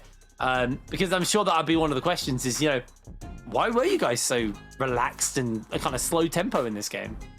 Yeah, definitely a lot more slow tempoed and a little bit unorthodox, especially for a trio game. And solos makes sense, right? I get that, there is a point to the majority of the games where there is kind of a slow down period, but not to where the entire game was a very slow down period. I think there were a lot of people that probably got eliminated and really just kind of was like all over the place. And instead of really getting super aggressive, they just decided, hey, let's just play this a little bit slower and just try to see how we can last all the way towards the end. And as everything else has been going on here, I am going to take it over to Jaeger, and Jaeger has somebody that's going to be talking to you guys, and we'll be right back with game number 5. Hi everyone, welcome to post-game interview. This is Jaeger, and we are very glad to invite Leo to our interview room today and let him say hello to our audience. Hi Leo， 先和大家打个招呼吧。大家好，我是 FunPlus 的 Leo。好的，再次欢迎你。So first of all, congratulations that you guys get the highest score into this game. And I saw that you have really good control on the sword bloom. So I would like to know how the skill can share with us. 那首先要恭喜你们在刚才这把比赛获得最高分。我们也看到啊，其实你们团队对于反魂花的一个掌控力度是非常强的。想问一下，有没有什么技巧可以跟我们分享呢？就是决赛圈谁打输的花，或者谁看到的花就。让没有大招的队友去吃，无尘尽量先不吃，就先让2个主进攻的队友吃，然后尽量就是站在那里先保一下花嘛。So actually, in the final circle, we will focus on who have the soft bloom there, and we will focus on the soft bloom. And Wu Chen is the last one to use the soft bloom, and I will let our teammate first because their hero is more like attacking in the final circle. So I will let them to eat the soft flower to keep their ultimate is ready, and at last I will eat the soft bloom to keep my ultimate. Okay, so I would like to know why Wu Chen is the last one to eat the bloom flower. 那我们刚才也说到了，就是你说吴晨其实最后一个去吃花，那为什么是吴晨最后一个去吃花呢？因为吴晨决赛圈大招作用并没有另外2个进攻性那么强，然后决赛圈你要占位置的，你就尽量用进攻的手段把他们赶走，抢位置。Okay, so because in the final circle, we have to stand in the position at the center of the final circle. So at that time, I think the hero, which like they can attack the other people, so they can fight, so they are more important. And Wu Chen is not as strong as other hero, so that's why Wu Chen is the last one to eat the bloom flower. Okay, so I also saw that today's in the game we have a lot of Yudu and Viper and Wu Chen, and also another part is more like double transformer. So I would like to know how your hero combo to fight with them. 那我们也看到，其实在这把当中有很多的妖红尘，然后也有很多的双面阵容。那我想知道一下你们的这个阵容如何去对抗双面阵容，有什么样的技巧吗？尽量就是压大我起身，无尘给风墙，然后压大我起身。他一般都不好抓，然后一般压个蓄力之后，妖刀姬直接开大，然后红叶就踢一下大佛，大佛就没有威胁性了。So actually in the final circle, we will focus on the ultimate of the Mog. So when he want to like change into the ultimate, and we will use the blue focus attack together. And also I will use the skill of the Wu Chen. And after of the skill of the Wu Chen, we will let the Viper use its skill, and also we will let the Yudu use its ultimate. So that's why we can have very high damage on the double transformer. OK， 好的，谢谢 Leo 接受我们今天的采访，再次感谢你。OK，Thank you Leo for today's interview, and we will take a break and be right back later.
and welcome back. We're getting ready to go into our 5th game of these bi-weekly finals for our trios games. I'm obviously HitBrain, once again joined by Davy as we're getting ready to go into that. We haven't had the same team win a single game yet. I am hoping that trend continues going into our final game. Are you sheeshing or are you Spider-Manning? I don't know what you're doing here. Sorry, that's all I have to say. Yeah, I mean, after that last game, I do feel a little lethargic. So I'm hoping our next game is going to be a little bit more, action packed, because that was it was quite a chill game. They didn't really talk about that too much in the interview either. So I don't know. It just felt like very laid back. Wasn't insanely like aggressive in that regard, and yeah, definitely was just, you know, it was more of a controlled environment of people that wasn't necessarily ready to fully commit to fights. And I feel like because of that kind of hurt some teams, because they ended up getting eliminated, whether they got eliminated early or they kind of got eliminated late. Like, we've seen AOW get like eliminated consistently early game, even though they'll still stack up a decent amount of eliminations. They'll stack up 6 points, 10 eliminations, you know, 11. Like, so it's not like they're not getting eliminations. It's just the fact that they're just not being able to like really make it to end game too often. So it's like crazy. It's interesting. It's interesting. Yeah, no, you're completely right. It's going to be an interesting game 5. Whether or not the teams feel, oh, we probably should just return to that action pack style that they were playing previously, or whether or not they're going to return to the slower side. But we actually have a player video I didn't hear through from, so we're going to just run that.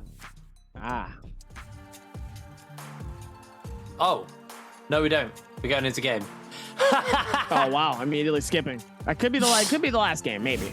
Either that, or maybe they just wasn't ready for it. That also could be a thing as well. You know, production probably just wasn't prepared as always. You know, in that situation, that's totally fine.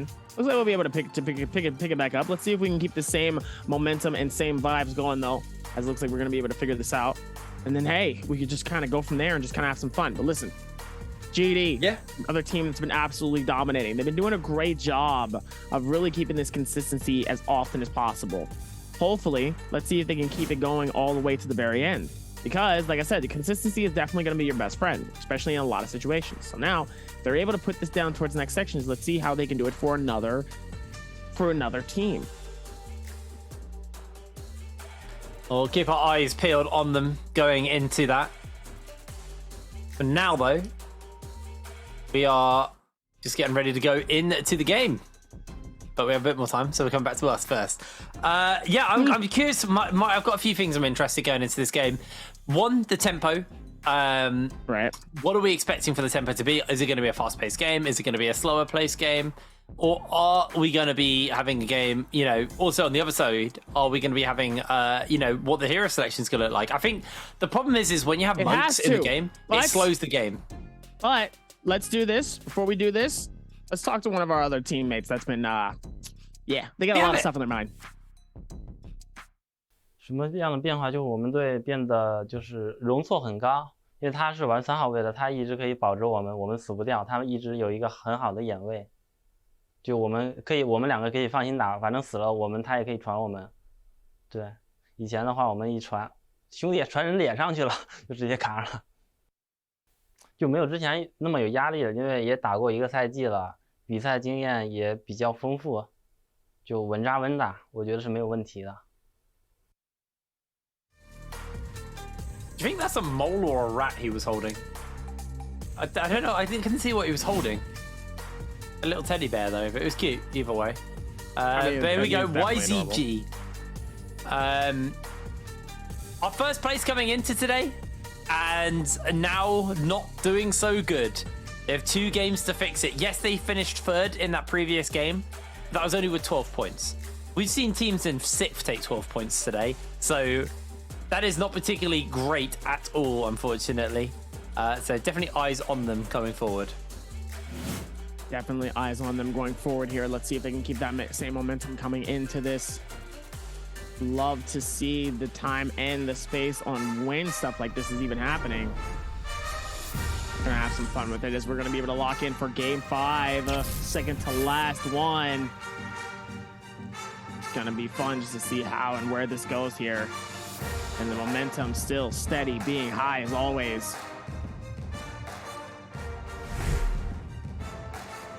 As you can see, every game has been won by a different team so far. Ventus, Wolves, GD, and FPX have all taken a win. See what this penultimate game's hero selection is going to look like. Are we going to see what those bald headers and those monks come up?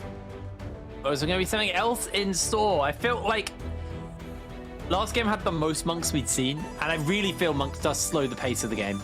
Because it's very hard to kind of go aggressive into a monk, because once you almost get them down, they just pop ult and start grabbing you out and turn the tides of the fight. As GD actually looking like a Matari Tamoch setup here, and is actually more Yotos. And I'm gonna hold my breath about that AOW roster. I'm not entirely sure we are gonna see the zipping come out, but I would like it. I would like it if we could. You would like it? Yeah, of course. Honestly, I haven't even seen her play yet. I haven't got the chance to cast her yet. You'll love to see it coming in, even with our friend Hip Brain over here still also wanting to make it happen as well. See if we can see the same action though, as we're going to be able to lock this in. And we're seeing another Takeda. Another Takeda potential lock-in. Unbelievable. We haven't seen too many of the Takeda lock-ins though, as we've already seen one earlier in the day, and now we're able to see a second one. This is crazy. Is it Christmas time? I feel like it's my birthday. As Did it they looks like actually we're gonna be able play to it lock though? this in here. Wreckage Did FX play it when they locked it in? I'm not sure if they did. I think they might have locked that in, as Wreckage planes full stack. The people gonna be on the rotation side, right near Windfall Jordan's Zest Winery as well. Middle section, Celestra also is going to find some people as well. OUG, and also another team as well. Looks like JA team is going to be near the tower on the right side, basically right in between where Stillside and Celestra is. It looks like there might be some teams also near Deserted Graveyard. So, ladies and gentlemen, game 5 starts right now. Well, FPX found themselves in secret tunnels with GD, just gearing up for this fight. Getting the wall rush off here from TXJ with the blue dagger. Is actually switching to the pole arm just to get some space and use that movement, as FPX immediately find themselves in the midst of this battle with GD. GD freezing the whole team up with that ultimate on the Justina. And FPX are being absolutely slammed in secret tunnel. GD coming up huge, taking out all three to start it off. Absolutely massive 3-piece coming in. Able to clutch it down, though. Still makes it look really, really good here. Let's see if they can figure out where the rest of it's going to go. They did it. AOW, the madmen, they did it. They actually did lock in the Takeda and the zipping. This is our first trio zipping. It's already down. First time we've actually seen it. Let's see if maybe that could be the change that they need here, as it looks like the fight's going to be taken over all throughout Alliance and Ventus, both keeping the same consistency and aggression off each of the players, though. Looks like Ventus will be getting pushed in, though. Pixel on the backside might get caught up. Do not end up being the only one, as a nice swipe comes through from that long sword. Pixel still being chased, though. Ike wants to try to see if he can catch that impact. EWG nearby is going to try to be able to create the scramble here, but it looks like Alliance is going to be able to miss that opportunity for the elimination, forcing the Yorihime ult. Yorihime is going to be able to go for the back off. Decides to push back in, but Pain's Breath comes in and is going to try to see if maybe he can stop him from going outside of the circle. Unfortunate, though, as the aggression comes in. Beautiful timing, though, off of that blade, and then Ike ends up getting parried. Man, the timing coming into that's insane. Spreading that out as best as possible here. It looks like he almost gets hit by that massive dagger, though, from that boom. Yeah, that F ability was actually really big there for Ike to save his life, as he looks to try and get a trade back, but unable to quite connect with that big sweeping greatsword. And Bane's Breath on one side, no Ulzo on the other. It's quite a bizarre battlefield to find yourself in here, but they are holding fast as Ventus have made their way back over after Pixel went down here, and are looking for some revenge for their teammate who was taken down. AOW, unfortunately, did lose their first fight, so they've lost their resurrection chance. So our zipping potentially might not last long into this game. Uran is going to get taken down in the middle of all of this action. Is going to be able to survive just for now as that's a nice bit of damage coming out from Ventus here, actually able to get himself a kill onto 28HH, taking them down as well as another Bane's Breath is about to rain down on this spot. There has been constant Bane's Breath in this area, but GD sliding in, getting their 5th kill there. Actually able to secure that one for his team, but he isn't done. He's looking for an extra couple of kills, but this Bane's Breath going to be raining down on everyone. Classy trying to freeze everyone in place is in trouble as Alliance's Ike has thrown down the ultimate, but he's been caught out by the Sandstorm and into a Bane's Breath charge as well. Messy stuff as Kalaxi able to secure himself a kill with the charge click there from the Katana. His Alliance lucky able to get a freeze down onto multiple people, and he is just going to sweep up kills and immediately jump out with the Wu Chen to save their teammate. Absolutely insane. Coming into this is K. He's going to be able to pick up and get some nice little bits of rewards here from GD, Kagaxi, Dung Queen, and K. Trying to see if maybe they can figure this out. 10 seconds left on this Bane's Breath, though. Bane's Breath.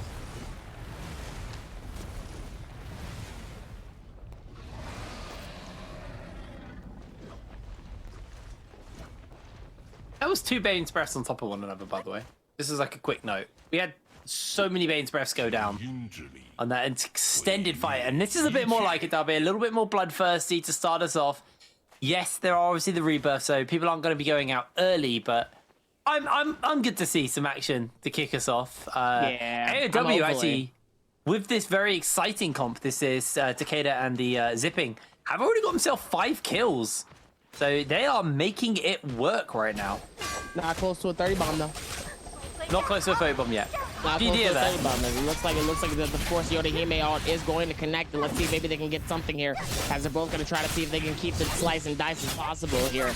Looks like they're going to be able to push on this player, trying to keep that same momentum, and he does end up getting eliminated from Ziu. Yeah, a really nice fight there for the side of Ventus, and Ventus maybe striking back after what was a good first game, and then kind of a okay and slightly upsetting rest of the game as YZG. It just has not been their day at all, but they are able to just about scrape together a fight here in this victory and pick up their teammate. That's not very, very close for them. That's not good, knowing that they got that close to being eliminated within that time frame. Like, that's not good. That's not necessarily the best thing to have happen in that situation, though. No, not at all. Really, really rough for them. Things could end up being really, really bad in situations, though. It looks like the Yorihime ult is going to come out, though, absolutely decimating. It ends up hitting 2, though. 2 of EYG here. WBG Jing. It's going to keep that same momentum, though, as they are going to push it in on 13 Shao. 13 Shao is going to be able to hang up on that wall, though, as EWG comes through and 1v3s, 3v1s that person, though. Going to try to come through and force that elim, though. And it oh my goodness. Whoa.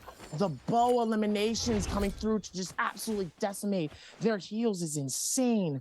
Wow. Again, WBG are the first team out. They're knocked out of the lobby in its entirety. They have 1 game to somehow get enough points to get into top 8.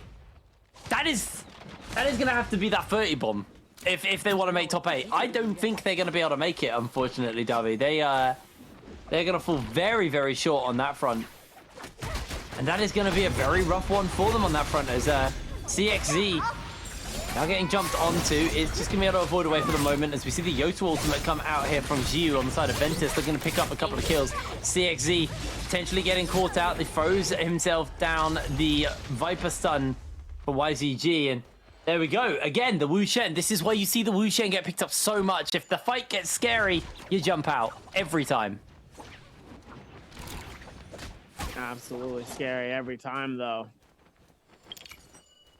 Looks like QGG is going to go back for the shield here, trying to stay alive here as best as possible and just try to play smart here with what he has. See if he can keep the same momentum coming into it. Oh my goodness, the charge spin coming through right now. Unbelievable. That was insane coming into this. Absolutely scary. Love to see it coming through here. Really, really big for them on that front, as they do still have themselves their revives up and available. Are able to head off and go get themselves back together. Right now, GD leading the charge with 8 kills. GG, though, are also on 7, so just one behind them and slowly catching up. So if we see GD go down and GG actually win this game, there is a world where they can take over. But we're going to have to cut that for the moment, because transformation has come out from Iran. He's looking for the grabs, unable to quite make them connect, unfortunately. There's a lot of players clustered around this area, as it is going to be the Mora's blessing that everyone wants to fight for. But EWG able to pick up the Draco Storm now, and that is going to send everybody packing. No one wants to go near them, as we see Alliance getting knocked out of the lobby entirely as well. Really, really rough start for them, as EWG now hunting for a couple of kills. AOW are knocked out as well. The fun team's gone. I didn't even get to see the zipping. Oh, no. Wasn't even able to catch it in that space, though. Gonna try to see if maybe we could do something there, but sadly just was unable to. That's really, really unfortunate coming into this.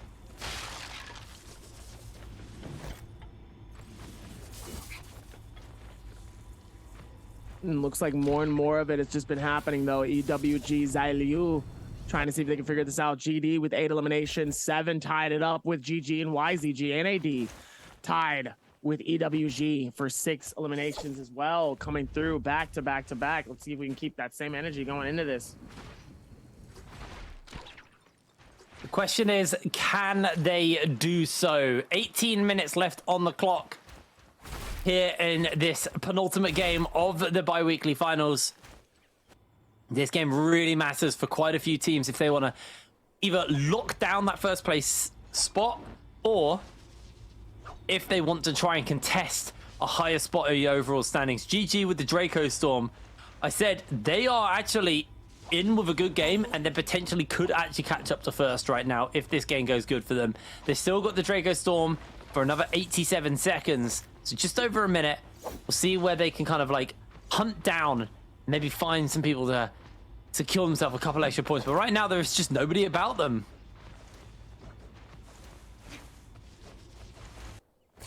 It's like they will be able to go and try to get something here, as Miss Kia with their team is going to be able to rotate this in here. See if we can keep that same momentum, as we're going to be able to go towards the top of the order here. Fun plus Phoenix, another very well-equipped team. Gonna try to see if maybe they can do something as well here. Really trying to rotate and clutch this out. Knowing that we're at the last one, though. FPX are consistent at securing themselves those that gear. They're so good at it. Oh, CXZ takes down OUG's SS. Beautiful pickup there. Counter into the Dragon's Rush. Just phenomenal stuff, as really, really crisp and clean from them, as they are chasing now onto the remaining members of OUG, but it looks like it's going to be quite a long chase if it's going to go in favor of Xiaohu. They continue to chase Yu as far as possible, but GD now rotating in, have got that Vermilion's Bird's Might for them, so even if they lose this fight, it's not really the end of the world. So FPX have to be careful here, because this fight doesn't mean as much to GD as it does to FPX. Win or lose, they can use their buffs as effective as they like. Able to get a kill instantly into the revive, but GD hot on their trails and keeping the pressure up even further. Dongqing gets himself knocked back. Now the Yoto ultimate comes out from TXJ. GD in the middle of the action, looking to stun and lock everybody down, but that Bird's Might is still just going to be such a powerful tool for GD to use. They freeze down these members of FPX. That's going to be a member going down. FPX able to get it, but the Bird's Might proc will come through, and GD just fully committing to this fight. They've still got it for 75 seconds, and FPX, they're going low. They're going into dangerous territory here. TXJ will lose his life as well as VVV. Now standing in the zone, has to deal with all of these members of GD. VV going so unbelievably low. He is taken down as FPX are eliminated from the game. GD probably just bleed out to the zone here and just use that bird mite to reposition back in. Even with it being able to do this, Don Queen is going to be in a very dangerous low position here. He's low on HP. He doesn't have anything really to go and heal with, but he does have that resurrection though, so we know exactly where or what they're going to be doing. AOW really struggling though, just getting eliminated, just having really, it's one of those burnouts, I think. They're struggling and really trying to keep it together. Yeah, unfortunately falling a little bit short on that front as Naraka is offering you some Steam codes if you got the quick fingers. It's 5 codes up on your screen to make sure you quick fingers. Type them in. Get them typed up and you can get yourself a free copy of the game. It's on Steam, obviously, just to be completely clear. It's if you got an Xbox Live Pass, not Xbox Live Pass, Xbox Pass. Is that what it's called? Get it on that. It's on Xbox Pass. There you go. Words are hard. Circle closing in. More Mora's blessings. More action. More Naraka goodness.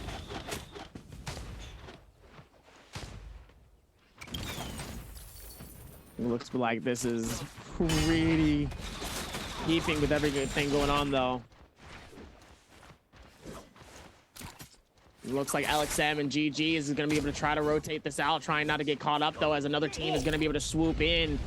LXM really could have been caught in a bad situation, though, knowing a full team could have just decimated them, but it looks like they decided not to here. It looks like they were probably close, but EWG is more focused on getting this chest.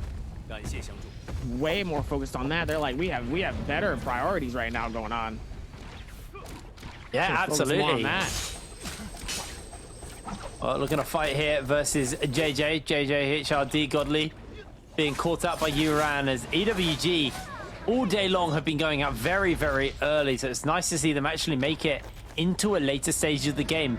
There's still 12 teams though, so you know, while the game timer is late, there's still plenty of time to go as far as teams go before you're actually in a very comfortable position. As OG's Wade obviously down SS, only got himself one teammate, now getting jumped onto. OUG split up, scattered, and Wade able to use the invisibility and just jump away as effectively as possible. He's avoiding everybody. Into the Bane's breath he goes, though. He's caught mid-air. Not like this, Wade. You really don't want to be handling that. He's able to just about survive and get himself away from his pursuers. Pursuers, though. Still a lot going on, though. See if they can keep that same momentum, though.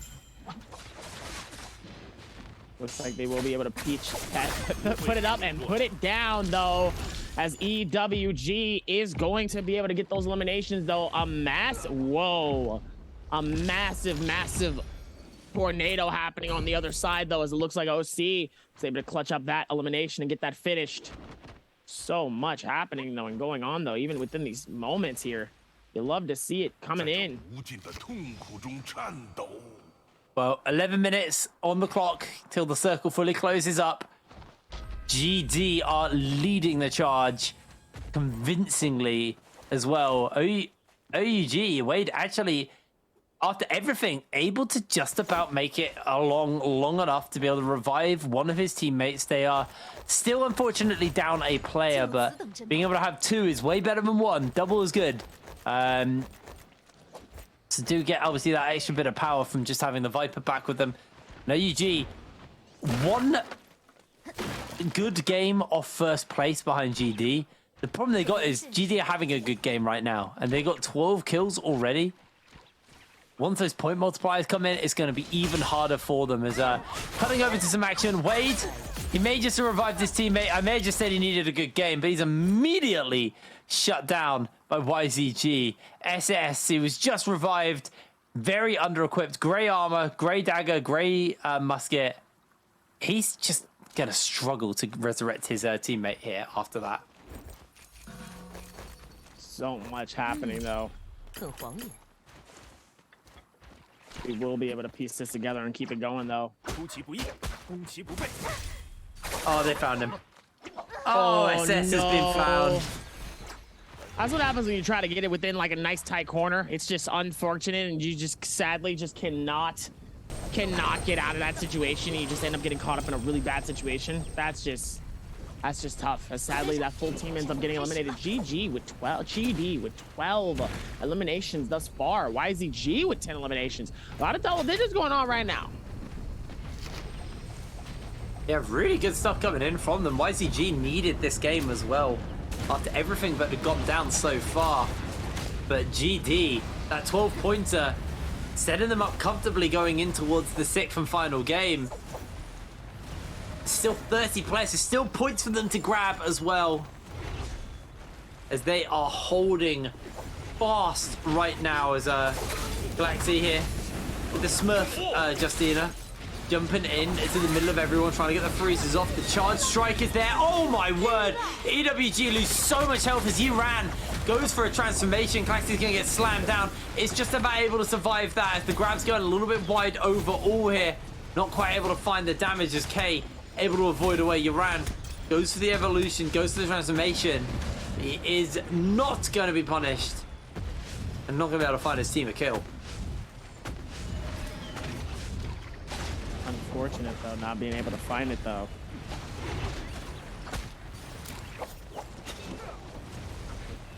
Looks like Dun Queen still trying to see if maybe they can try to do something as well here. They have 12 eliminations, so in reality, they really could slow this down if they need to. You don't really need to push anything more, if anything.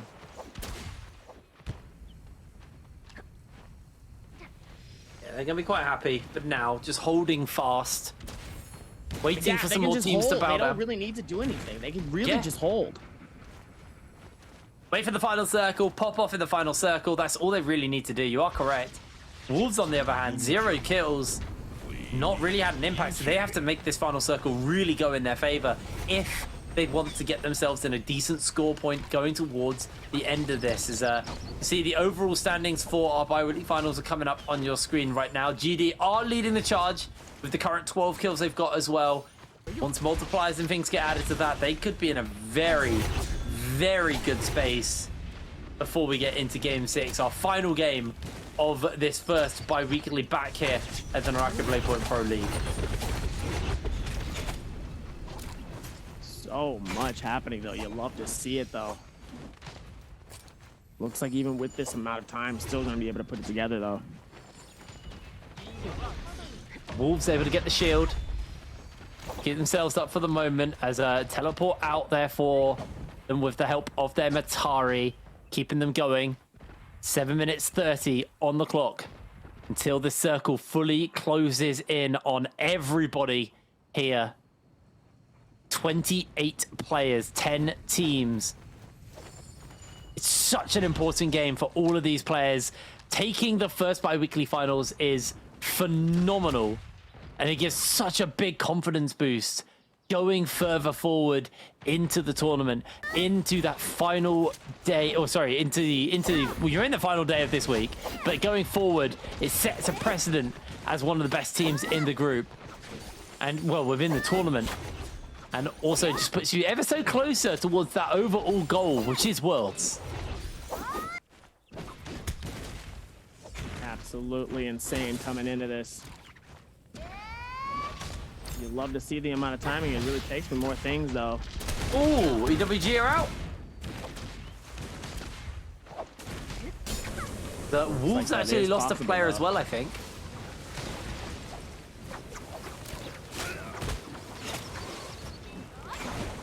They did, they're holding on, but Wolves did lose a player. GD are just playing it chill. Like, they're just avoiding getting in the action as much as possible. They're staying away from everyone else, but YZG, they're coming back. They will need to start contesting some points. They need to have a good game. So CXZ is going to step forward, but the Viper Eye coming in from Malm, able to only connect onto nobody, actually. They all break it just in the nick of time. So nobody's going to get stunned down there by NAD, as they are hunting to try and secure themselves a kill, but unable to do so. GD playing at distance and just chipping away at people with those muskets from a distance. absolutely insane coming into this, and it looks like it's still more and more happening though. Let's see if they can keep that same momentum going into these last games here. Love to see the amount of timing and space they have to be able to do what they need to do here. Looks like Wolves and GG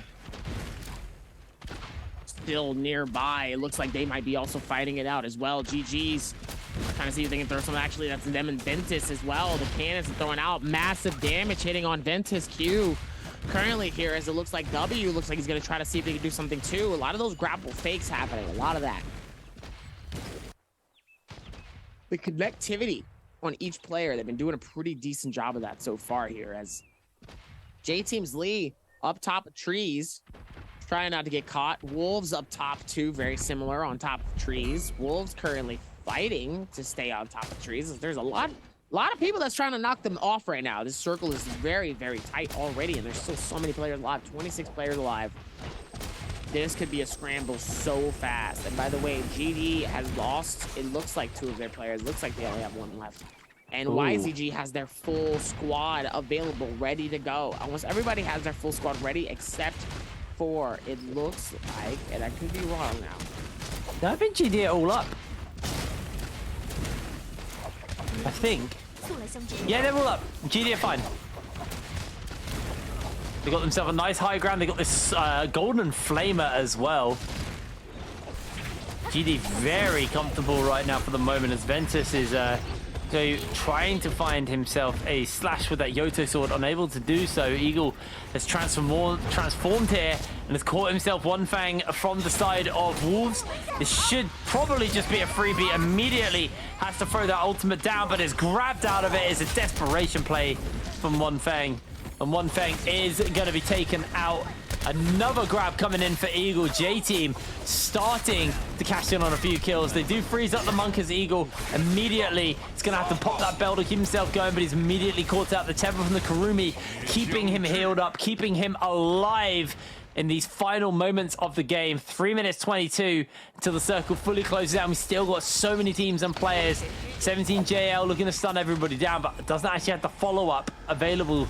Other than that, as Ventus jumping down with the tactical nuke, able to lock a couple of people down, but immediately could be in trouble. As they find themselves J-Team actually, and may look just to turn it around. Can't quite get that long slash off on the charge click of the long sword, as everybody is scrapping here out in the open. QGG for the side of YZG, desperately trying to just put together a couple extra kills here for his team. Not really able to do so for the moment. Holding on though, still got those 10 kills YZG do have, as GD did actually lose a player now, so it's getting harder for them, as Miss Kia is going to get knocked out by the side of NAD here. Mawam able to secure that one, as Eagle once again able to keep himself alive long enough to get another transformation off since the last time we looked at him. But he is going low HP, and if you die in monk form, you die in real life. He is going down, though. Easy pick up onto that one, as GD just keeping themselves up in the high ground, looking to see if they can get a little bit more. I didn't see if that was enough to finish it up. Actually able to put some distance between him and everybody else. We've got 2 minutes now until this fully closes out with 12 players left, 7 teams, so mostly just individuals representing their team. GG able to get a resurrection off in the middle of all this. How the hell did they get away with that one? Wolves 14 is going to go down along with the rest of his team's hopes in this game, as they are eliminated from the lobby. 1 minute 39 seconds left as GD lose Klaxi here to GG, but they are still holding fast. They still have their Matari to hold them in this game to get as many points together as possible, but K is very low. K doesn't really have too much to work with. QGG pops in the ultimate, just trying to get through and trim down the last of this lobby right now. 3-3-0, going low, going down right now. As QZZ looking for the stun, GG are going to get knocked out of the lobby. YZG, they may just have done it. They may just have found themselves an opportunity back into this game. They might have found themselves that opening that they have been playing for this entire time. Holding on fast here. Waiting as for we're going that to see momentum, OC get knocked out. Do they have that momentum is the question. GDK in the air, holding up as long as possible. NAD also up there with them. Everyone is skyward. It's aerial combat time, but they immediately jump down into that flamer. But YZG are just controlling the area with K going low. K running out of options here in this game. Daoshi, maybe they can scrap together a miracle for them and for their team as they're putting the damage out here on the Yota, but they can't quite make it connect. They're caught out. NAD are down. GD are down. YZG have done it. All three players standing as well. All three players standing alive and was able to catch the dub. I know that's a nice little breath of relief coming in from Xiao, QGG, and CXZ. Looking into this, really doing a fantastic job of really being able to knock out some of those things, and did a really amazing job with really controlling the narrative of that game, and then also just trying to stay low. YZG had already had a lot of kills, so they didn't really need to connect and really had to go insanely unless they absolutely needed to. They waited to the very last moment, trying to keep the rest of their team alive, and was just able to balance it for as long as possible. Like I said, they had like double digits already by the time we even got to the middle. So they didn't really need the push. They were just like, all right, just wait, play smart, hold it all the way towards the end, and we'll get this dub. And that's exactly what they did. I reckon there's an element of relief there for GD, but they actually lost that game to YZG, considering how low YZG are in the standings right now. Yes, it's a good game for YZG, but GD weren't too far behind. They had like 12 kills. They made it into second overall in the standings. So the kill multiplier will be good for them. They'll remain high above the teams who were knocked out earlier, who are technically closer in the standings to them. Right. So actually, GD, I'm sure they're quite happy with the fact that YZG won that game. Yeah, YZG definitely coming through though and playing this well. I gotta give it up to K though, who really was way up on that high skill ceiling, just trying not to get caught up in a bad situation though. Ends up landing right in front of a Flames Bringer and just ends up getting destroyed by it. But I'm telling you, GD really did a fantastic job of really getting an insane amount of eliminations and almost tying them for top of eliminations. Now, obviously, placement is very, very, very important. But to be able to match that and get some of those very similar eliminations, that is phenomenal job from a full team that's really trying to see and really trying to hold it down for their whole team. Yeah. Honestly.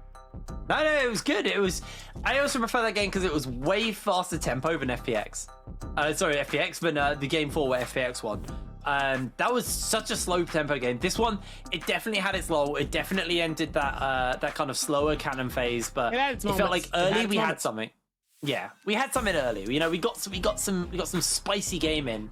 But you know, for the side of YZG, they're gonna probably sigh a breath of relief as well because they were in around 12th, but at the start of this game, they haven't been performing today, and to actually get a good win on the board, they are gonna be really, really showing up and really happy going into that. So hopefully we'll get the overall standings and can see, the scoreboard after this game and see where we're sitting at on that front. Yeah, I just want to see the standings so we can get a good idea of where our teams are coming out of this game and what the points are going to be looking like. So a lot of that coming in, especially with the idea as we look up top here with YZG with 18 eliminations, 28.8, 33.8 in terms of the game score. GT with 25.4, and really just they looked good. They definitely looked good coming into this game. But look at the overall standings, because if you look at the bottom side, what's interesting is JTeam, Ventus, JJHRD, OUG, and Wolves, and FPX, all teams that are currently contesting potentially third, were knocked out very early. Didn't get many points. GD still got 25 points that game. They are going to be very happy with that. And coming into 6th game, this is going to mean a lot for GD. As long as they don't have a bad game, GD are pretty much in a position to take first. Oh, absolutely. As long as they keep that same momentum and they really keep dishing it out and they really keep putting that pressure. That's one of the big things that I really talk about in terms of this game is you really have to look at those teams and you got to put pressure on them. Putting pressure on them is enough for them to be able to whip their misses for their melees and with their shots for their pistols, guskets, and your sniper. Okay, a lot of that momentum coming into it. So even with that, it's like, okay, it makes sense. Now let's figure out what's next here and how they can do it towards the other spaces as well here. You love to see it, and I'm definitely going to be excited to see what's next. Our final game is going to be a good one, but here we go. Our MVP from the side of YZG is going to be CXZ. 21,000 damage, 9 kills, 10k healing. Phenomenal stuff coming out. Desperation in that legendary Soul Jade, Velocity Untold, Poison Slash, and Tuna as their epic Soul Jades. They're just regular Soul Jades on that, but really good, solid stuff coming in from CXZ for the side of YZG. Coming out of that 5th game, and a very needed win for them, because at the moment they're just playing to make it into top 8. They're not playing for first. I mean, it's not mathematically impossible, it's just mathematically improbable. Realistically, their goals are going to be, let's get into top 8 if possible, or as close to top 8 as possible. Get as many points towards the World Championship point as well. I mean, as long as you play to your team and you play to your strength, you're definitely going to have a much better time trying to do certain things, though. With that, it's going to look so much better, though, once you do that. So we'll see what type of momentum they have, though, once they put this together. It's going to be a really nice look for them, though, even coming into this. But look at this. I mean, Desperation, Velocity Untold, Poison Splash, Suna, health and melee resist Soul Jade. I mean, he had everything in terms of his arsenal and what he had, what it looked like. So he had everything in terms of what he needed. So now it's just more fun now to see what this final game is finally going to pull for everything going into this, you know? Yeah, I think this final game is going to be a big one. I mean, I say I think. I know it's going to be a big one. Eyes obviously on GD in this game. Eyes on the teams who are close to GD. So your FPXs, your Wolves, your GGs, you know, the teams like that, the ones that are getting close. But, you know, if we're going to also kind of step away from that, we have to look at the teams that haven't been performing. WBG, what the hell happened? They are the defending champions, and they just haven't been able to hit that mark. But either way, we have ourselves an interview standing by with Jaeger and one of the members of YZG. So we're going to pass it over to her for the interview. Hi everyone, this is Jaeger and welcome to post-game interview. Today we are very glad to invite CXZ to our interview room and let him say hello to our audience. Hi 玄之，那先和我们英文流的观众们打个招呼吧。Hello， 大家好，我是 YZG 战队的钱滚滚。哦，好 ，sorry， 钱滚滚 ，sorry. We invite QGG to our interview room. And first of all, congratulations that you guys get the higher score. And I saw you guys like in this game, you are very aggressive now. And I would like to know why. Because like from the game 1 to game 4, it's more like you want to keep safe. So for why? Your reason. 那我们首先看到这一把，就是恭喜你们拿到最高分。那看到你们这一把其实是打得比较激进啊，然后前面几把好像打得更加稳定一下。我想问一下，这个风格转变的原因是什么呢？因为打得稳，没什么用啊，别人见到我们就打，感觉有点太保守了打的，然后感觉还得是凶一点，给他们上一点压力。So I would like to be like threaten them and be more aggressive because like from the game 1 to game 4 we would like to keep safe and we are not threaten other opponent. So this turn we change our style and then we can have more scores. Okay, so I also saw at the end of our game, so we saw you using a lot of grappling hook and like kill someone in the sky. So I would like to know how the skill at that time and like how many grappling hook usually you guys hold in your bags. 那我们也看到在这一把快结束的时候，其实有个非常精彩的空中之战啊。然后想问一下，那打这个最后决赛圈打这些制空的人有没有什么技巧？然后一般来说的话，你们会在背包里面带多少钩索呢？一般来说，正常来说，绝对圈制空的人都是残边嘛，然后除非把脚底下的人清完了，才会管天上的人。所以说打空中的技巧其实很简单，就一个，他在天上勾，你就用钩索，然后接补弓就能把它打下来。然后一般带钩索的话，就前期带个24根，然后进决赛圈把它换成假药或者五倍匣都可以。So actually in the final circle, it's more like if the people they are flying in the sky using the grappling hook, they are more like not very healthy and they are more like losing someone in their team. So our skills is just to use the grappling hook and use the normal attack to do the damage. And usually how many grappling hook we will hold is like at the beginning of the game we will like using the like 24 or some like this 18 to 24. Okay, so I also saw that in this game, so there's two parts of Viper's ultimate, one part using the V1 and another part using the V2. So I would like to know how you comment on their ultimate. 那我们也看到，其实在这一把当中，有些人是带了 V1 的这个宁红叶，有些人带了 V2。那你是怎么去评价他们的这个大招的呢？就是带 V2 宁红叶的话，就前期打架厉害一点，这样子不是让对面无尘还有妖刀姬都是就比较废物。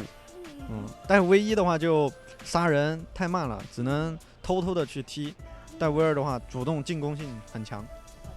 So I think, in my opinion, like using the V2 ultimate Viper is more like aggressive because at the beginning of the game, the V2 Viper it can fight with the other hero, some like the Yudu and the Wu Chen, and for the V1 it's too slow. The whole game's speed is too slow and can only kill the people and control them in the final circle. So I would like to comment use the V2 ultimate Viper because it's more aggressive. OK， 谢谢钱滚滚接受我们今天的采访，再次恭喜你们。OK，thank you for today's interview, and we will take a break and be right back later.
Feeling good on a hot, hot day. I'm feeling good. So good. On a hot, hot day. I'm feeling good. On a hot, hot day. I'm feeling good. On a hot, hot day. Yeah, yeah.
That whale is back again.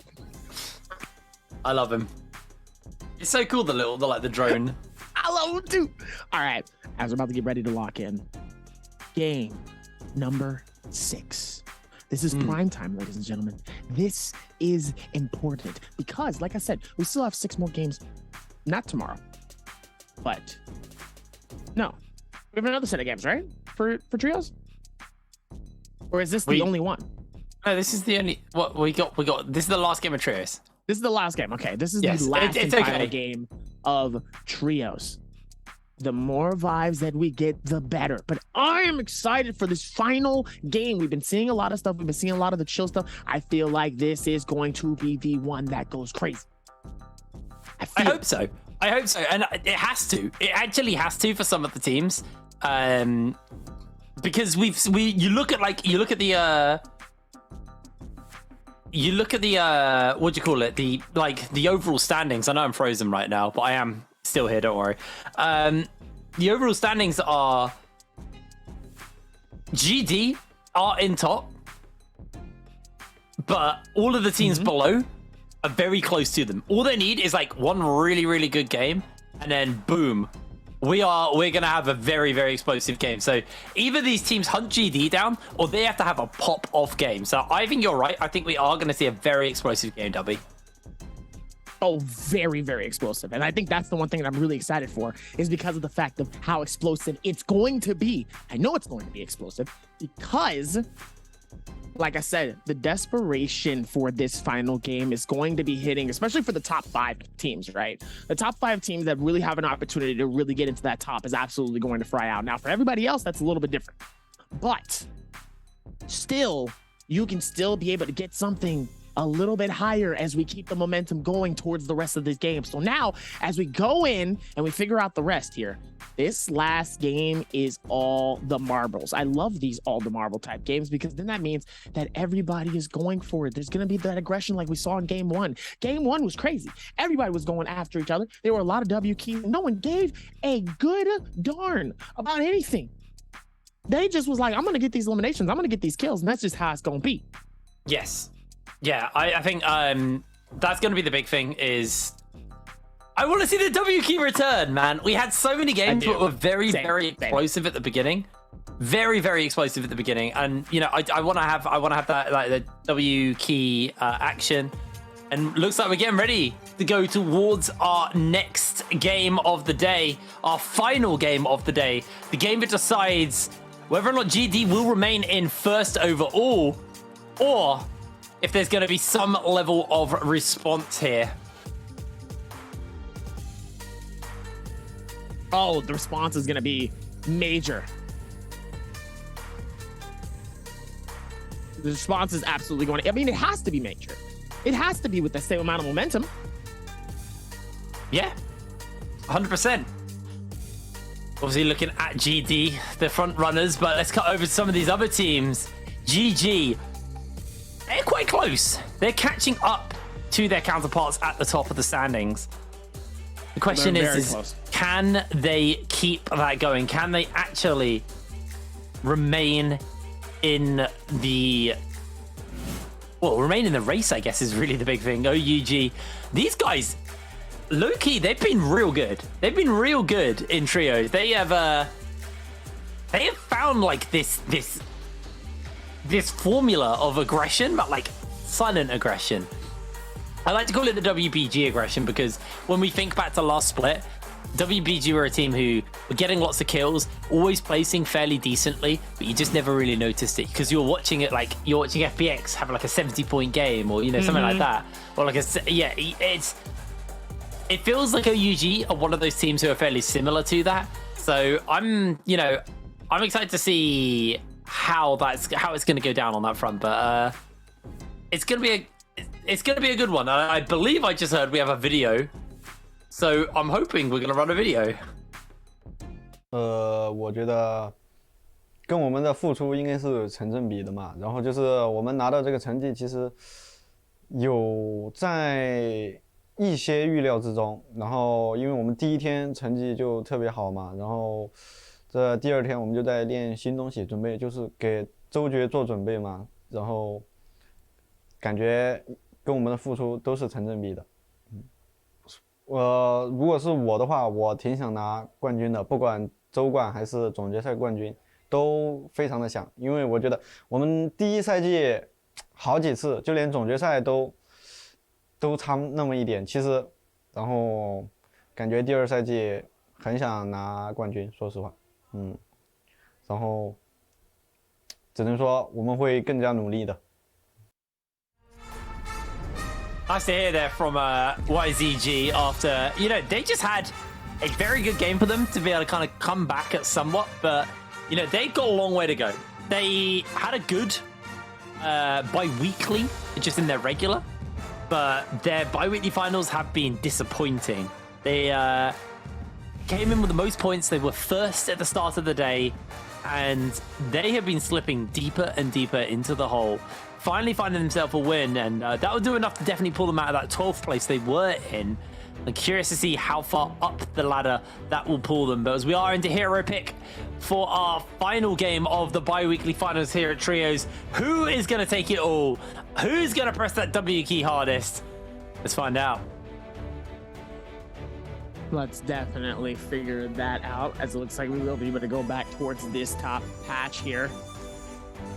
More vibes and more things happening. Oh, look at those. Look at that. Look at what's going on. Wait, is there more than 3 Takedas? That's 5 Takedas. Wait, 1, 2, 3, 4, 5 Takedas right now. Huh.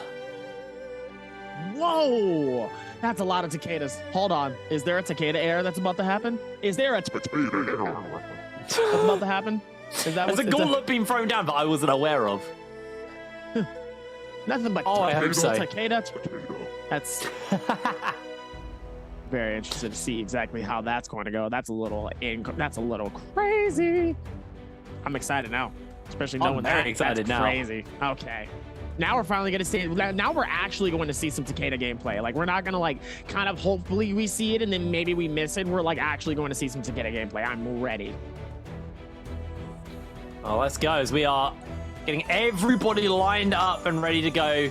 Please, can this not be a bait? Please actually play Takeda. No baits. We don't need baits now.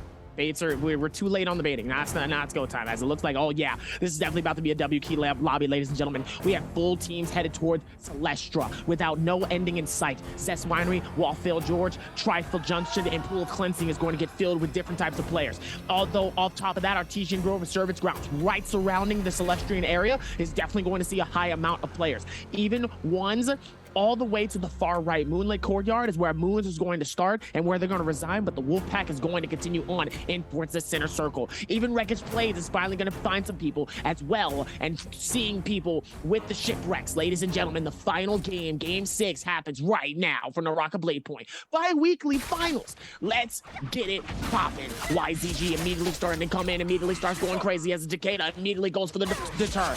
Trying to see if he can keep that momentum back, and hopefully the Ghost will try to help at least get it to where they don't end up getting down. JT is going to try to see if he can go for the retreats, trying not to get caught up in a bad situation. Oh no. Trying to scale rush in a bad situation though, and it looks like they will get that elimination though. Got himself in a bad situation, unfortunately there, mate. Our first Takeda is the first victim of the game, but we still have 4 more and a resurrection on that one, so it's not the end of the world. But Ventus Mikasa is gonna get absolutely bopped with the counter comes down and finish him up. Ventus striking hard and striking fast. Already these teams are starting to try and contest. They know they've had a bad day overall. It's not been the greatest. And GD currently set up in a position that can be overtaken. So every one of these teams needs to start putting some games to get some wins, some points together for themselves. YZG, OUG already on 3 points. A killer start, same for FPX. Those two teams setting themselves up for successes.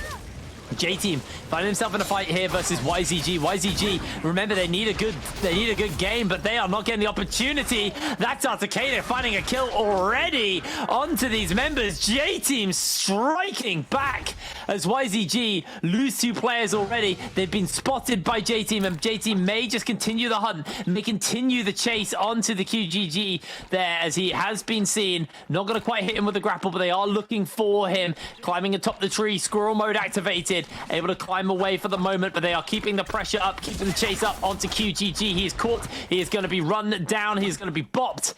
And that is just going to be QGG now surrounded by J-Team. J-Team striking firm in the start of this last game of the Biweekly Finals. As that is all of the resurrections used for YZG, and a massive tool for them to put points together denied. Absolutely denied here, as GD is going to be able to put in absolute work here. Look at the absolute flight that they take there when they're trying to just get out of Dodge's way. Xia Liu trying as hard as he can not to get caught up there. Literally 5 HP, trying as max as he can. Oh my goodness, he ends up actually grappling him and closing the gap. Oh, almost hits him with the cannon. That could have been so close from any situation. It could have been anybody's game. If he throws that one and it just somehow lands, I would have lost my mind. Miskia does not want to let this one go here. Just trying to absolutely glide throughout the air, though. Look at the pacing and the timing, though. He took so much space to be able to do that, as EWG is able to pop the first one. And they get the second one is the real question. The rest of the team coming in, going for a bit of a heal, but that is not going to do you enough, because now GG can put the final nail in the coffin. EWG losing a player immediately. FPX are here though, so maybe they want to come into the punish. How did FPX always have purple weapon and armor? How did they do it? We are 5 minutes into this game and they're already kitted out. These guys are bonkers. They're sending that ghost forward there as Mikasa here on the Miss Kia on the Yoto, trying to find those slashes to finish up these last couple of members. VVV's gonna go down. He's gonna be out of it already, and GG are striking onto FPX. Remember, these teams are contesting for a higher spot, potentially even first, but with 2 members of FPX going down, that is gonna be a rough one for them. Maybe TXJ can do something here. He does have some tools, but not too many. He's just going to have to run away, as his team are going to force to use their revives early, as TXJ pops the bell and is now going for a heal. Looks like they will be able to patch this up as well here as Nbpl trying to rotate this out here and trying to keep the momentum as best as possible here. Love to see that type of vibe going on here, as looks like there's a whole lot going down. Still going to be able to piece this together here. Been doing a fantastic job of it as the Yorihime comes out, getting some absolute massive damage though, as Wade is going to be able to shut that down and get the elimination off of OC here. Let's see if they can keep that same momentum though. So much happening. OUG ends up getting lit by one of the players, but it doesn't matter though, because the heal comes in and OC 28 is going to get pushed in as well. They're going to keep that same absolute momentum, though. So much happening, though, with the dagger. The katana is going to try to see if they can get some impact, getting some decent damage. Looks like Double S does get eliminated, though, but they do find another, as the other one ends up having a long sword. 28 trying to stay alive here, going for that invisibility, though, with the Matari, but ends up getting hit by the spears. Then they're going down, unfortunately, mate. There you go. OUG, 8 kills to kick it off. A good multiplier and a good game here. They could actually take it all. They just need to play it nice and reserved. They're going to heal up. They're going to recover. They're going to refresh and rebuy, because YZG and GD not doing so hot so far in the kills. And remember, YZG used their revives already. They got immediately denied that key tool. So now they're just going to have to play fairly safe until later on, because they don't have that safety net that a lot of the other teams are working with. We cut over to Alliance, who are in a fight with Ventus. Ventus just going to ping out. They decide that is not a fight they want to be taking. They're going to back away right now. WBG significantly far behind the rest of the pack. 42 points. There is 22 points between them and 15. They are unbelievably far behind, actually, when you think about it.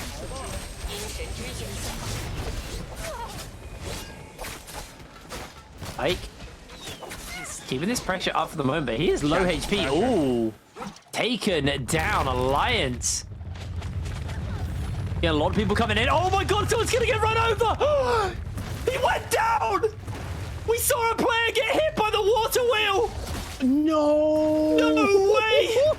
Zinyu went down to the water wheel. It's finally happened! We finally got a chance to see it. We never have seen this actually go down. And we finally got a chance to see one of those once-in-a-lifetime eliminations. And chat, clip it.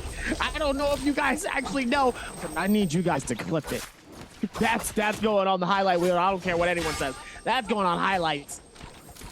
That was unbelievable. It finally happened. I'm so happy. As Zinyu now fresh off water wheel, Def is now going in for his own version of Def as he's trying to take out mentality here. Couple last strikes coming in. SS from the side of OUG sliding in, looking to lock everybody down as Wade needs to run away as well. They're only able to lock one and still too many players. SS pinned against the wall. He is in a rough situation as they are somehow able to turn it around. Lucky goes down. OUG are just putting kills together like a daisy chain in this game. That is going to be a massive Dragon Rush forward. Sorry, meter dump forwards. His mentality trying to avoid away, but he will be the 13th name on the death note that is OUG right now. They have 13 kills and they have eliminated Alliance. Good news for WBG. They won't be the first team out. Oh wait, it's always AOW. It's always AOW. They're always out first. Whole lot going down though as we're able to patch this up towards the back stretch here. Fun plus Phoenix really trying to keep the energy happening here as LXM ends up getting eliminated though. Miss Kia is on his last one and ends up getting eliminated as well. Fun plus Phoenix really trying to keep this momentum as much as possible. GG out. GG, That's ladies and big. gentlemen, is out. Massive game coming in from them. 97.2. 3 eliminations coming through from them. They did so much. GD need to make this fight win. If you look at the overall standings, currently 8.8 points behind his OUG, and that is not accounting for the multipliers that they would potentially be getting. So GD, they are in a dangerous position here right now because their first place, which felt pretty confidently theirs after that last game with YZG winning and them coming a very close second, is suddenly being very contested by a team who were in 4th or 5th at the start of this game, if I cast my mind back. J-Team going to be able to pick themselves up the Draco Storm along with FPX as well. Again, that could be the other one. Mystics might. They literally look the same. They literally do. Mystic Might and Draco Storm are pretty much the same color, pretty much the same icon. It's awful. I can't tell them apart. I'm so bad at telling them apart. I think it's Draco Storm because of the timer, because Draco Storm lasts longer. It's 210 seconds, and I think Mystic Mike's 120. I think you're on it. I think it's Draco Storm. OUG. They didn't even need Draco Storm. They're actually hunting GD. Oh, if they find this kill onto K, that's actually massive for them. Oh, what a snipe from SS! Wow, What? and they do. And they do. I love how you just called that, and then that happens. Absolutely insane momentum coming in, and also wildly a little bit dangerous. There's so much that went down towards that. It's just, wow. That's pretty insane coming into this because you never really know, but that snipe right there was dangerous looking into this. Unbelievable shot. OUG now have wolves in their sights. They're actually gatekeeping K's body just before they can get resurrected. They don't want to give that over, which I think is very smart here. Deny the side of GD any tools to get in like further into this game, because this is genuinely OUG's first place to lose. Like they have to make a colossal mess up here to not take first. They just need to hold out now, hold a little stronger. GD trying to see, oh, they did get a rebirth charm, so they will be able to get their teammate up, but FPX now hunting them down, seeing if maybe they can get some points put together and deny the front runners in the group in these finals a spot. But nope, attention shifts as NAD run past FPX.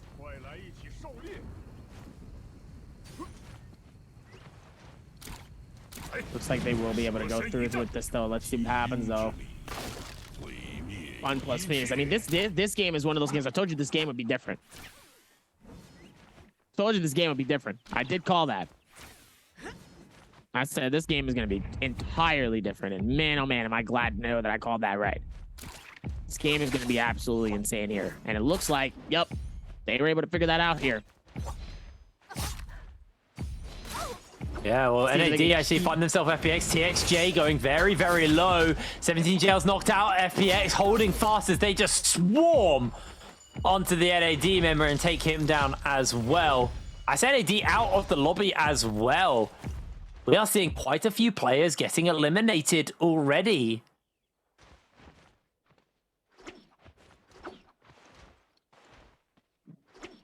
Looks like there's going to be something near there, as it looks like GD's K. Full team of GD still trying to keep it together. One elimination, sadly. OUG with 14 eliminations. 14 eliminations going into this. OUG is absolutely owning this section right now and absolutely dominating.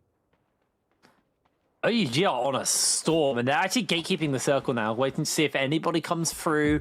Low HP, limping out of a previous fight they've won. They gotta do it.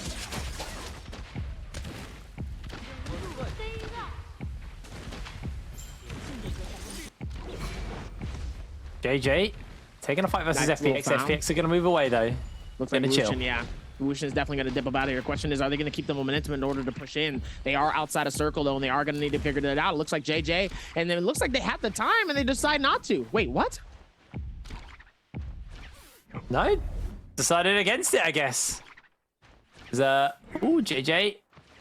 VV is... I love VV. They're such an aggressive player, or VVV. They're such an aggressive player, but not gonna overstay, not gonna go any further.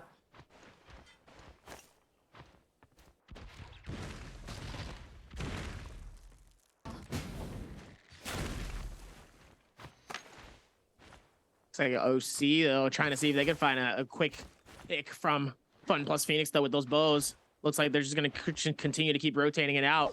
Keeping an eye on them, though. Just holding it up for the moment. 14 minutes until that circle closes down, and we are already down to 11 teams. Like, in our last at least 4 games, we've had 14 to 13 teams by like 8 minutes. So that we got our wish granted. We got a W key game. We are being delivered on that. And OUG, they've almost rubbed the W off their keyboard. They are pressing it so hard. They are so on the aggression. And now they're probably just going to play it a little bit chill. They've put 14 kills together. They just need to make it into a good multiplier and hope for GD don't pick up a bunch of kills. If they can deny GD later on into the game, that's going to be super big. J-Team going to throw up the Sandstorm, get their hands on to this Mora's Blessing, and see what they decide to get with that, or what they're going to be capable of getting with that. It's just a little bit of gear for themselves right now. FPX being hunted by Ventus, though. BV has to be careful. They are going to decide not to aggress any further. Both teams just going to make a gentlemanly agreement to move away from one another. Gentleman's agreement, though. Let's calm down. Gentleman's agreements be helpful. Yeah, 100%. Sometimes those gentlemen's agreements be great, though. Looks like we will be able to patch this in, though. Let's see what type of momentum they have, though. Looks like they will be able to put this down here. Let's see what type of momentum, especially with GD, though. GD's been doing an amazing job so far of where these patches have been going. So let's see if they can pay attention now. Well, actually, I like that. They're getting like deep into the circle in a building which isn't within the circle. Got themselves very comfortably cornered up, and this just buys them time while all the other teams are hunting each other. There's a very good chance that no one's really going to find them. YZG, though, running away from J-Team, running deep into the circle before they can go for a reposition, as J-Team actually hunting. Not going to be able to find it. J-Team with the Draco Storm, just a little bit too scary for anyone else to go toe-to-toe with. And Alliance actually did get a rebirth charm onto their one-downed player, so they're going to be quite happy on that front now. J-Team have found themselves in a member of Alliance, and Alliance just got a rebirth charm, but immediately lose a different teammate instead. So that is going to be it's going to be a little rough for them on that front. J-Team actually having a pretty killer game as well. They got 12 kills. What the hell? J-Team just started playing amazing. You love to see it, though, coming in, though. Like, absolutely being able to just come through and be like, wait, what? He ended up getting how many? Sometimes that's all it really takes, to be honest with you. There's a lot of rebirth charms getting bought. I don't think I've seen this many. What? There's even more. Wait, was that JJ just picking up 2 rebirth charms? I don't think you can pick up 2 at a time. Them. Yeah, they just used them. They got both their teammates up. JJ down, but not out. JJ's actually a sad story, if we think about it, because they were in 2nd at the beginning of today, and right now they're in 14th. They're almost at the bottom of the table. They have slid very, very far from grace, and unfortunately, they're not the only one. YZG now in 3rd, just about able to cling on to some level of position thanks to that game number 5. But even so, with FPX hot on their tails with 9 kills, with OUG starting to just bail away to a point where I don't think YCG are going to really be able to catch up.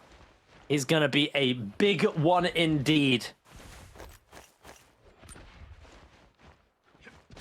Absolutely a massive one, though. If they keep this same momentum, though, it's going to be a lot of back and forth between these people. Let's see if they can maybe figure it out, though.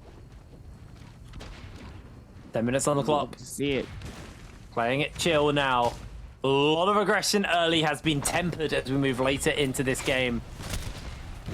J-Team gonna get their hands onto, I think that's their second, yeah, that is their second Mora's Blessing, so they'll be quite happy that got a legendary longsword onto ZK. So pretty heavily geared up there. Really nice stuff. That cannon from Ventus was a bit of a nuisance, as Ventus is able to come in with their golden armor on Ziyu, who's just dodging away on Wolves, taking pot shots at them.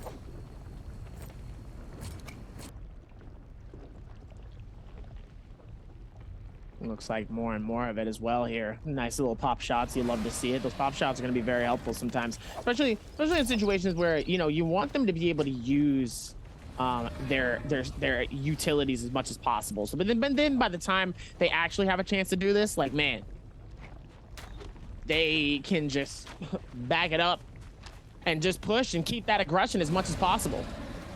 Yeah, absolutely. It looks like definitely Buccaneer phase, unfortunately for you, mate. I mean, actually, you like this phase, don't you? Hold on, though. Let's keep this. Let's pay attention to this. J-Team with 12 eliminations. Wait, what? Yes. How are they doing this? With 12 eliminations. 2 eliminations from tying up OUG with 14 eliminations. J-Team is popping off this game. They're playing amazing. I mean, they're in 10th right now. They have 2 downed members, unfortunately, which they need to get up, but they're playing an insane game right now. They are playing very, very aggressive on that front, as GD were trying to get themselves a kill. They did get one, actually, which is nice for them. No one's really contesting them too much on that front, so that does, you know, help them somewhat with these extra points that they can put together. OUG just going to play this very calm now. They've got enough kills. They just need to make it into the later game, and they have a later game comp. You have the Yoto, the Wu Chen, the Viper. This is such a good final circle comp.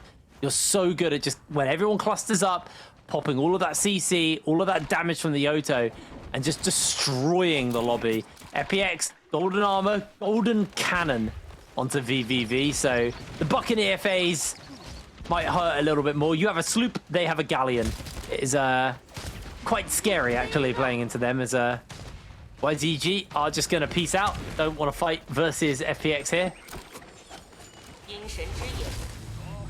Zul GD, Dongqing, if he gets caught here, this is going to be bad. Trying to break line of sight, just about able to do so. There's Sandstorm as well, causing so much power. Oh, YZG are knocked out. That's big. Shot. That is massive, though.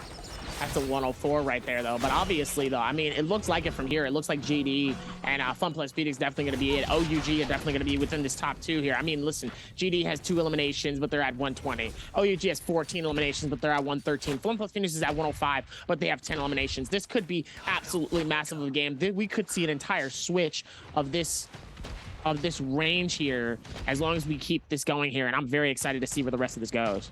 Don't count Wolves and Alliance out of top 3 either.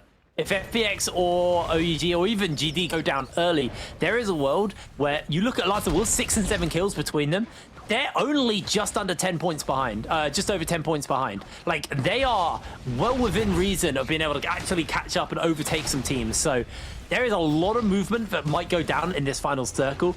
This is going to mean so much for all the teams involved. 6 minutes, though, before that circle fully forces all of these teams to go forward. And OUG just continuing to play this game very calm, very collected.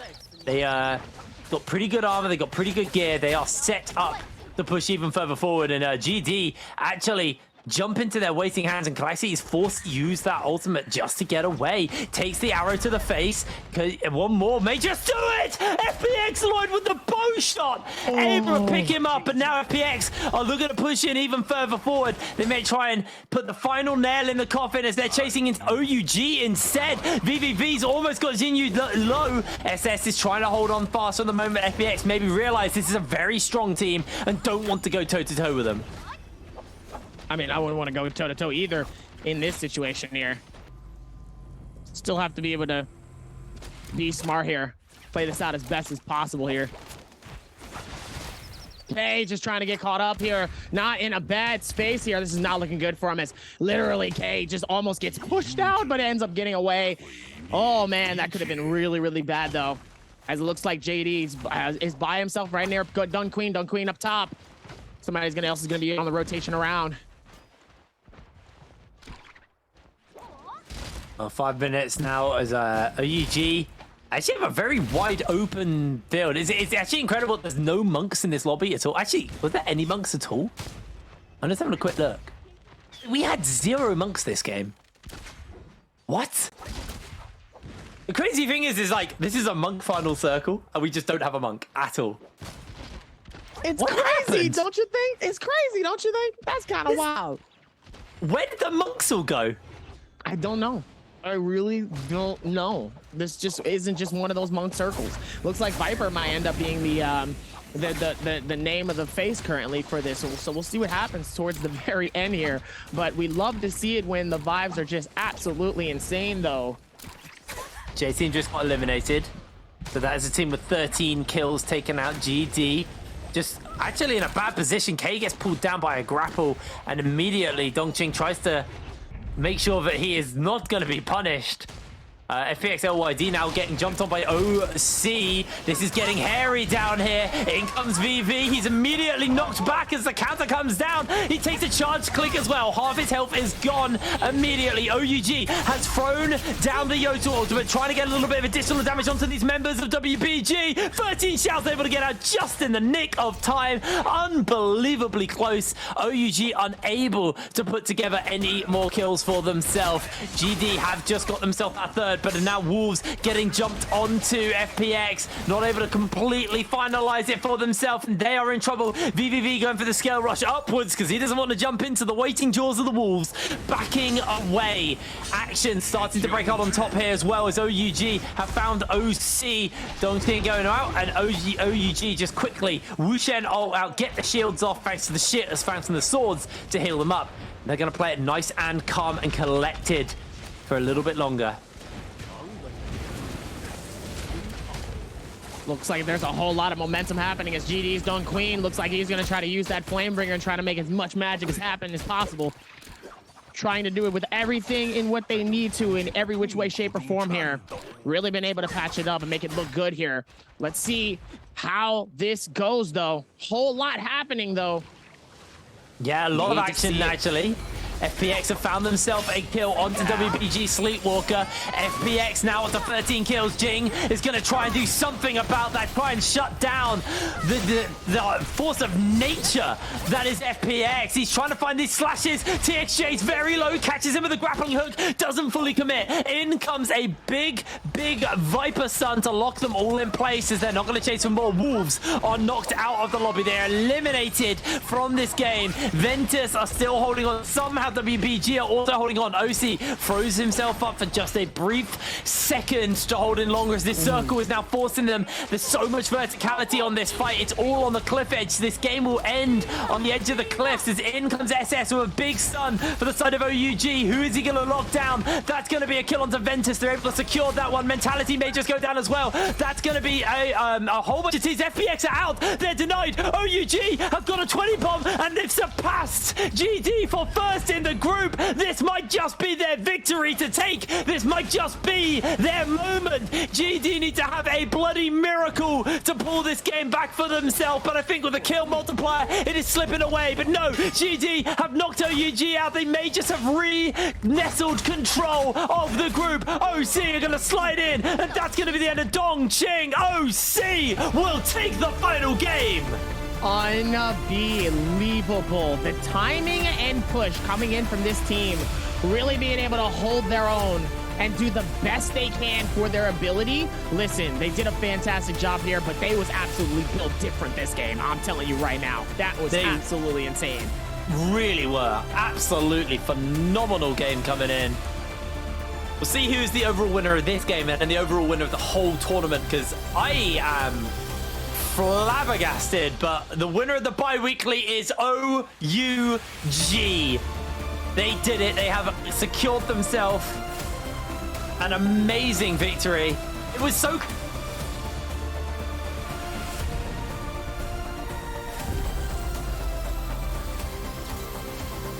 And it's coming out of today. Oh, absolutely. The Biweekly champions coming in. Here goes the ceremony. So much happening, though. Absolutely insane. OUG just absolutely ending it with so much passion and fire. I told you this was going to be that desperation game here, and a lot of people really played it with that amount of desperation, but they was able to hold it like it wasn't nothing. It didn't even matter. It didn't even matter. They still clutched it up. Really, really clean stuff coming in from the side of OUG there. They're going to be very happy with themselves. Then I'm glad that we talked a little bit about them before the game, because we mentioned OUG are a team who are very quietly good, and this is what WPG did. They didn't make a big hoo-ha. They got into the finals, then they played consistently, and then popped off at the end, got themselves that win, get themselves those points. OUG doing basically what WPG did last season. We need to come up with a name for this, like a submarine style, where you kind of go unnoticed and then you emerge in like an eruption of chaos and just complete carnage.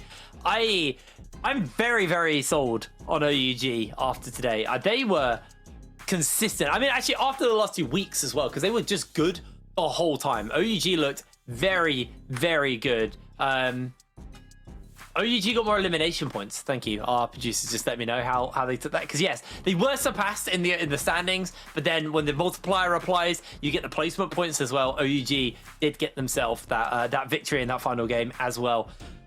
They absolutely decimated, though. That was so many eliminations coming through, though. The amount of time that OUG... I got to give it up to J-Team, though. J-Team was really closing in on the gap with OUG. They really was halfway through. When I noticed that they were like a couple of kills behind, they was almost like 1 to 2 kills behind OUG to take them over. And I was like, yo, J-Team is going off right now. What is going on? I think they ended up in like a top 5 situation, probably 5-6 place. Still did a fantastic job coming into this. Man, I mean, like, the thing for me, but really kind of to take away is like, these teams are capable of it. We saw what J-Team are capable of. Why don't they just play like this all the time? Like, there's no point going, oh, what happens if we get eliminated early and then do nothing? Just go balls to the wall, go aggressive, and get those points. OUG showed us that they could play like that. Why don't we see that more? Why don't we see J-Team play like that more? When the game goes like that, it feels like those teams, and when they feel like they have nothing to lose, they play so much better. So just play like you have nothing to lose, because realistically, if you're J-Team, you spent the whole day doing nothing, and then you pop off at the end. Could you imagine if you just played like, oh, it doesn't matter, the whole day? They actually could have won this whole thing. It's a little frustrating to see.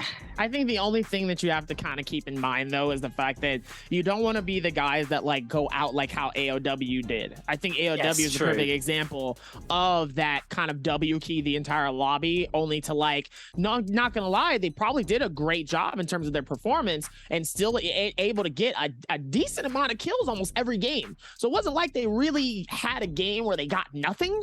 They got a decent amount of kills, but just no placement, no extra points, none of that. That's really going to help them benefit towards the later game. So it's like, damn, it's like, I get exactly what you're talking about, but at the same time, you still have to think about the late game. You still have to think about the end game, because those points will matter within that top 5. That multiplier is important. We cannot sleep on the multiplier. I get that people, because like I said, somebody who could drop a 20 bomb and gets 3rd place is still going to end up less than somebody who gets, let's say, 15 kills and then gets 1st place. Like, you see what I'm saying?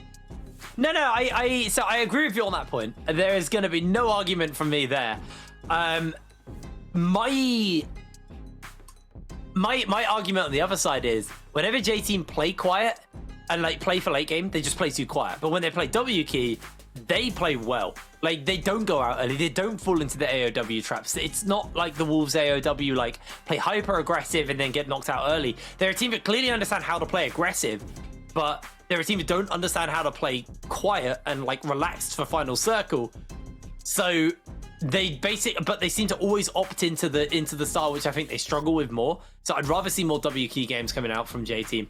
Maybe that's just me wanting mindless chaos, but you know, I want mindless chaos. I want to defend myself. I want mindless chaos. What can I say? No. I like mindless chaos too. So don't sit up here and act like I don't want the mindless chaos. Of course I want the mindless chaos. I'm joining you on the action of going, hey, I want to see this wild W key action as well. But at the same time, you have to think about what a pro would probably think in these situations, and look at, and AOW, like I said, is a perfect example. I hate to bring up AOW in this situation, but yes, it is true. AOW played really well, but just not flawless like OUG, who is getting it and who is getting those a lot of kills, but are able to make it towards end game, at least consistently. That's the reason why OUG ends up being the top dog for this week. Yeah, absolutely. It was we've had a good day. We look at, like, I'm looking at the overall standings. One thing I always like is when we don't have all games won by like the same teams. It was a different team. We had Ventus, we had Wolves, we have GD, we had FPX, YZG, and then OUG. And let's see the overall standings. WBG, they have to go figure out what the hell has been wrong with them for the last 2 weeks, because this is not the defending champions form. This is just bad. They take 16th place. Then we have 17JL, JJHRD, our new team, unfortunately slipping from 2nd to 14th.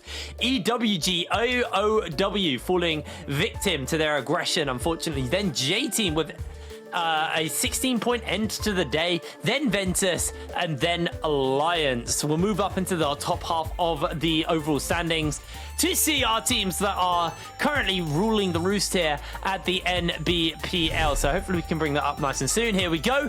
OUG take it all at the end of the day. They even get that victory. 33 points, 128.7 points. Wait, they were tied with GD. Whoa! What? Whoa! How did we figure out who's first? GD 128.7. Whoa! I need to find out how the tie works. Then it's GD tied, then FPX, then YZG, then OC, then GG, then Wolves, then NAD. I think NAD are going to be happy with the fact they made it into top 8 after the day they've had. Wolves, I'm happy to see them in top 8. I'm very happy to see them. They're a team who I think are on a improval at the moment. And YZG, a 1.6 game.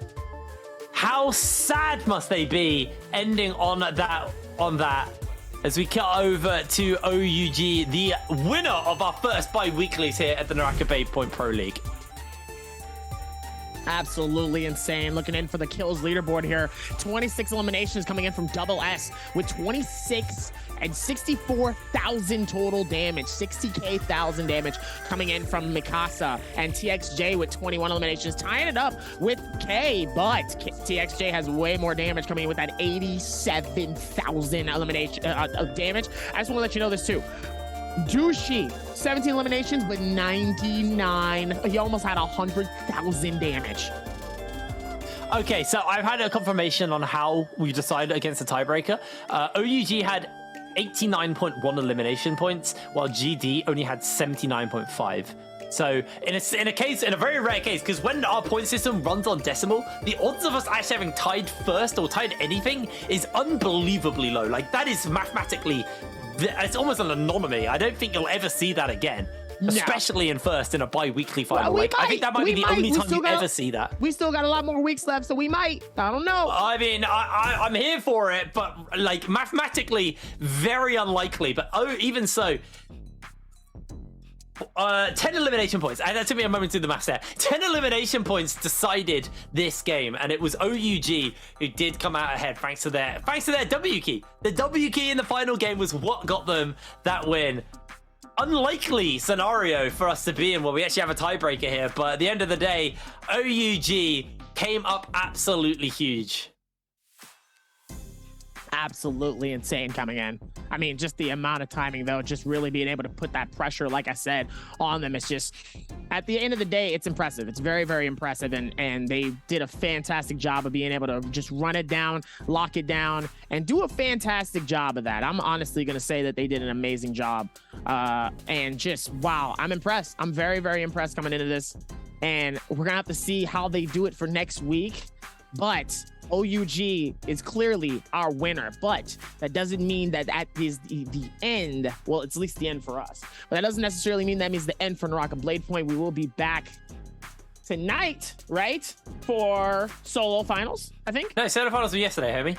Solo finals yesterday. So that means we'll be seeing you guys next week. Yeah, that means so we'll be back for another week. Yeah, we start the second bi-weekly next week. So that kicks off Thursday. Yes, Thursday. Well, we start with solos, then Friday is our trios, then Saturday solos, then Friday, Sunday trios, as the new system is. So that is going to be next week. So I'm excited to see, what next week looks like. I actually haven't got my hands on any solo games yet, so I haven't seen the state of solos. So I'm very excited to go into next week because I actually get to cast some solos, so I get to see it. But anyway, we have our champions OUG standing by with Jaeger for an interview, so we're going to pass over to them. Hi everyone, this is Jaeger and welcome to post-game interview. So first of all, congratulations Team OUG got the first Trolls Game Weekly Final Champion in the Nbpl Season 2 and let them to say hello to our audience. 那先给大家打个招呼吧。Hello， 我是 OUG 的 SS。我是 OUG 的韦德。Hello， 我是 OUG 的新宇。好的，再次欢迎你们。So first of all, congratulations again that you get the champion. And I have several questions to ask you. So first is Susu. So I saw that you used the bows and the grappling hook to kill someone. So I would like to ask, do you have any skills on using the bows? 那首先我想问苏苏的是，其实那一波看到你钩索配合你的弓箭去杀人那波特别的精彩。想问一下，在那一波当中，你自己用弓箭有没有什么这样的心得可以跟我们分享呢？就是出钩索的瞬间射他就行了。就是这样一瞬间射他就行了。好的 ，So I will pay attention on my opponent, and when he is using the grappling hook, and I will use my bows to aim at him, so that I can have very high damage and kill my opponent. Okay, so I also have a question to ask Wade, because I saw that you are used the Wuchen and your ultimate is save your teammate when they are damaged by the water well. So I would like to know what happened at that time. 那这边我要问一下韦德，其实水车那波我们看得很惊心动魄，那当时是发生了什么？你是直接开大把你的队友传走了呢？当时是因为水车把我的队友击倒了，然后我脸上有一朵花。然后在保证安全的情况下，就不想被第三方切入，所以直接选择传送加上吃花，来保证一个团队的撤场吧，属于是。So actually at that time, because our teammate is like be down by the water wall, so at that time I just used my ultimate to keep my team and just we used to escape. And at that time I also saw there's a soul bomb in front of me, so I used the soul bomb to keep my ultimate. Okay, so I also have a question to ask Qingyu, because in your hero combo, we know Yudu is the high damage, and I would like to know how your teammate to cooperate with you to help the Yudu to have very high damage. 那这边我想问一下新宇，其实我们知道在你们这个阵容体系当中，妖刀姬是主攻击的一个英雄，那你的队友是如何配合你，让妖刀姬可以拿到非常高的一个输出的呢？